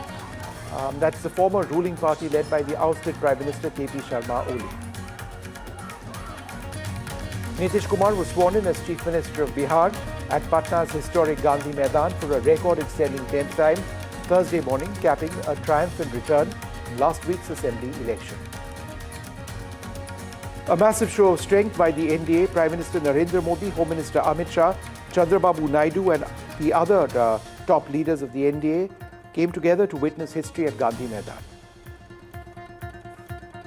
The Congress party's troubles mount post the Bihar polls disaster. Allies show an unease over the leadership of the Congress in the India bloc. This even as the Congress implodes over Shashi Tharoor's remarks, where he applauded the Prime Minister in public. Presented by Canara Bank. Together we can.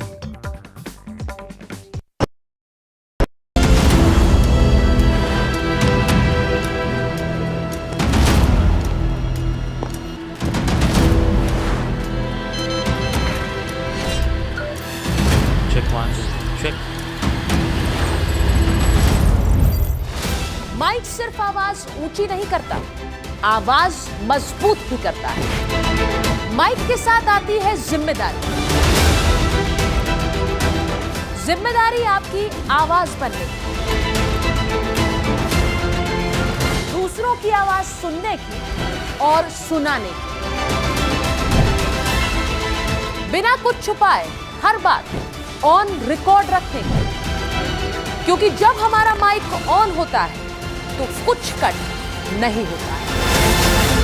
आ रही हूं मैं NDTV headquarters से और यहां mic on है।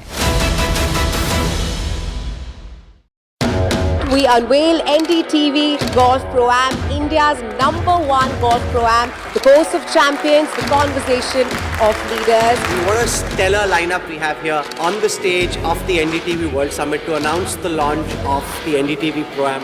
arguably India's greatest cricketer, one of India's most distinguished bureaucrats, a top international golfer, and also a top Indian pro at the moment. All the top champions, the Tiger Woods, will all come from India in future. It's great to be here. Golf is growing across the globe and here in India as well. Thank you very much. You're starting golf. We want to thank you. That's very sweet of you. Thank you. I think that's very, very important.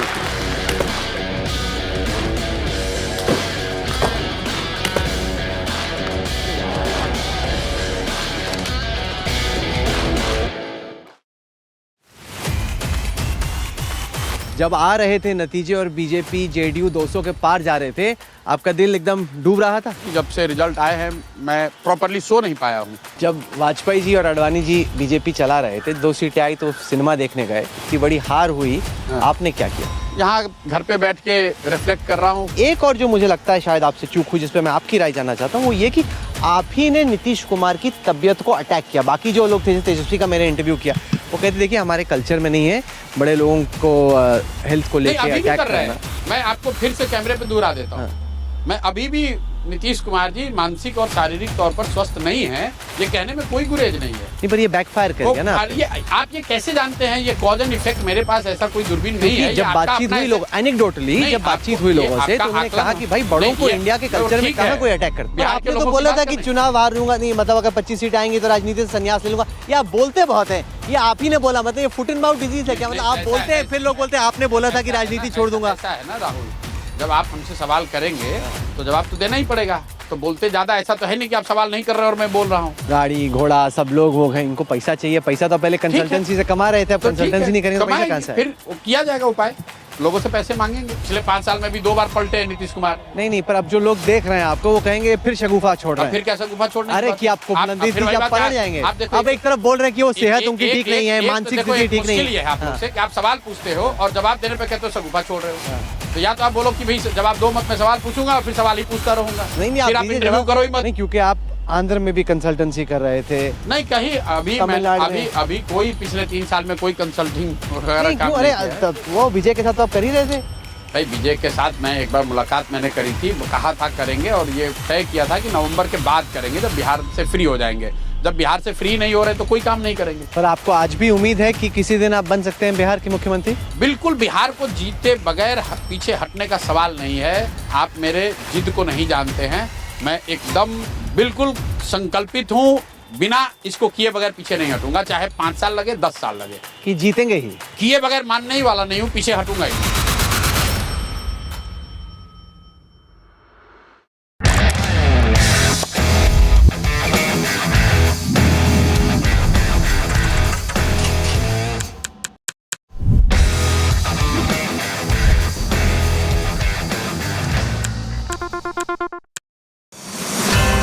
They have inspired us.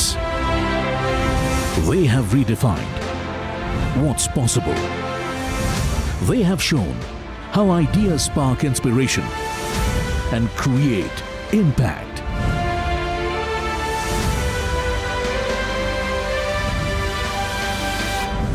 NDTV Indian of the Year 2025. Ideas, inspiration, impact. Coming soon. मजे को दुगुना करना है, मजे को 3 गुना करना है। काजी, रोहन, नमन से।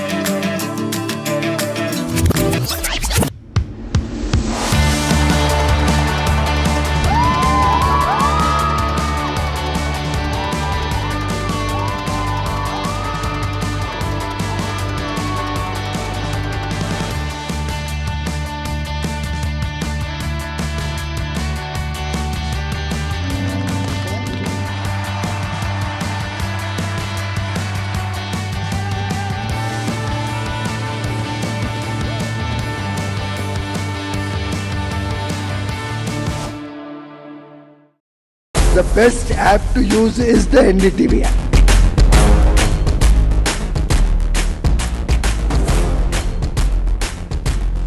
दुनिया भर में जब भी भारतीय मीडिया की चर्चा होती तो एनडीटीवी सबसे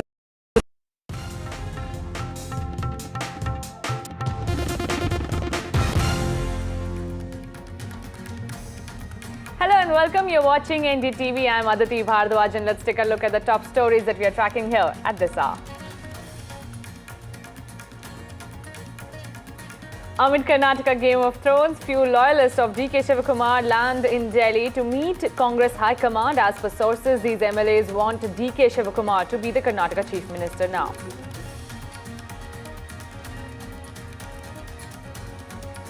JDU Chief Nitish Kumar has taken oath as the Chief Minister of Bihar for a record 10th time at Patna's historic Gandhi Maidan, just days after the NDA swept the assembly elections with a decisive mandate.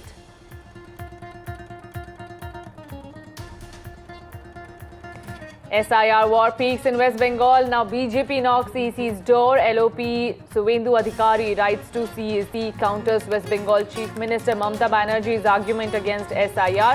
BJP says the TMC's systematic fraud has to be exposed by the SIR exercise.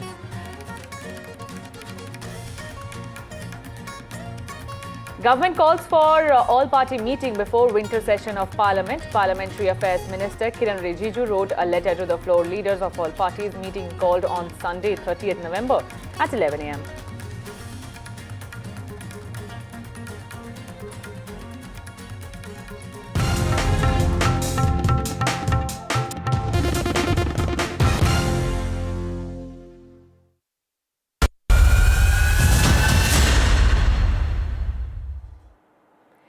Karnataka Game of Thrones picking up pace. A group of Karnataka Congress lawmakers who have publicly backed DK Shivakumar in his tug-of-war with Siddaramaiah over the chief ministerial post.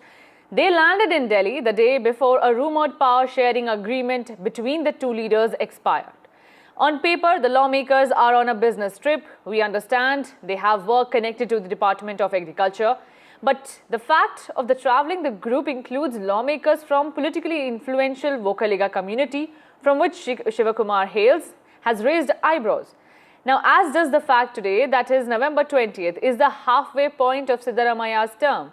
According to the agreement brokered to end a squabble over the Chief Minister's post that threatened to derail the Congress's 2023 election win, Siddaramaiah will resign at this time and Shivakumar will succeed him to serve out the rest of the Congress's term.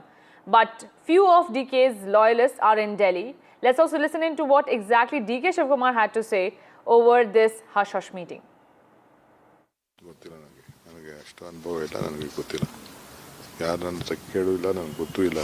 ಕೆಲವರು ನಾಳೆನೂ ಹೋಗ್ತಾ ಇದ್ದಾರೆ ಅಂತ ಮಾಹಿತಿ ಇದೆ ನನಗೆ ಗೊತ್ತಿಲ್ಲ sir. ಇವತ್ತು ಸರ್ಕಾರಕ್ಕೆ 2.5 ವರ್ಷ ಆಯಿತು.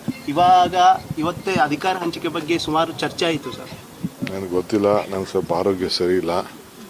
ಸೊ ಅದಕ್ಕೆ ನಾನು ಎಲ್ಲೋ ಮನೆಯಿಂದ ಈಚೆ ಬರಲಿಲ್ಲ. ಈಗೂ ನಾನು ಸ್ನಾನನೂ ಮಾಡಿದೆ. ಸ್ವಲ್ಪ ಹಾಸ್ಪಿಟ್ಲಿಗೆ ಯಾರೋ ನನ್ನ ಫ್ರೆಂಡ್ ಒಬ್ಬರಿಗೆ ಸ್ವಲ್ಪ ತೊಂದರೆ ಆಗಿತ್ತು, ಸ್ವಲ್ಪ ನೋಡೋಕ್ಕೆ ಹಾಸ್ಪಿಟ್ಲಿಗೆ ಹೋಗಿತ್ತು ಸರ್. ಇವತ್ತು CM ಅವರು ನಾನು 5 ವರ್ಷನೂ ನಾನೇ CM ಆಗಿರ್ತೇನೆ ಅಂತ ಮೈಸೂರಲ್ಲಿ ಹೇಳಿದ್ದಾರೆ. ಸರ್ಕಾರಕ್ಕೂ ಏನೋ ಆಗಲ್ಲ ಅಂತ. ಭಾಳ ಸಂತೋಷ. ಯಾರು ಇಲ್ಲ ಅಂತ ಹೇಳಿದವರು, ನಾವು ಯಾರು ಅವರು CM ಆಗಿರಲ್ಲ ಅಂತ ಯಾರು ಕ್ವಶನ್ ಮಾಡಿಲ್ಲ. ಅವ್ರಿಗೆ CM ಆಗಿ ನಮ್ಮ ಪಕ್ಷ ಜವಾಬ್ದಾರಿ ಕೊಟ್ಟಿದೆ. ನಾವೆಲ್ಲ ಒಟ್ಟಿಗೆ ಕೆಲಸ ಮಾಡ್ತಾ ಇದ್ದೀವಿ. And my colleagues Prashant and Deepak Bopan are joining me on this special broadcast. Prashant, sir, coming to you first. We are seeing the visuals of DK camp meeting Kharge in some corridor area. What happened in that very hush-hush meeting? Well, that's right, Aditi. These 5 or 6 MLAs came to Mallikarjun Kharge house around 8:30 p.m. and they waited for Kharge to return because Mallikarjun Kharge was attending a dinner hosted by Sonia Gandhi in honor of the recipient of Indira Gandhi Peace Prize. So around 10 p.m. Kharge returned to his house. These MLAs were waiting in his house, but when Kharge came, he met those MLAs for 15 minutes, but he met those MLAs under the portico of his house. He did not invite those MLAs inside his house. That meeting lasted about 15 minutes, so you can imagine the kind of talks which must have gone between Mallikarjun Kharge and these MLAs. After spending about 15 minutes meeting Mallikarjun Kharge, all these MLAs left and went away. So we have been given to understand that these MLAs did put forward their opinion and Mallikarjun Kharge listened to them, and he just went inside the house. Nothing happened. We will have to wait and see whether these MLAs again meet, any top leaders of the Congress party. We are hearing that tomorrow KC Venugopal might meet these MLAs, but it is still uncertain. We will have to wait and see. We also have Deepak Bopanna from Karnataka. Deepak, you tell us about the political messaging of this visual that is coming in. DKS loyalists flying to Delhi, then getting a 15-minute meeting, that too in the corridors of his house, not even a proper sit-down. Well, it's not clear who are the legislators, who have actually got an opportunity to meet Mr. Mallikarjun Kharge. Now, what I am picking up is that Minister Chalvaraya Swamy, along with a group of other leaders, including Mandya MLA Ravi Ganiga, who had also claimed that Harish Gowda of Mysuru, and then Dinesh Guligauda, who's an MLC, are all traveling together. Officially, they maintain that the meeting, of course, is pertaining to the agricultural ministry. And, on the sidelines, there could be conversations as well with the High Command. Now, what another MLA has confirmed is that there is a bunch who want to speak to the High Command. They want to stress on the fact that a promise was made for power sharing, and that's the reason they're all going to try and build pressure. Now, of course, as far as Mr. Mallikarjun Kharge is concerned, once he does speak to these legislators, what is the opinion that he's going to express is another aspect. What I'm now also picking up is that in Bengaluru, meanwhile, there is a meeting that's going on of Dalit legislators and ministers. In fact, the G. Parameshwar, K.N. Rajanna, who had to resign recently from his ministry. You also have a couple of others, including K.H. Muniappa and H.C. Madevappa, who've all met as well, considering the developments that are happening in Delhi. Even as D.K. Shivkumar continues to maintain that he has no knowledge about these MLAs who want to or have gone to Delhi, and says that he is going to be more than happy if the Chief Minister continues for the next remainder of the 5 years. Right, but Deepak, how is the Siddaramaiah camp looking at this optics that is playing out? Well, at this point in time, they'll probably have to just watch it play out and see if they really need to react, because at this point in time, it seems like Mr. Siddaramaiah or his camp do not need to worry, because he continues to be at the helm of affairs. It is only when, if there is so much pressure that's being built on the High Command, forcing them to really consider a change, that's when they'll need to probably react. The Chief Minister even today has asserted that, his position in power is only stronger than before. Right. Thank you so much, Deepak, for giving us the exact update of what and how should one look at this Game of Thrones that is playing out in Karnataka. Thank you so much, Deepak and Prashant sir, for joining us. And now shifting our focus to an unfortunate news. A class 10 student who died by suicide in one of Delhi's leading schools. He jumped from a metro station and left behind a suicide note in which he has blamed his teachers. This morning, parents held a protest march from the school demanding justice for Shaurya. The 16-year-old boy's father has filed a case in which he has accused 3 teachers and the school's principal of mentally harassing his son, so much so that he was forced to take his own life. In his suicide note, Shaurya apologized to his family for taking this extreme step, but said he was left with no choice. He said, and I quote, "Sorry, mummy, I broke your heart many times and I am doing it for the last time. This is how the teachers in the school are. What do I say?" Delhi police has filed an abetment to suicide case. We also have the reactions coming in and a report on this. Take a look.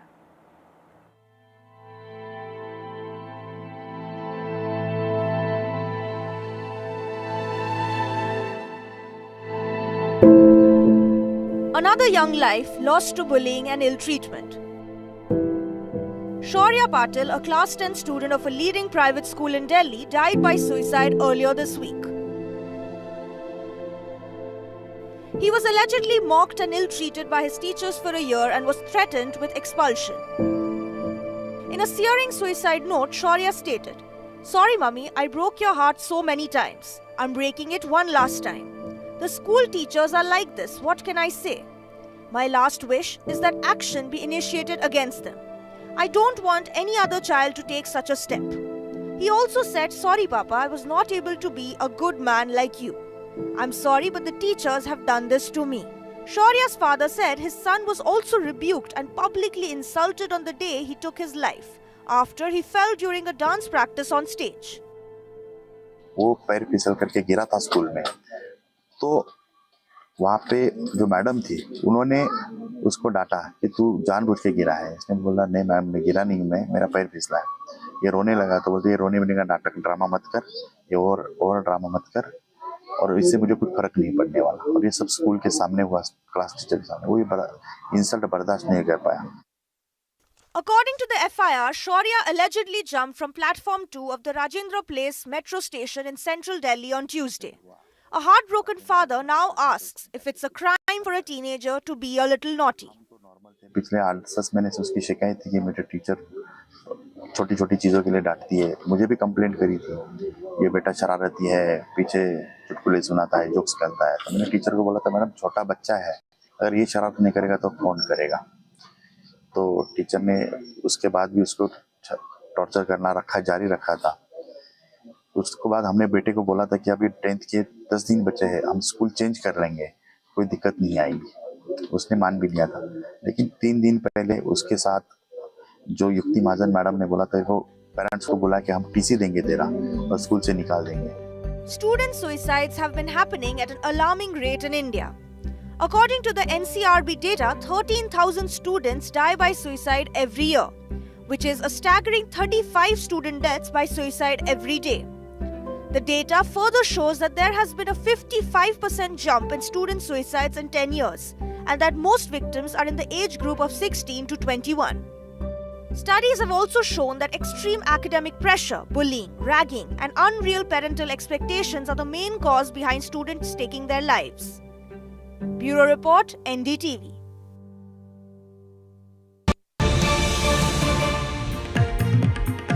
Tracking more news coming in on this story. Delhi government forms committee for investigation. Committee will be submitting its report within 3 days. Also, the school has suspended the teachers who were responsible allegedly for this. 4 teachers in the student suicide case have been suspended. My colleague Tanushka is joining me with more details. Tanushka, give us more details about what exactly happened in this unfortunate incident. Right, Aditi. So 2 days after the student of St. Columba School in Delhi, it's one of the very well-known schools in the capital, died by suicide after jumping from the platform of an elevated metro station in Rajendra Place. Now, we do know that the school authorities after 2 days have suspended the headmistress, Aprajita Pal, and 3 other teachers as well. And the suspension is in regard to the FIR that has been filed by the police in this case in, under abetment to suicide. And we do understand that these teachers, Yukti Agarwal, Manu Kalra and Julie Varghese, have also been mentioned in the FIR. They've been named in the FIR alongside Aprajita Pal, who is the headmistress. We do understand, as per the suicide note of Shaurya Patil, he is the 16-year-old who lost his life. He's mentioned that, he was constantly being harassed and bothered by his teachers, and he goes on to mention the names of the teachers as well. He leaves this note blaming his teachers. And as you were also saying earlier, that he said that he writes in the note that, "Sorry mom, I broke your heart many times and I'm doing it one last time."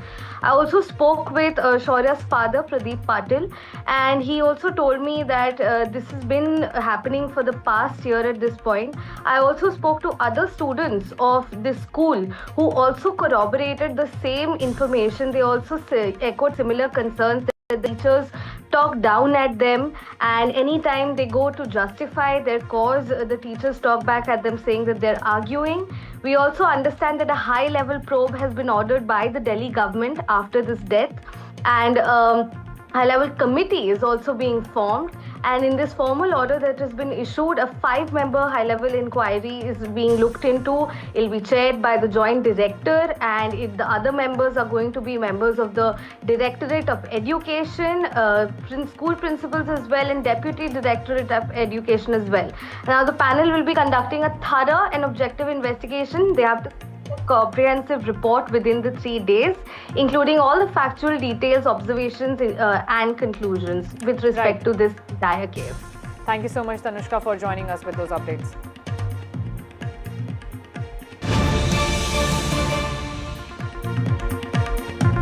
As the special intensive revision exercise is underway in West Bengal, the political war of words is escalating after Mamata Banerjee. Now BJP has knocked the door of the Election Commission. A leader of opposition in West Bengal, Suvendu Adhikari, has written a letter to Chief Election Commissioner countering West Bengal Chief Minister Mamata Banerjee. In his letter, Suvendu Adhikari says, and I quote, "It is a blatant assault on democratic principles, systematic fraud under TMC regime," and he claims that TMC's rotten underbelly has been exposed, and hence that's why Mamata Banerjee wants to stop the SIR exercise in West Bengal. Remember, Chief Minister Mamata Banerjee has also asked the EC to stop the SIR exercise, calling it unplanned, chaotic and dangerous. My colleague Shreyoshi Day is also joining me with more details. Shreyoshi, what exactly and how is the CEC looking at both the claims and counterclaims? Well, this political development comes at a time when the Deputy Chief of the Election Commission is in West Bengal. He is visiting the districts where the SIR exercise is already underway. Today, the Chief Minister has written to the Election Commissioner of India asking him to stall this SIR process which is underway across the state of West Bengal, and asking him to reconsider the timeline of this entire process, because the BLOs, the booth level officers who are conducting this door-to-door exercise, is under tremendous pressure. Her letter to the Chief Election Commissioner comes at a time when a BLO has allegedly committed suicide due to work stress in Jalpaiguri district in West Bengal. But the BJP has hit back at the Trinamool Congress and the Chief Minister of West Bengal. The leader of the opposition, Suvendu Adhikari, has given a point-by-point rebuttal to the letter that was written by the Chief Minister earlier to Nitish Kumar, and in it he has said that this is the tactic that is being used by the Trinamool Congress to actually save their vote bank, and he's also cited reports of alleged illegal Bangladeshi migrants who have flocked towards the border to go back to the country that they have come from. And this entire political war of words is unfolding on the sideline, but at the same time the entire process is still being conducted on ground. The enumeration forms have already been circulated across the state, and the collection of those enumeration forms has also begun, and the draft list is going to be coming out on the 6th of December. Right, thank you so much, Shreyoshi, for joining us with that political debate that will continue to go on as the SIR exercise is one of the most challenging parts. Shifting our focus now to Manipur, where Rashtriya Swayamsevak Sangh Sanchalak Mohan Bhagwat is on a 3-day visit. He said that efforts are underway both at community and societal level to restore stability. Bhagwat addressed a gathering of dignitaries in Imphal on Manipur during the first day of his 3-day Manipur visit. Listen in. अब संघ इसमें जितना कर सकता है वो सब करेगा और कर रहा है, किया है पिछले 3 साल में भी, क्योंकि गवर्नमेंट को मालूम हो ना मालूम हो, we are concerned about each and every part of Bharat, और सब जगह हमारा ऑर्गेनाइजेशन है. हमारा ऑर्गेनाइजेशन आप लोगों के कारण है. हम किसी गवर्नमेंट के बलबूते नहीं है, आप लोगों के, उसके लिए जितना करना है वो सब हम करते हैं. We don't leave any stone unturned.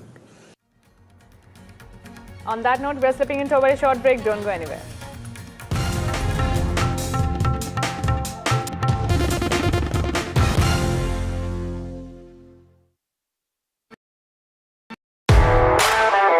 The most coveted invitation in the Indian corporate golf calendar, where top corporates go head-to-head with the finest professional golfers. An exclusive circuit across multiple cities. Aspirational, unforgettable. NDTV Golf Pro-Am, India's #1 golf Pro-Am, is here. The course of champions, the conversation of leaders. NDTV Golf Pro-Am, stay tuned. Namaste India. As you all know, I've been traveling around the world with my music. But this one is truly special. Something that's India. You all must have seen the magic that was created in Kun Faya Kun. Now it's your chance to experience it with me. So book your tickets from District app, and together let's create harmony of hearts. See you, Delhi. He has tracked the pulse of power from Washington to Korea. Witnessed history being made in global capitals and conflict zones. Brought clarity to complex issues of national security and international affairs. Aditya Raj Kaul, covering international affairs like no one else. Only on NDTV network. They argue, I conclude. They deflect, I drill down.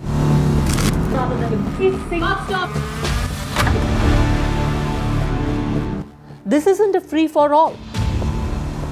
It's a reckoning. No filler, no fog. Only the facts and where they lead. Every night at 9, the case closes because the buck stops here. I don't sugarcoat. I shoot straight and tell you stories the way they need to be told. Unfiltered, unafraid, unmissable. That's how I roll. Watch me, Priyanka Deo, on NDTV World. Namaste.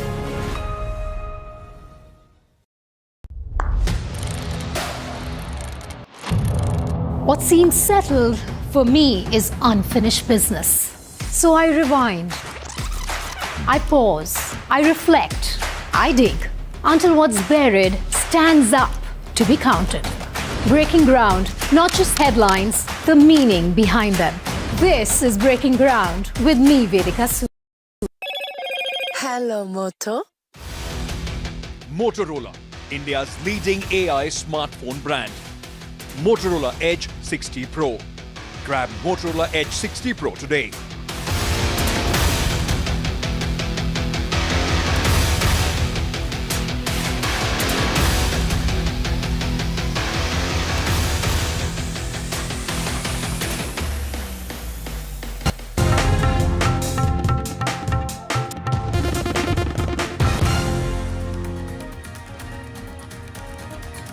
In one of its biggest overhaul of immigration rules, the UK government has proposed that migrants who are in the UK legally could have to wait up to 20 years before they can settle permanently. The government has announced that the qualifying period for indefinite leave to remain will be extended from 5 to 10 years and will apply to the estimated 1.6 million who arrived since 2021. Furthermore, immigrants exploiting the system could face an increased 30-year wait time for residency in the UK, the highest in Europe. Moreover, low-paid workers too could face a 15-year wait for residency. However, there is good news for Indian immigrants as the government sought to prevent its immigration clampdown from turning away skilled workers. My colleague Disha Bagchi joins us with more details. Disha, decode this policy further for us. Absolutely, Aditi. So what has happened now is that the UK government has increased its clampdown on immigrants, but sort of to balance it out and not really shoo away any high-skilled talent. And they've been trying to woo high-skilled talent. So why is this good news for Indian immigrants? Well, the residency track for high-skilled talent has been reduced to now a 5-year wait from a 10-year wait. In fact, nurses, doctors, teachers, to give some context to our viewers, Indians make up the largest cohorts of doctors in the UK. So for them now, they only have to wait for 3 years and stay in the UK for 3 years before getting that permanent residency status. So this is excellent news for high-skilled talent. In fact, high earners who earn more than 125,000 pounds will in fact also be eligible for this 3-year fast-track residency status. So this is excellent news for Indian immigrants at a time when various countries, in fact the US, has been cracking down on high-skilled talent, including the H-1B visa, and shooing away high-skilled talent from the country. So now UK in this new proposed change has in this effort is now trying to woo Indian talent, bring them to the UK, and has now reduced this residency time before they get the residency settlement status. Absolutely. Thank you so much, Disha, for joining us. Now, a highly anticipated face-to-face in Washington. President Donald Trump is set to meet New York City Mayor-elect Zohran Mamdani in the Oval Office. Once fierce rivals, the two will now sit down to discuss public safety, economic security and the city's affordability crisis. Take a look at our report. Donald Trump, since I know you're watching, I have 4 words for you. Turn the volume up.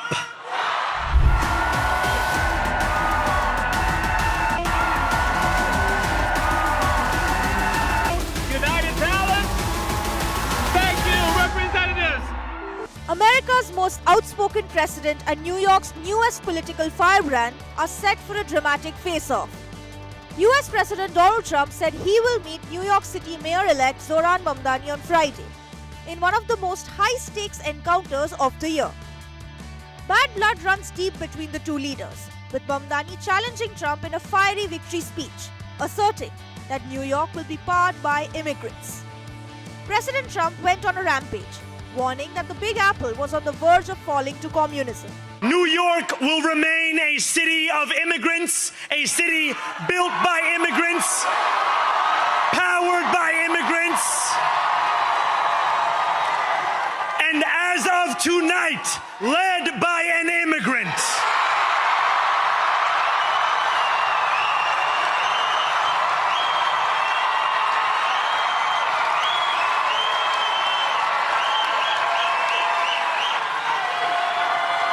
So hear me, President Trump, when I say this. To get to any of us, you will have to get through all of us. If you want to see what congressional Democrats wish to do to America, just look at the result of yesterday's election in New York, where their party installed a communist as the mayor of the largest city in the nation.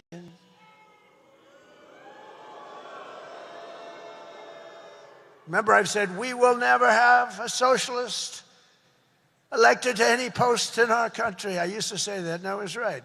We skipped socialist and we put in a communist instead. That didn't work out too well. This meeting could decide the fate of America's biggest city, the Big Apple. To Trump, Mamdani's win isn't just political, it's personal. Yet the real threat for the newly elected mayor isn't the president's rhetoric. It's the leverage he still holds over the city's fate. Trump could withhold federal funds, delay infrastructure projects, or block housing initiatives, all tools that could stall Mamdani's ambitious agenda. Mamdani plans to raise taxes on billionaires, bring down living costs, and invest heavily in public transit and renewable energy. But every policy that challenges Wall Street, every tax reform that touches Trump's allies, risks sparking a new political confrontation. The president ran a campaign where he spoke about a promise to deliver cheaper groceries, a promise to reduce the cost of living. We are seeing his actions and that of his administration in Washington leading to the exact opposite effect for New Yorkers. And I will go to make the case to the president and to anyone, frankly, that these are the kinds of things we need to change if we want to make it easier for New Yorkers and for Americans to afford the day-to-day necessities of their life. As the two prepare to meet, one thing is clear. This isn't just a handshake for the cameras. It's a political clash over the soul of New York City and perhaps the direction of the US. Disha Bagchi for NDTV. On that note, we're slipping into a very short break. Don't go anywhere. Keep watching NDTV. Good night.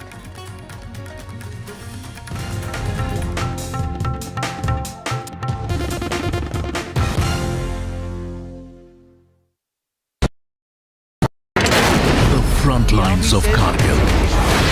The fury of Operation Sindhu. So many attacks. The chaos and cries of disaster zones. To fighter jet cockpits.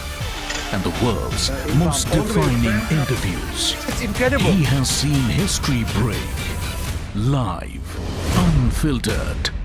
20,000 hours of live broadcasting. Welcome to Left, Right, and Center. Hard facts. War-struck country. Hard questions. In the Ukraine. 30 years of trust. In the Kargil area. North Ukraine. In France. In Italy. At Srinagar. Vishnu Shom for NDTV. Vishnu Shom. Only on NDTV. क्या हाल बा? क्या है breakfast का इंतजाम आज सुबह? You're watching NDTV coverage of the Bihar elections. Cricket style RoboCam walking around. This is a wave of a kind which was only seen last in 2010. उम्मीद से बढ़कर जहां आप जाते हैं आप पार्टी को जीत दिला रहे हैं. Owaisi and the BJP right next to each other. क्या हो रहा है ये? आपने तो बिहार के चुनावी मैदान पे एक के बाद एक छक्के मारे आज. Prashant Kishore in his debut election in Bihar is not headed for the ceiling. Results on NDTV is the top trend right now. Wow. जो मखाना बनाते हैं वहाँ पे मैं आपको तालाब में देखा था. Digital live viewership, NDTV is right on top. NDTV has been the OG of election coverage. Everyone who's watching, thank you for your trust, thank you for your time.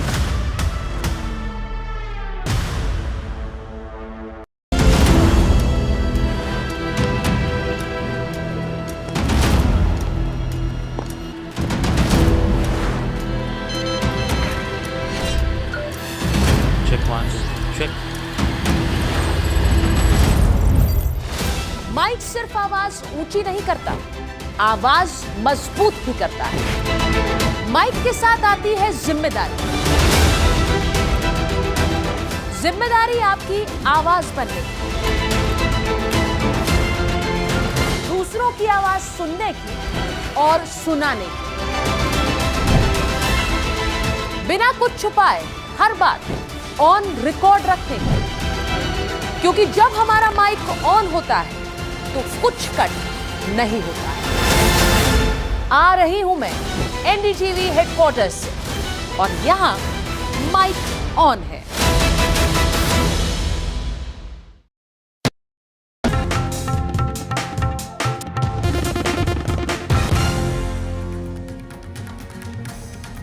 Hello and welcome. You're watching NDTV. I'm Aditi Bhardwaj and let's take a look at the top stories that we are tracking here at this hour.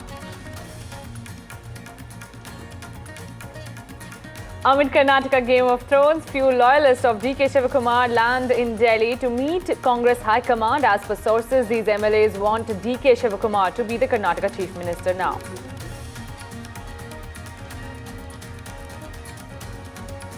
JDU Chief Nitish Kumar has taken oath as the Chief Minister of Bihar for a record 10th time at Patna's historic Gandhi Maidan, just days after the NDA swept the assembly elections with a decisive mandate.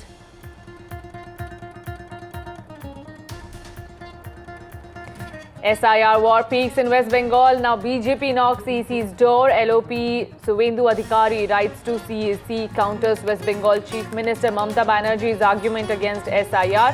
BJP says the TMC's systematic fraud has to be exposed by the SIR exercise.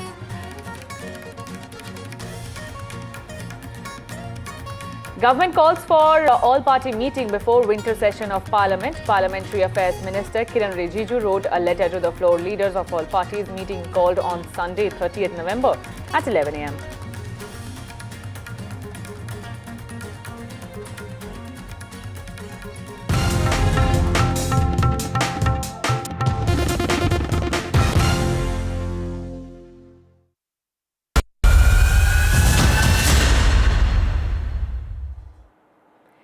Karnataka Game of Thrones picking up pace. A group of Karnataka Congress lawmakers who have publicly backed DK Shivakumar in his tug-of-war with Siddaramaiah over the chief ministerial post, they landed in Delhi the day before a rumoured power-sharing agreement between the two leaders expired. On paper, the lawmakers are on a business trip. We understand they have work connected to the Department of Agriculture. But the fact of the travelling, the group includes lawmakers from politically influential Vocaliga community, from which Shivakumar hails, has raised eyebrows. Now, as does the fact today, that is November 20th, is the halfway point of Siddaramaiah's term. According to the agreement brokered to end a squabble over the Chief Minister's post that threatened to derail the Congress's 2023 election win, Siddaramaiah will resign at this time and Shivakumar will succeed him to serve out the rest of the Congress's term. But few of DK's loyalists are in Delhi. Let's also listen into what exactly DK Shivakumar had to say over this hush-hush meeting.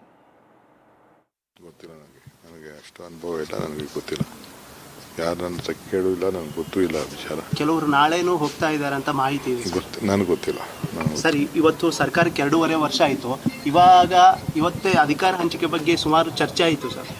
ನನಗೆ ಗೊತ್ತಿಲ್ಲ, ನನಗೆ ಸ್ವಲ್ಪ ಆರೋಗ್ಯ ಸರಿ ಇಲ್ಲ, so ಅದಕ್ಕೆ ನಾನು ಎಲ್ಲೋ ಮನೆಯಿಂದ ಈಚೆ ಬರಲಿಲ್ಲ. ಈಗೂ ನಾನು ಸ್ನಾನನೂ ಮಾಡಿದೆ. ಸ್ವಲ್ಪ ಹಾಸ್ಪಿಟ್ಲಿಗೆ ಯಾರೋ ನನ್ನ ಫ್ರೆಂಡ್ ಒಬ್ಬರಿಗೆ ಏನೋ ಸ್ವಲ್ಪ ತೊಂದರೆ ಆಗಿತ್ತು, ಸ್ವಲ್ಪ ನೋಡೋಕ್ಕೆ ಹಾಸ್ಪಿಟ್ಲಿಗೆ ಹೋಗಿತ್ತು. ಸರ್ ಇವತ್ತು CM ಅವರು ನಾನು 5 ವರ್ಷನೂ ನಾನೇ CM ಆಗಿರ್ತೇನೆ ಅಂತ ಮೈಸೂರಲ್ಲಿ ಹೇಳಿದ್ದಾರೆ. ಸರ್ಕಾರಕ್ಕೂ ಏನೋ ಆಗಲ್ಲ ಅಂತ. ಭಾಳ ಸಂತೋಷ. ಯಾರು ಇಲ್ಲ ಅಂತ ಹೇಳಿದವರು, ನಾವು ಯಾರು ಅವರು CM ಆಗಿರಲ್ಲ ಅಂತ ಯಾರು ಕ್ವಶನ್ ಮಾಡಿಲ್ಲ. ಅವ್ರಿಗೆ CM ಆಗಿ ನಮ್ಮ ಪಕ್ಷ ಜವಾಬ್ದಾರಿ ಕೊಟ್ಟಿದೆ, ನಾವೆಲ್ಲ ಒಟ್ಟಿಗೆ ಕೆಲಸ ಮಾಡ್ತಾಯಿದ್ದೀವಿ. And my colleagues Prashant and Deepak Bopanna are joining me on this special broadcast. Prashant sir, coming to you first, we are seeing the visuals of DK camp meeting Kharge in some corridor area. What happened in that very hush-hush meeting? Well, that's right, Aditi. These 5 or 6 MLAs came to Mallikarjun Kharge house around 8:30 p.m. and they waited for Kharge to return because Mallikarjun Kharge was attending a dinner hosted by Sonia Gandhi in honor of the recipient of Indira Gandhi Peace Prize. So around 10 p.m. Kharge returned to his house. These MLAs were waiting in his house, but when Kharge came, he met those MLAs for 15 minutes, but he met those MLAs under the portico of his house. He did not invite those MLAs inside his house. That meeting lasted about 15 minutes, so you can imagine the kind of talks which must have gone between Mallikarjun Kharge and these MLAs. After spending about 15 minutes meeting Mallikarjun Kharge, all these MLAs left and went away. So we have been given to understand that these MLAs did put forward their opinion, and Mallikarjun Kharge listened to them, and he just went inside the house. Nothing happened. We will have to wait and see whether these MLAs again meet any top leaders of the Congress party. We are hearing that tomorrow KC Venugopal might meet these MLAs, but it is still uncertain. We will have to wait and see. We also have Deepak Bopanna from Karnataka. Deepak, you tell us about the political messaging of this visual that is coming in. DKS loyalists flying to Delhi, then getting a 15-minute meeting, that too in the corridors of his house, not even a proper sit-down. Well, it's not clear who are the legislators, who have actually got an opportunity to meet Mr. Mallikarjun Kharge. Now, what I am picking up is that Minister Chaluvaraya Swamy, along with a group of other leaders, including Mandya MLA Ravi Ganiga, who had also claimed that Harish Gowda of Mysuru, and then Dinesh Guligauda, who's an MLC, are all traveling together. Officially, they maintain that the meeting, of course, is pertaining to the agricultural ministry. And, on the sidelines, there could be conversations as well with the High Command. Now, what another MLA has confirmed is that there is a bunch who want to speak to the High Command. They want to stress on the fact that a promise was made for power sharing, and that's the reason they're all going to try and build pressure. Now, of course, as far as Mr. Mallikarjun Kharge is concerned, once he does speak to these legislators, what is the opinion that he's going to express is another aspect. What I'm now also picking up is that in Bengaluru, meanwhile, there is a meeting that's going on of Dalit legislators and ministers. In fact, the G. Parameshwar, K.N. Rajanna, who had to resign recently from his ministry. You also have a couple of others, including K.H. Muniappa and H.C. Madevappa, who've all met as well, considering the developments that are happening in Delhi. Even as D.K. Shivkumar continues to maintain that he has no knowledge about these MLAs who want to or have gone to Delhi, and says that he is going to be more than happy if the Chief Minister continues for the next remainder of the 5 years. Right, but Deepak, how is the Siddaramaiah camp looking at this optics that is playing out? Well, at this point in time, they'll probably have to just watch it play out and see if they really need to react, because at this point in time, it seems like Mr. Siddaramaiah or his camp do not need to worry, because he continues to be at the helm of affairs. It is only when, if there is so much pressure that's being built on the High Command, forcing them to really consider a change, that's when they'll need to probably react. The Chief Minister even today has asserted that, his position in power is only stronger than before. Right. Thank you so much, Deepak, for giving us the exact update of what and how should one look at this Game of Thrones that is playing out in Karnataka. Thank you so much, Deepak and Prashant sir, for joining us. And now shifting our focus to an unfortunate news. A class 10 student who died by suicide in one of Delhi's leading schools. He jumped from a metro station and left behind a suicide note in which he has blamed his teachers. This morning, parents held a protest march from the school demanding justice for Shaurya. The 16-year-old boy's father has filed a case in which he has accused 3 teachers and the school's principal of mentally harassing his son, so much so that he was forced to take his own life. In his suicide note, Shaurya apologized to his family for taking this extreme step, but said he was left with no choice. He said, and I quote, "Sorry, mummy, I broke your heart many times and I am doing it for the last time. This is how the teachers in the school are. What do I say?" Delhi police has filed an abetment to suicide case. We also have the reactions coming in and a report on this. Take a look.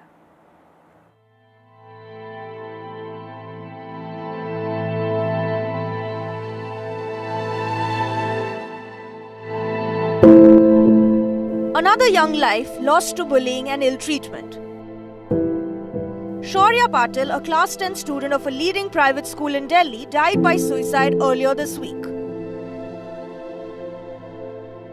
He was allegedly mocked and ill-treated by his teachers for a year and was threatened with expulsion. In a searing suicide note, Shaurya stated, "Sorry, mummy, I broke your heart so many times. I'm breaking it one last time. The school teachers are like this, what can I say? My last wish is that action be initiated against them.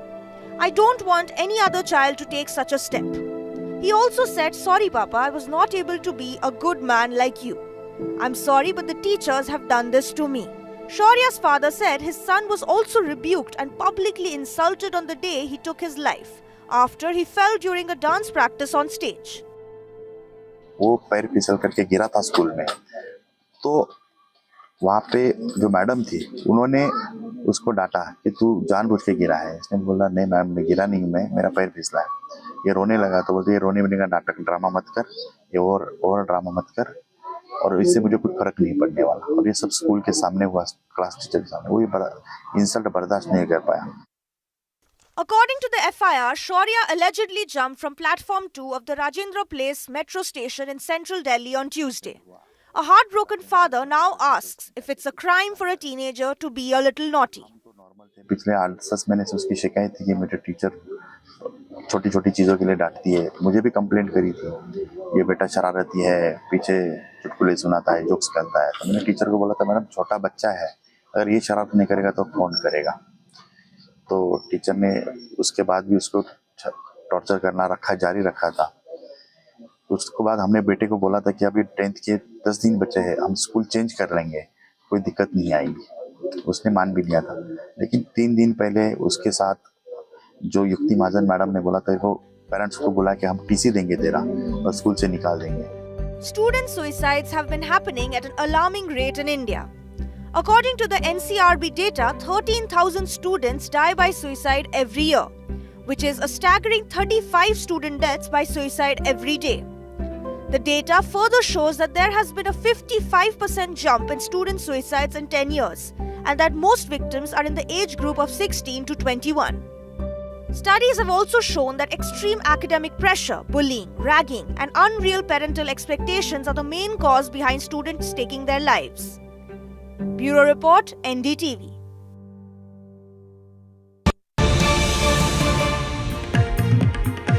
Tracking more news coming in on this story. Delhi government forms committee for investigation. Committee will be submitting its report within 3 days. Also, the school has suspended the teachers who were responsible allegedly for this. 4 teachers in the student suicide case have been suspended. My colleague Tanushka is joining me with more details.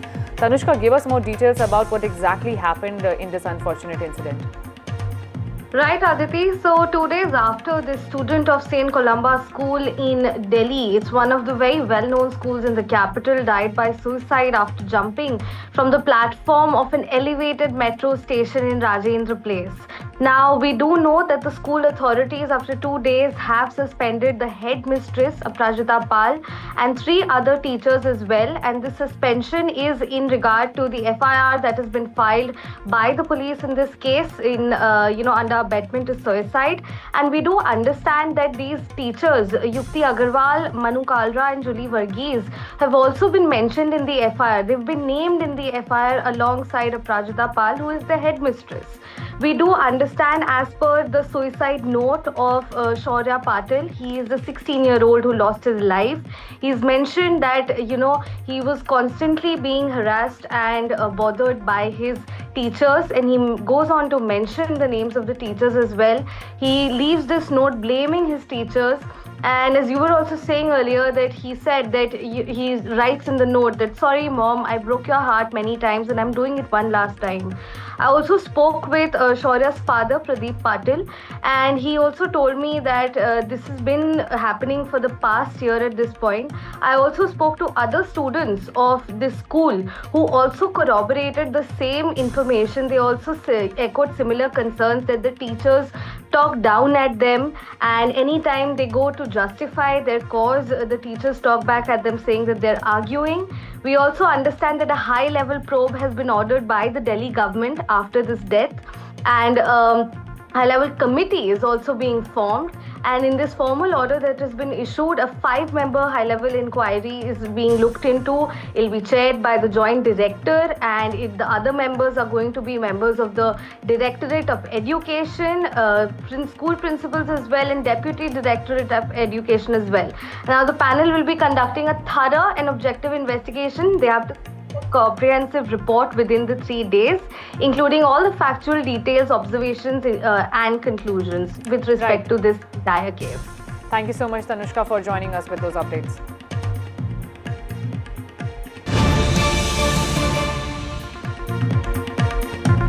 As the special intensive revision exercise is underway in West Bengal, the political war of words is escalating after Mamata Banerjee. Now BJP has knocked the door of the Election Commission. A leader of opposition in West Bengal, Suvendu Adhikari, has written a letter to Chief Election Commissioner countering West Bengal Chief Minister Mamata Banerjee. In his letter, Suvendu Adhikari says, and I quote, "It is a blatant assault on democratic principles, systematic fraud under TMC regime," and he claims that TMC's rotten underbelly has been exposed, and hence that's why Mamata Banerjee wants to stop the SIR exercise in West Bengal. Remember, Chief Minister Mamata Banerjee has also asked the EC to stop the SIR exercise, calling it unplanned, chaotic and dangerous.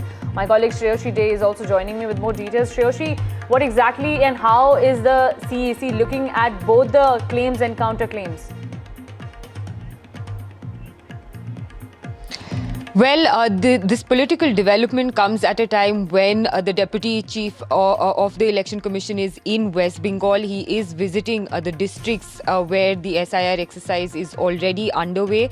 Today, the Chief Minister has written to the Election Commissioner of India asking him to stall this SIR process which is underway across the state of West Bengal, and asking him to reconsider the timeline of this entire process, because the BLOs, the booth level officers who are conducting this door-to-door exercise, is under tremendous pressure. Her letter to the Chief Election Commissioner comes at a time when a BLO has allegedly committed suicide due to work stress in Jalpaiguri district in West Bengal. But the BJP has hit back at the Trinamool Congress and the Chief Minister of West Bengal. The leader of the opposition, Suvendu Adhikari, has given a point-by-point rebuttal to the letter that was written by the Chief Minister earlier to Nitish Kumar, and in it he has said that this is the tactic that is being used by the Trinamool Congress to actually save their vote bank. And he's also cited reports of alleged illegal Bangladeshi migrants who have flocked towards the border to go back to the country that they have come from. And this entire political war of words is unfolding on the sideline, but at the same time the entire process is still being conducted on ground. The enumeration forms have already been circulated across the state, and the collection of those enumeration forms has also begun, and the draft list is going to be coming out on the 6th of December. Right, thank you so much, Shreyoshi, for joining us with that political debate that will continue to go on, as the SIR exercise is one of the most challenging parts. Shifting our focus now to Manipur, where Rashtriya Swayamsevak Sangh Sanchalak Mohan Bhagwat is on a 3-day visit. He said that efforts are underway both at community and societal level to restore stability. Bhagwat addressed a gathering of dignitaries in Imphal on Manipur during the first day of his 3-day Manipur visit. Listen in.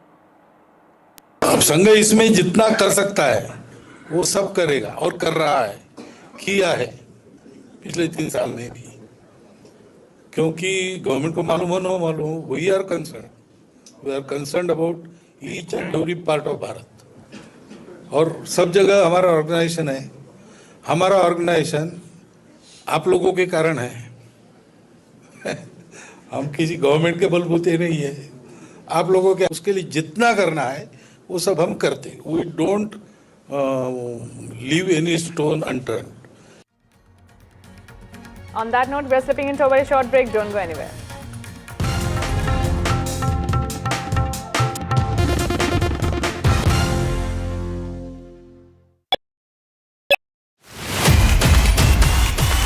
जब आ रहे थे नतीजे और BJP JDU 200 के पार जा रहे थे, आपका दिल एकदम डूब रहा था? जब से रिजल्ट आए हैं मैं प्रॉपर्ली सो नहीं पाया हूँ. जब वाजपेयी जी और अडवाणी जी बीजेपी चला रहे थे, 2 सीटें आई तो सिनेमा देखने गए, इतनी बड़ी हार हुई, आपने क्या किया? यहाँ घर पे बैठ के रिफ्लेक्ट कर रहा हूँ. एक और जो मुझे लगता है शायद आपसे चूक हुई, जिस पे मैं आपकी राय जानना चाहता हूँ, वो ये कि आप ही ने नीतीश कुमार की तबीयत को अटैक किया. बाकी जो लोग थे, तेजस्वी का मैंने इंटरव्यू किया, वो कहते देखिए हमारे कल्चर में नहीं है बड़े लोगों को हेल्थ को लेकर अटैक करना.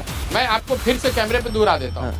मैं अभी भी नीतीश कुमार जी मानसिक और शारीरिक तौर पर स्वस्थ नहीं है, ये कहने में कोई गुरेज नहीं है. नहीं, पर ये बैकफायर कर गया ना. आप ये कैसे जानते हैं? ये कॉज एंड इफेक्ट, मेरे पास ऐसा कोई दूरबीन नहीं है. जब बातचीत हुई लोग एनेक्डोटली जब बातचीत हुई लोगों से, तो उन्होंने कहा कि भाई बड़ों को इंडिया के कल्चर में कहाँ कोई अटैक करता है. आपने तो बोला था कि चुनाव हार लूंगा, नहीं मतलब अगर 25 सीट आएंगी तो राजनीति से संन्यास ले लूंगा. ये आप बोलते बहुत हैं, ये आप ही ने बोला, मतलब ये फुट एंड माउथ डिजीज है क्या? मतलब आप बोलते हैं फिर लोग बोलते हैं आपने बोला था कि राजनीति छोड़ दूंगा. ऐसा है ना राहुल, जब आप हमसे सवाल करेंगे तो जवाब तो देना ही पड़ेगा, तो बोलते जा.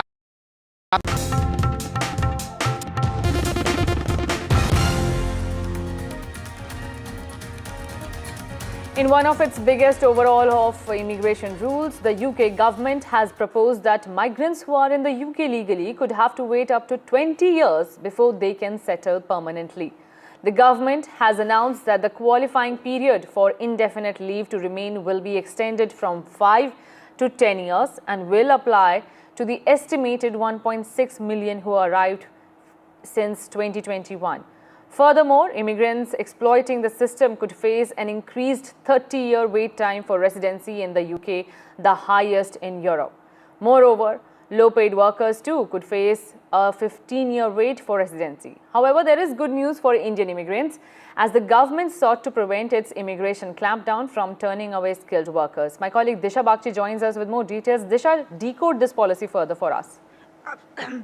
Absolutely, Aditi. So what has happened now is that the UK government has increased its clampdown on immigrants, but sort of to balance it out and not really shoo away any high-skilled talent, and they've been trying to woo high-skilled talent. So why is this good news for Indian immigrants? Well, the residency track for high-skilled talent has been reduced to now a 5-year wait from a 10-year wait. In fact, nurses, doctors, teachers, to give some context to our viewers, Indians make up the largest cohort of doctors in the UK. So for them now, they only have to wait for 3 years and stay in the UK for 3 years before getting that permanent residency status. So this is excellent news for high-skilled talent. In fact, high earners who earn more than 125,000 pounds will in fact also be eligible for this 3-year fast-track residency status. So this is excellent news for Indian immigrants at a time when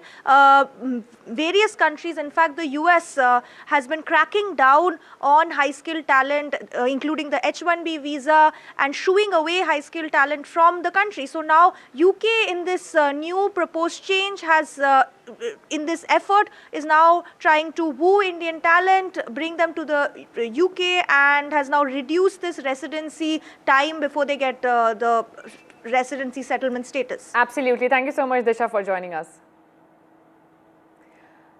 Now, a highly anticipated face-to-face in Washington. President Donald Trump is set to meet New York City Mayor-elect Zohran Mamdani in the Oval Office. Once fierce rivals, the two will now sit down to discuss public safety, economic security and the city's affordability crisis. Take a look at our report. Donald Trump, since I know you're watching, I have 4 words for you. Turn the volume up.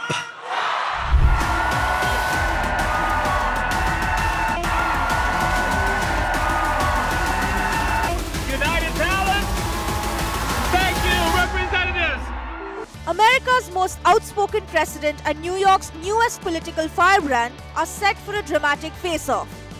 US President Donald Trump said he will meet New York City Mayor-elect Zohran Mamdani on Friday in one of the most high-stakes encounters of the year. Bad blood runs deep between the two leaders, with Mamdani challenging Trump in a fiery victory speech, asserting that New York will be powered by immigrants. President Trump went on a rampage, warning that the Big Apple was on the verge of falling to communism. New York will remain a city of immigrants, a city built by immigrants, powered by immigrants, and as of tonight, led by an immigrant.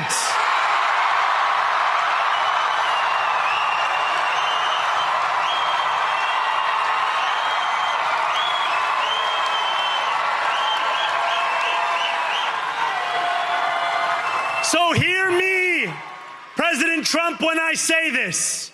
To get to any of us, you will have to get through all of us. If you want to see what congressional Democrats wish to do to America, just look at the result of yesterday's election in New York, where their party installed a communist as the mayor of the largest city in the nation.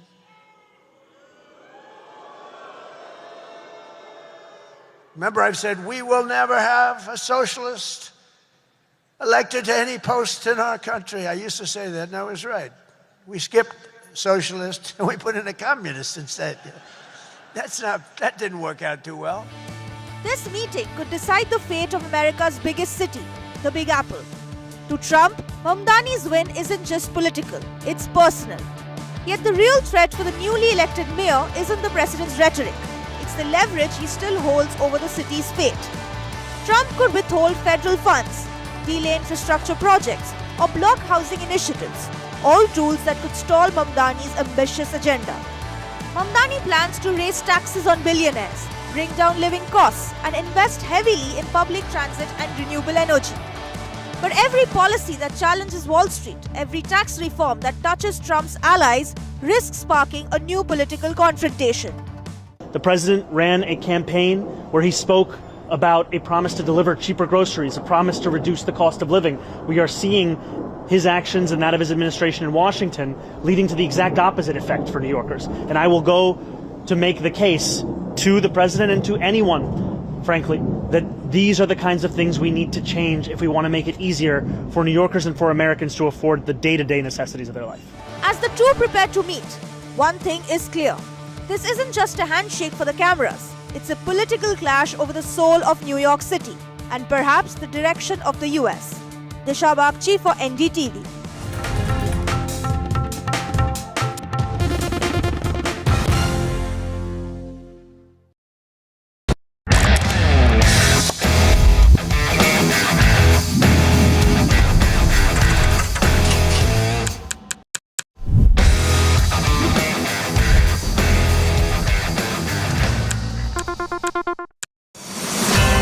They have inspired us. They have redefined what's possible. They have shown how ideas spark inspiration and create impact.